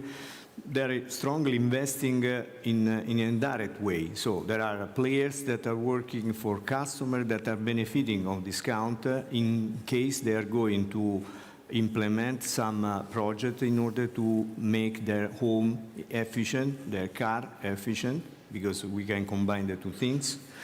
And this obviously is working a lot, because this is the transformation made by the decision taken by the customers. And that's why I come back to the complexity. We have to involve the customers and the citizens in this kind of transformation, because part of the transition is depending on their choices. And the last but not least, Romania can achieve this target? Absolutely yes. It depends on the rules. We haven't talked about prosumers. Prosumers here are almost not existing, but there are some other countries like Germany that have heavily invested in this. And you know, the rooftop, David was talking about decentralization. Decentralization is existing also for energy, not only in terms of life. Decentralization is key in order to achieve these targets in a sustainable way, and I would say also quicker than expected if you are only targeting utility scale plants. Okay, thank you. We have to close this session, so if you want to say something very quickly in response to any of those points, we have to finish. Just on shortly, how we will achieve our targets? By ensuring the investors that the market, the environment are welcoming them, and also the authorities. By implementing, let's say at the year end, the Directive 943, in which now are allowed PPAs for new investors. Taking into consideration also at that moment that we imposed also the legislative framework for consumers. We make for up to 200 kilowatt, we make quantitative compensation, and up to 400 kilowatt, we make financial compensation. We assure by competitive tenders that all this money will be spent in the most efficient way, for allowing to this competition all the companies, and also to compete between them. At the end customers, the households and industrial customers will gonna have these benefits. And also not the last, but it's important to assure also the transition from fossil to carbon neutral economy. And on this transition, we are rely on gas, because we are seeing gas as a fuel transition.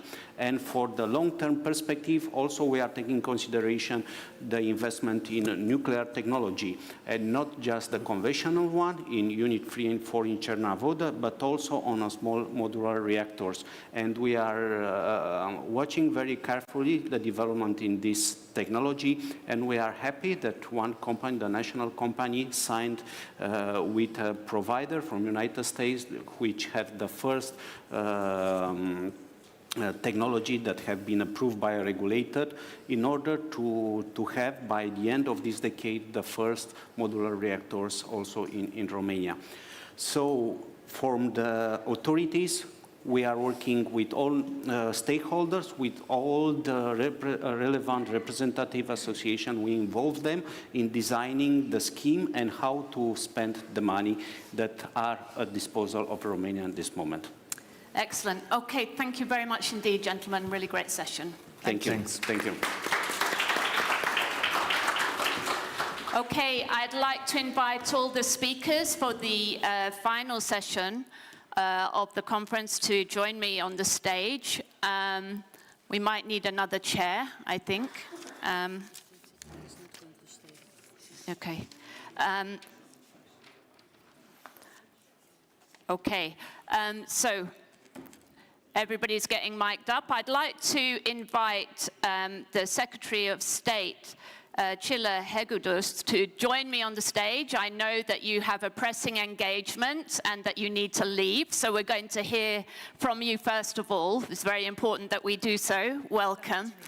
Nice to meet you, please. And if all my other speakers can join me now, I think we have enough chairs. We do.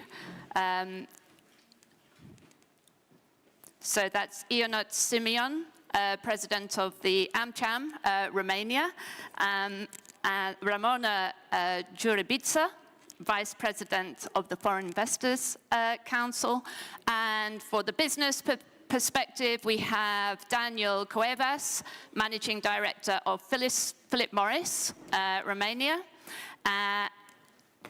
Hello again.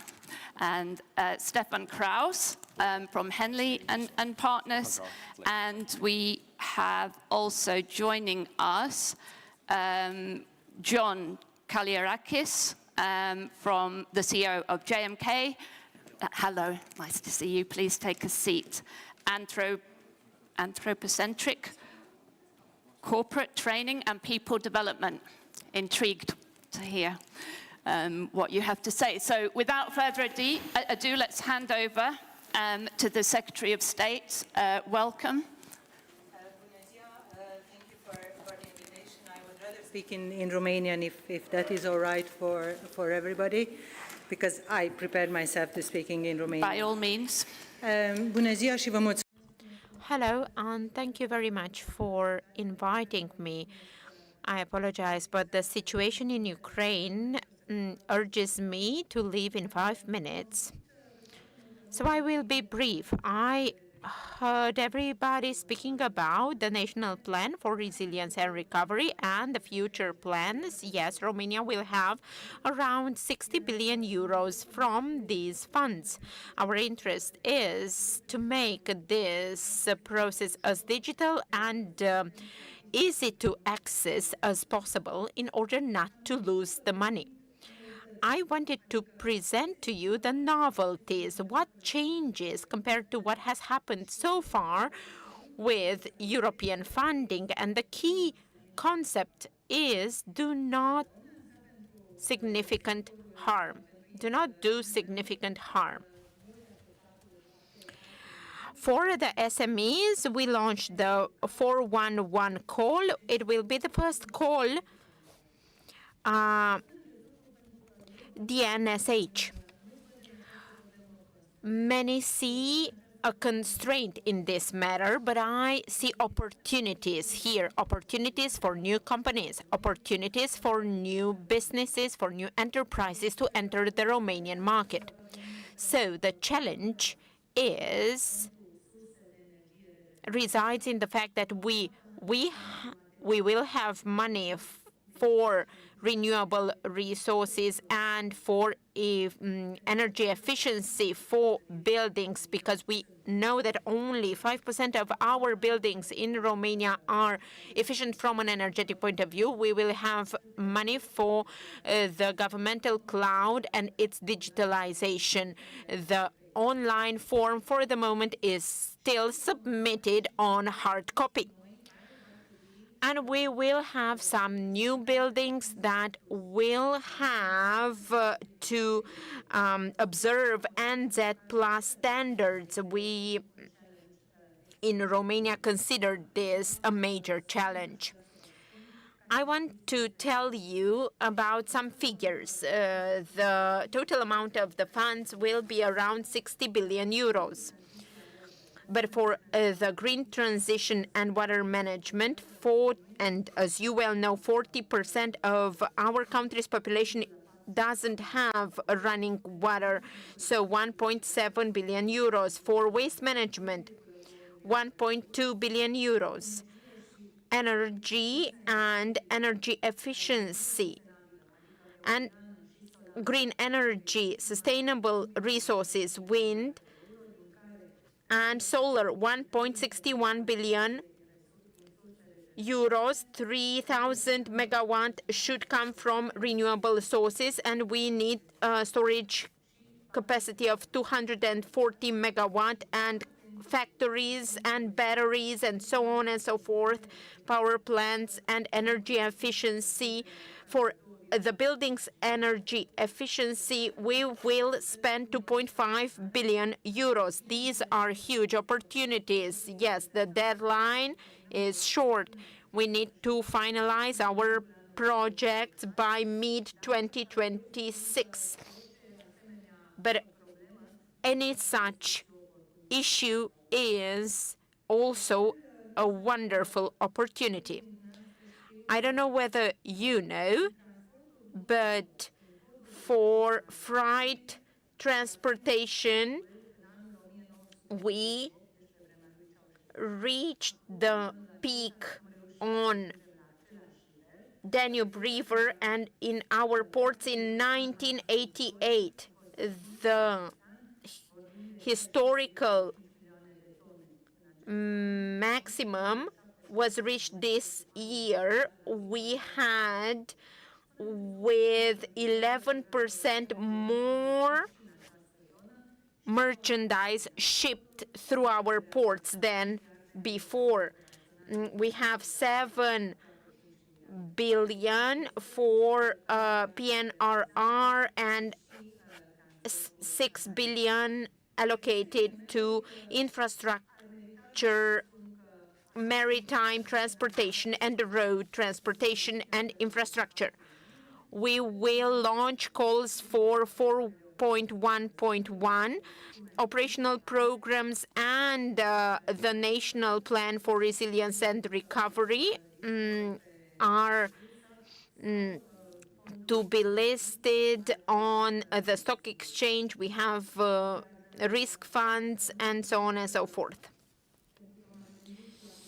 And since I focused on investment opportunities in the health system, Romania will invest more than 5 billion euros, half from the Resilience and Recovery National Plan, half from our own budget, national budget. We will modernize hospitals, build hospitals. We will buy the necessary infrastructure.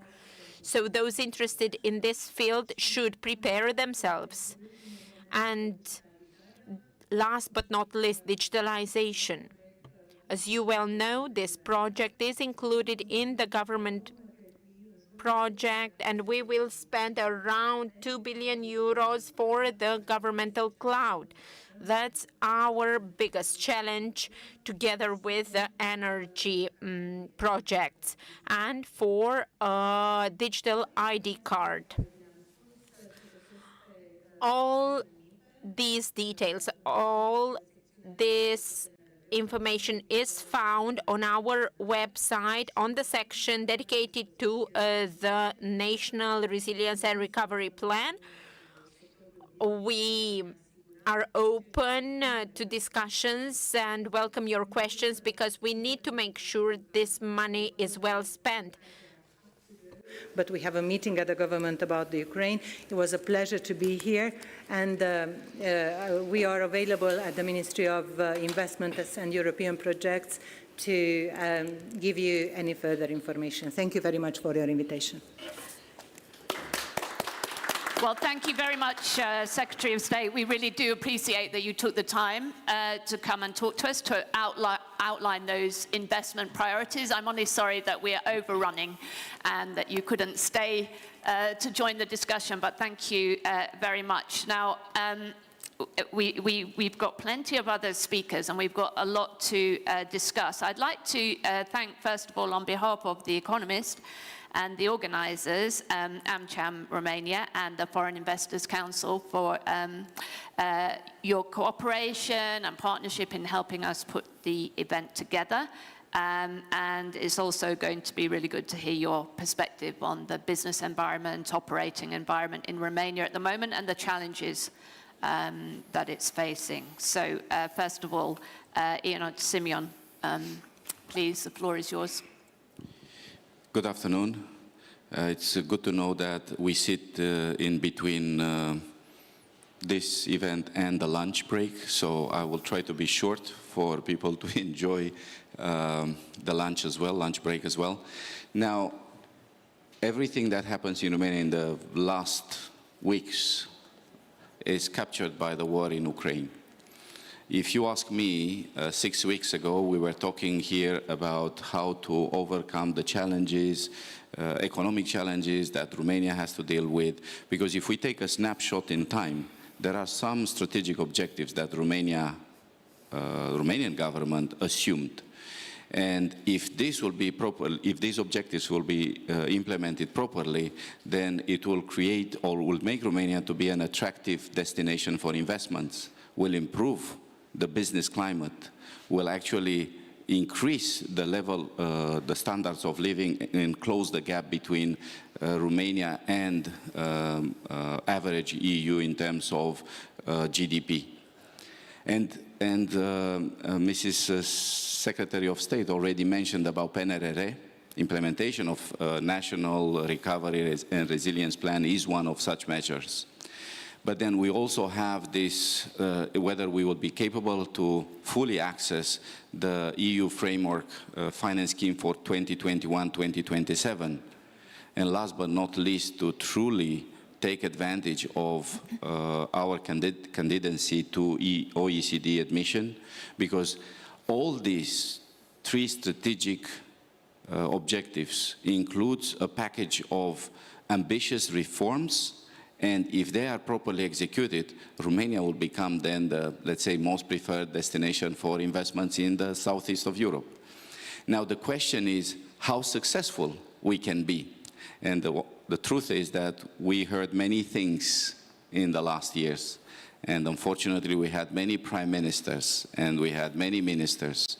If there is one thing we wish the most, is to have stability. Stability, political stability, because where there is a will, there is a way to get things done. I think you heard many things about, you know, how can we make Romania successful. I'm not going to talk about that. I just want to give you some feedback about what you, the executives in Romania, believe about our business environment. There is a very famous journalist in Romania who said that, luckily, in Romania, political landscape is not well connected with the business environment, which makes Romania be successful, even though we have up and downs with the political environment. However, it's not 100% true. In AmCham, we run an annual survey called Business Barometer. Usually we release, no, for sure we release this on 4th of July, which is the Independence Day, and is well connected with our mission, American Chamber of Commerce.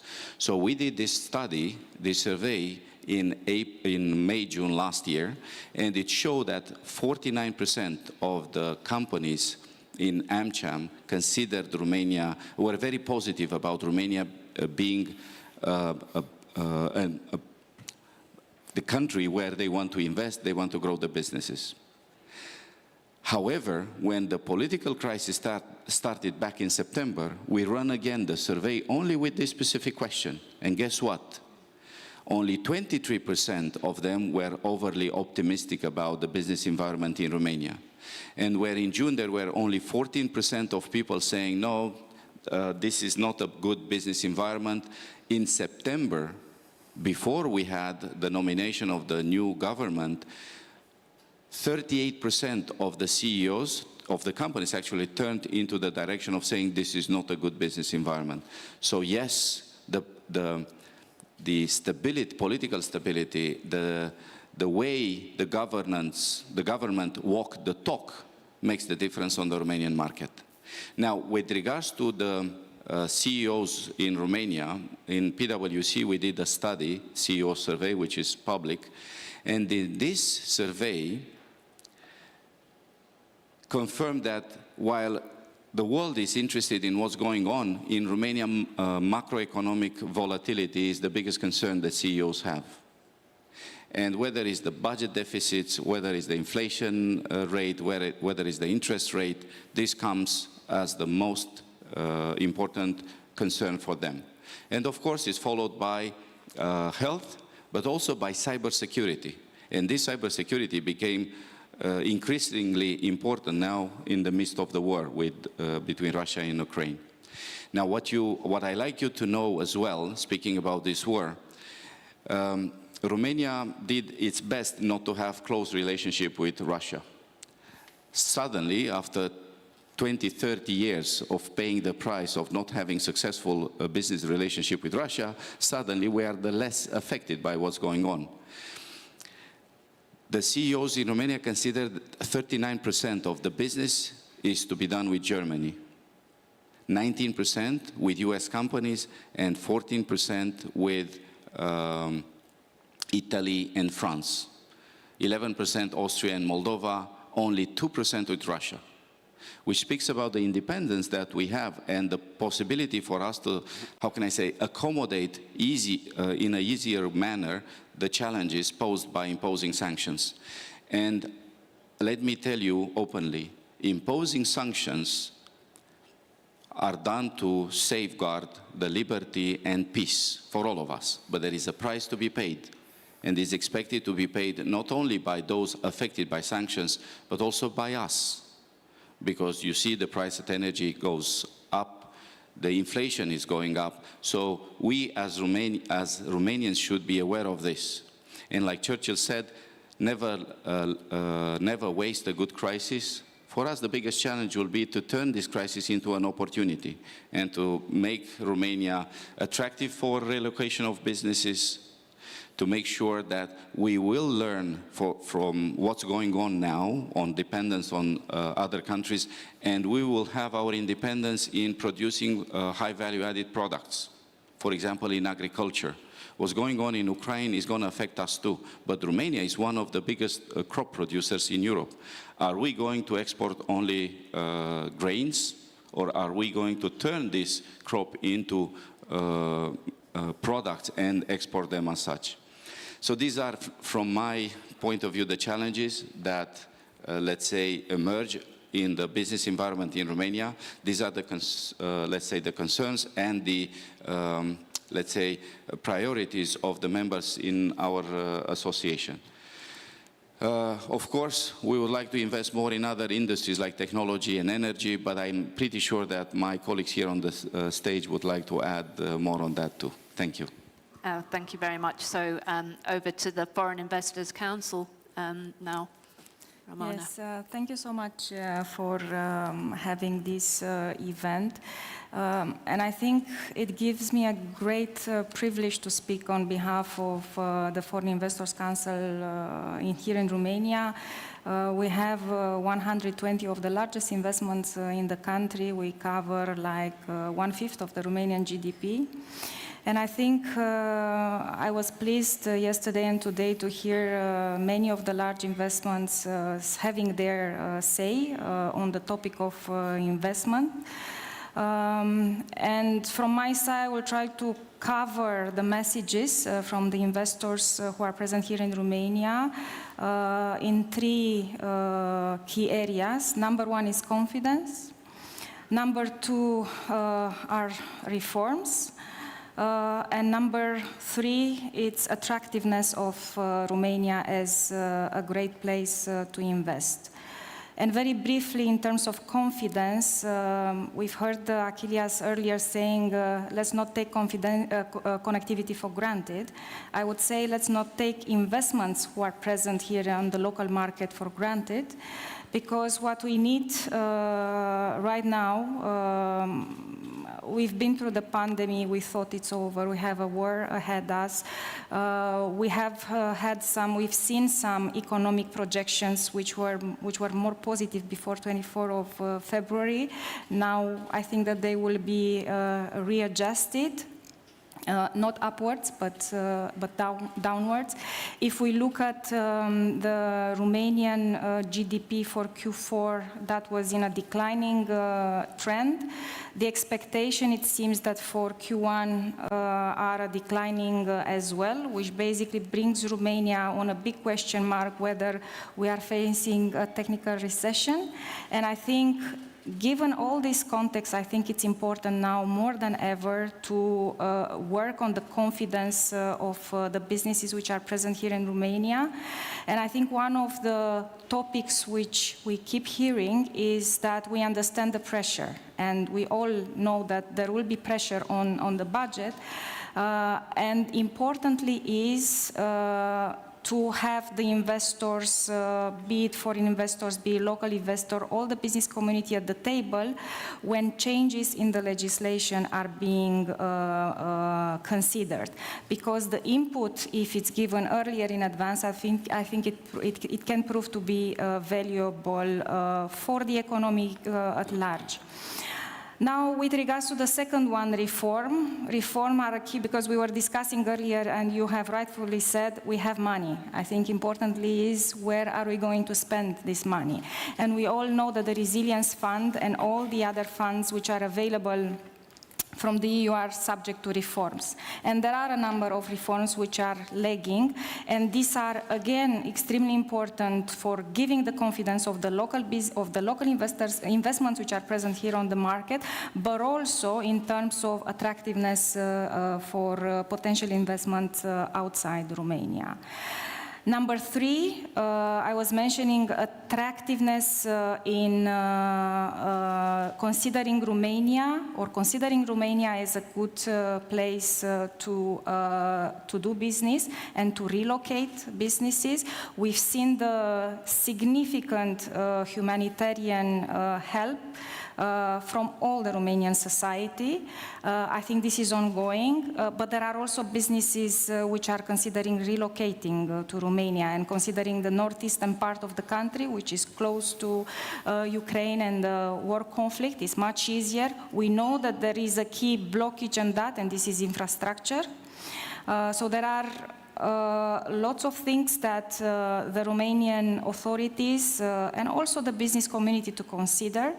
And we've heard, and I think we appreciate the fact that the government is speaking about openness to discuss about investments, openness to discuss about bringing investments into the country. But we at the Foreign Investors Council, we believe that we need to have more than that. We need to have a proactive approach towards potential investments which are considering Romania, because even if we like it or not, there are other countries which are also considering attracting investments. And that's why I think we need to boost this unit, or how, it depends how you want to call it, agency, structure, a unit at the level of the government to be empowered with all the necessary tools that will help that unit to be, on one hand, to effectively promote Romania, and I think events like that are, more than welcome. The investors which are present here in Romania are more than welcome, but also once Romania decides what are the sectors and the type of investment that we really want to attract, proactively go outside Romania using the voice of the current investors, but also different channels to attract new investments. Great, thanks very much indeed, Ramona. So we're going to hear from the business perspective now, yet another long-term investor in Romania.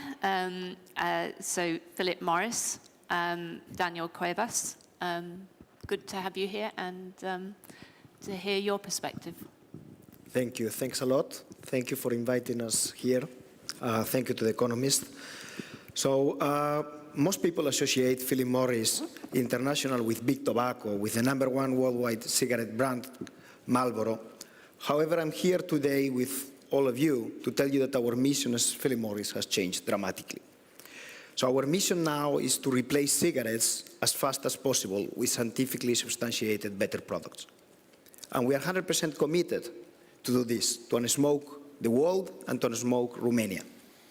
I'm also here very proud to share with you that we're one of the few companies that is actually answering positively to what the President of Roundtable just said regarding this survey. So yeah, we're one of the few companies that still wants to invest in Romania, despite all the challenges, and to contribute to its growth through economical impact, responsibility, science, sustainability, and promotion of the Romanian value chain. For over a decade, Philip Morris has leveraged technology and science to develop, assess, and commercialize less harmful alternatives to cigarettes. We're disrupting our business to achieve a very bold vision: replace cigarettes with science-based smoke-free products as soon as possible. We're shifting our resources and fundamentally changing both our purpose and our operation to achieve it. Why are we doing this? Well, first of all, because it's the right thing to do. There are an estimated 1 billion plus smokers in the world and around 5 million smokers only in Romania. And these people deserve a pragmatic approach, and a sensible solution that moves them away from cigarettes. Today, this solution exists. So Philip Morris has made very important steps in the past 14 years in this direction due to the huge investments in science, research, and technological innovation, including investing in building smoke-free product manufacturing facilities or converting cigarette factories, such as Philip Morris factory in Ottopenny. So only in Ottopenny, we have invested in the past 4 years more than $500 million in order to convert the factory. These investments will continue in the period 2022-2023, when we will further invest over $100 million to continue to develop the IQOS consumables manufacturing capacity for both domestic and external markets. Today, we export IQOS consumables from Ottopenny to more than 50 markets in 5 continents. And in 2020, the smoke-free product category exports from Romania exceeded the value of exports of sunflower seeds, which probably you all know Romania is the largest producer in the EU. Through these investments, we plan to minimize also the factory's environmental footprint with the ultimate goal to become carbon neutral by 2024. Thus, the factory in Ottopenny is at the core of our strategy behind the commitment to deliver a smoke-free future, along with only 3 other factories in the EU that produce smoke-free consumables. So Romania, Greece, and Italy are our only factories in the EU. What is the impact of such a huge investments of the company's activity in the Romanian economy? Well, a study on the economic footprint of Philip Morris International in Romania was conducted recently by a strategic thinking group, a reputed Romanian think tank.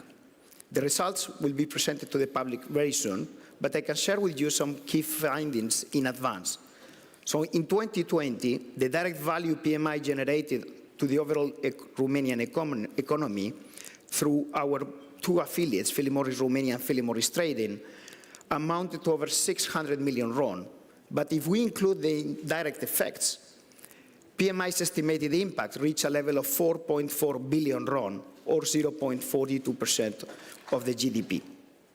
Philip Morris is among the top 3 players of the Romanian FMCG market, based on turnover, with a turnover approx of 3.4 billion just for that year.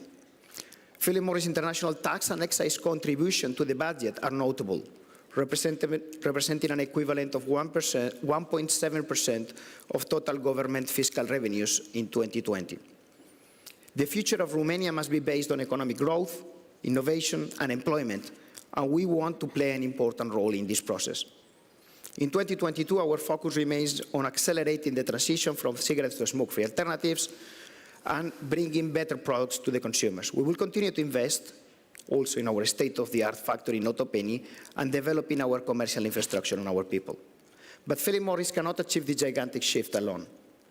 In order to continue investing and to offer 5 million adult smokers in Romania the opportunity to switch to better alternatives, we need support.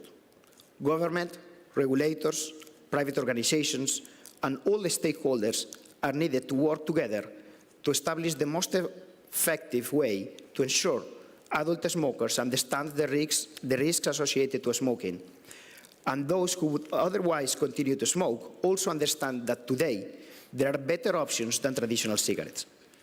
There is a need for a regulatory framework, a need for a fiscal framework to encourage smokers to quit, or if not, to switch to better alternatives. As you know, it is important when you decide to invest such a quantity as Philip Morris is doing, and in order to continue to do so, that things do not change dramatically overnight. The legislation should be predictable and encourage investments, as they create jobs and contribute to the overall well-being of the Romanian people and the development of a strong and reliant economy. We want to be a trusted partner of the Romanian market and have an open dialogue with everyone, key opinion leaders, journalists, scientific community, and everyone, so that together we can deliver a better world, a smoke-free Romania. Thank you all. Thank you very much. Thank you, Daniel. Handing over now to Stefan Kraus from Henley & Partners. Welcome. Thanks a lot, and also from my side, good afternoon, ladies and gentlemen. My comments today will focus on residence and citizenship by investment, collectively known as investment migration, as a source of foreign direct investment. Most developed countries offer some form of investment migration program, and the number of programs is rising rapidly as more nations realize their value in the escalating competition for capital, talent, and wealth. The programs, as we know them today, are mainstream wealth management tools for individuals and alternative revenue streams for sovereign states. Contrary to what many believe, residence and citizenship programs are not the exclusive domain of struggling nations. In fact, 19 of the group of 20 nations have mechanisms to attract inward investment in exchange for residence rights. 60% of EU member states host investment migration programs.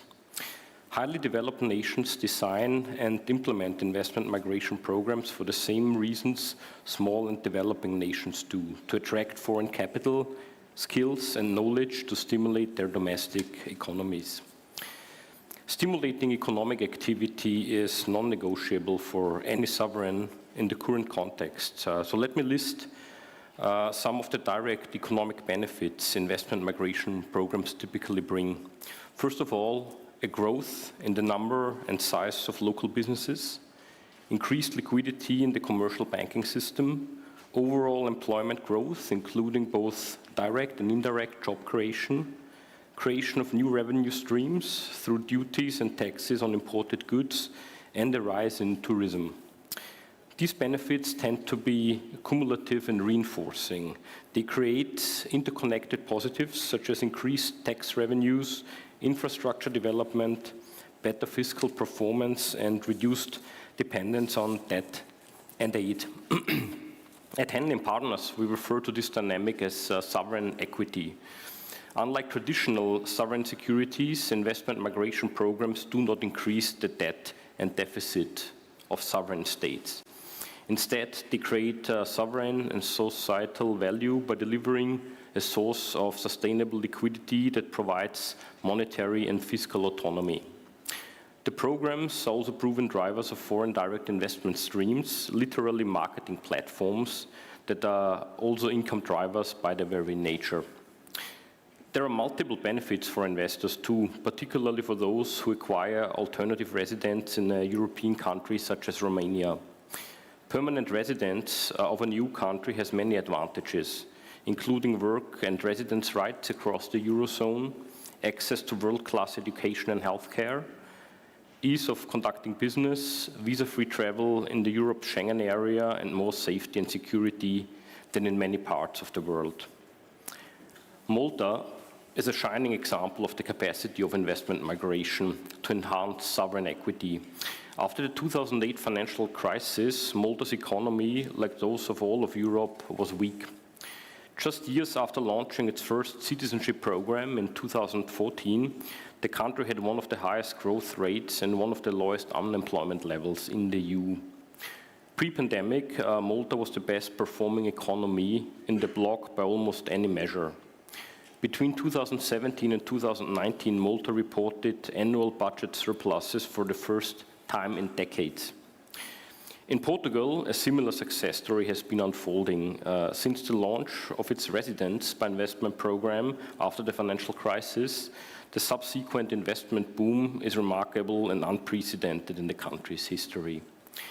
Going forward, nations without investment migration programs will find themselves increasingly handicapped in the global competition for capital, talent, and wealth. Thanks a lot. Thank you very much indeed. And finally, we're going to hear from John Kalliorakis, who's going to tell us about a new role for business leaders. Absolutely, yes. Thank you. Thank you, John. Yes. This little box is for me. Okay, so very quickly, I will talk about leading sustainable business in Romania. I will talk about the new role of the business leader. Am I too high? Shall I go normal? Can you see me? Okay, so I'll speak here. Okay, great. Now, we've all seen these graphs talking about accelerating technological progress, which has a huge impact in the society we live in, which is facing constantly new challenges. And in this conference, we've heard of so many challenges. The Prime Minister of Ireland said not problems, not difficult, negative things, just challenges. Okay, but we see in front of us the new era, new data, new tools, new generations, new requirements all the time. Yes, but eternal values, perpetual ethos, permanent needs, perennial interest, permanent principles, and continuous adjustability of the new Romanian business leader. Even smart people can get it wrong. This is a very smart, at the time, person responsible for patents in the US that says everything that can be invented has been invented. How embarrassing. Even the founder of IBM said that I think there'll be a global market for just 5 computers. How embarrassing. Even Bill Gates said that the internet will never take off, and then he published a number of books to say, I'm sorry, I got it wrong and all that. Well, now the science of this predictability and statistics has taken off. Now we base our predictions on real data and investments made. So let's say it has been predicted of great reductions in CO2 emissions for Romania. This can happen. It is not like the past because we see the investments going forward. And a lot of people wonder, can this zero emission, net zero CO2 emissions be true just in a few years' time? Yes, it can be done. But as they say, but you have to make it happen. But it can be done. It's not about change I'm talking about, it's about choice. It's a choice that people and business leaders have to make. Sustainability has become a key element in all business models and the risk management framework. We teach it at universities. And it has been repeatedly said by many experts in the field that annual audits will now start to include both financial and non-financial reporting, at least. It was long expected. So business sustainability requires the management coordination of financial, social, and environmental demands and concerns. So we have people, we have profit, and we have planet. And it's so obvious that it's people who control all this. People, you people, us people control. And the future it cannot be only digital, because we hear a lot about digitization, but it's not only this. All research points out that the new role of the business leaders for the future demand ethical, ecological, and sustainable business practices. This is evident all over the world. We now see it at conferences, at universities. In here, it was mentioned a number before, even artificial intelligence programs need to incorporate ethics. Otherwise, they won't be so useful to the world. So the new role for business leaders is based on ethos, pathos, logos, Aristotelian principles, you are aware. But let me tell you, Aristotle also talked about kairos, that is timing. So you have to find the right timing. Of course, all these principles are great for moving forward, but it has to be done at the right time. And yes, the Chinese proved their saying that may you live in interesting times. Well, we do live in interesting times now, so it has become true, their saying. And those who still are stuck in the past will be extinct. I call them dinosaurs. Dinosaurs have always been extinct. In fact, I believe that, it's a joke, of course, but they missed the deadline of Noah. That's why they're extinct, because those who don't pay attention to the future. Many Romanian businesses today, but this is my result from training all over the world, are overmanaged and underled. And now we know what needs to be done to see the future that so vividly today it was described in front of us. I propose that we need to merge leadership and management, as been taught at academics, together, 2 in 1. All leaders are good managers, but all managers have to learn leadership. Otherwise, everything we talked about today cannot be materialized. So we need leaderment, as I call it. It's an invention, maybe called. As we need to handle the great specialization shift. There is a great shift to achieve zero emissions. There is a great shift of workforce from other industries. New and old professions will come into practice. Huge challenges, all these are very huge challenges for business managers. Worldwide business leaders and industry managers talk about the necessity of change, but they don't necessarily believe in change. They're afraid of change, and many do not know how to lead change. Well, this is the answer to all this wishful thinking. We have to create all this talent. Talent is not just found in random. We develop talent, we create. It exists, but needs development. So my advice very quickly is to expect the unexpected. In fact, in the English vocabulary, there is a great word that is anticipate. So on your marks, anticipate the unexpected. Unexpected things are going to come. I'm not talking about wars. I'm talking about this is the nature of the world we live in. And it was mentioned again today about but we all know this Chinese saying that danger and opportunity, they come as a package together. Okay, so there will be employment gains and losses in order to achieve all this. So this is not just a danger. These are opportunities for various regions of Romania that we see. These are opportunities. So, in conclusion, in one hand, we have scientific research and data pointing towards the future, and on the other hand, we have people's ability to reform, because that's where I live.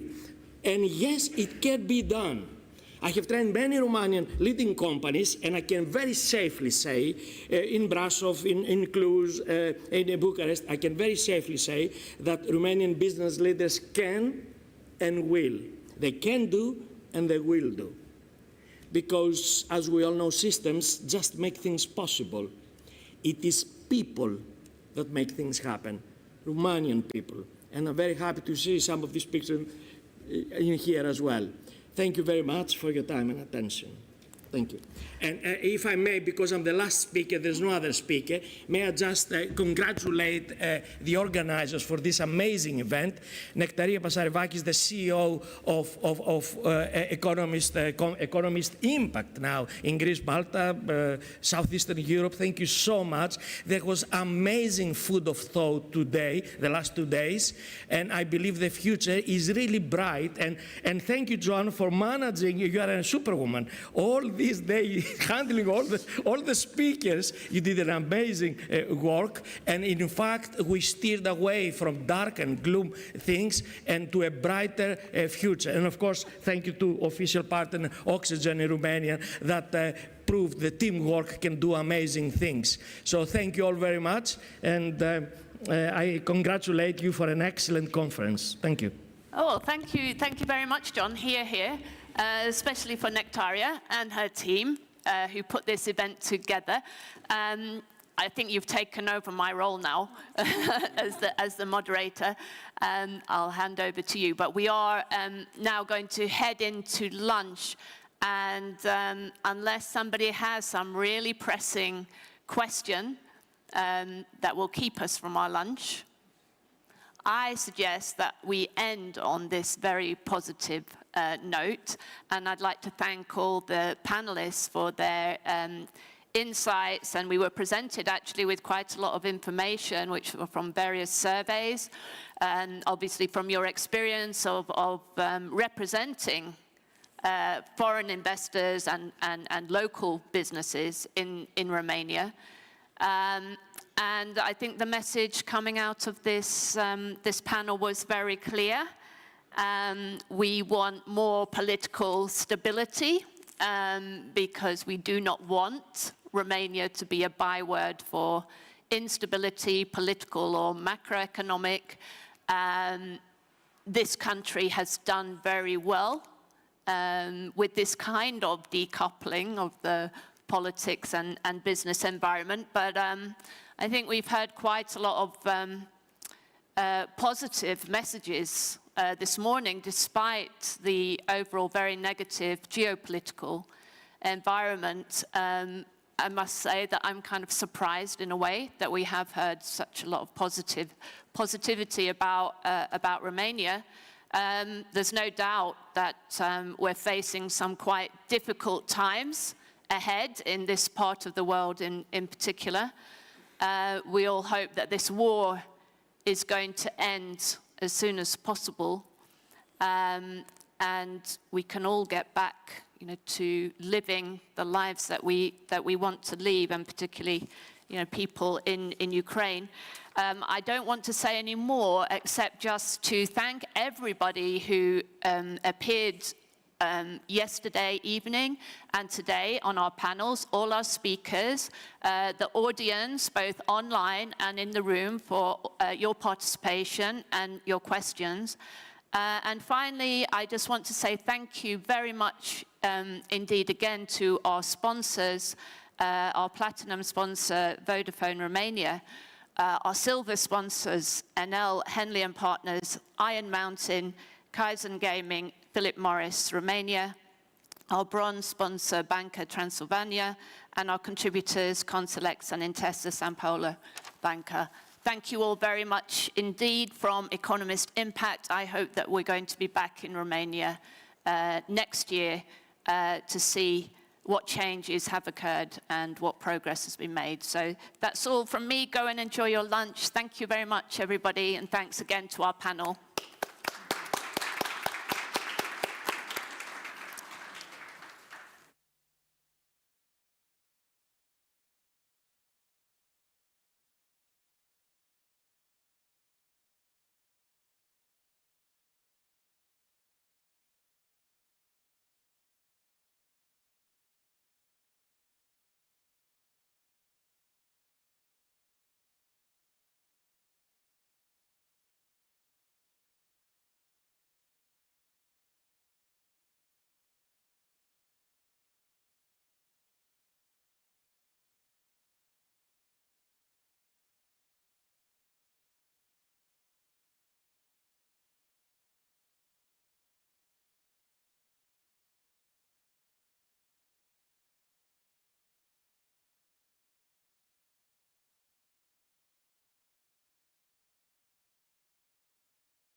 wealthiest, the most successful people are generally international. The world is becoming an ever volatile, ever changing place, changing much faster than it did before. There's a class of person out there now who's actually rapidly adapting to the changing environments. The world is moving to global citizens. Henley & Partners is a unique firm that is addressing the needs of this global citizen. Like so many times in life, you don't get aware of the need until you really ended up in a situation, and then it's too late. Where it's quite useful to have just options. Ultimately, quality of life, education, mobility, security, and tax. In this international and global world that we're in, these are the tools you want. Truly the ultimate symbol of freedom. Yes, being free. It's the ability to live where you want, travel where you want, raise your kids where you want, and not subject your family to the fate of where you happen to be born. You actually get to choose. I find that Henley & Partners are a professional company, but they're also very approachable. Very open communication. It's like you know somebody for 30 years. Always starts with an initial meeting where we really establish whether we are the right people to deal with and whether the client is right for us. Well, from the point of view of the clients, and I've heard this from so many of their clients, the word family just comes up over and over again. It doesn't feel so much like going and talking to a professional services firm. It feels like a family. And what we found is when we turn to Henley & Partners is we get the answers right away, and it's straightforward, and the timelines are condensed dramatically, and that gives us very much a sense of comfort that we're in good hands and we're with people who know what they're doing. It's a fantastic kind of all-encompassing service that you get when you come to Henley & Partners. They know what they're doing. They're professional, efficient, courteous. They are providing a true service to these global high net worth individuals that are concerned about taxes, concerned about their freedom, concerned about the safety of their family. And that's what Henley & Partners offers our clients, and that's what Henley & Partners helps create and construct for governments. The fact that they have so much experience actually working with governments to set up these investor schemes means, A, that they understand them back to front, because they've designed many of them themselves. I mean, they're there working with the governments to create them. Henley & Partners is really the firm that created this industry, pioneering many of these programs. I'm not aware of any other company that has the knowledge of both sides of the equation so deeply, so intimately, that they can really claim to be experts on both sides. That's what Henley & Partners does, and we do it very well.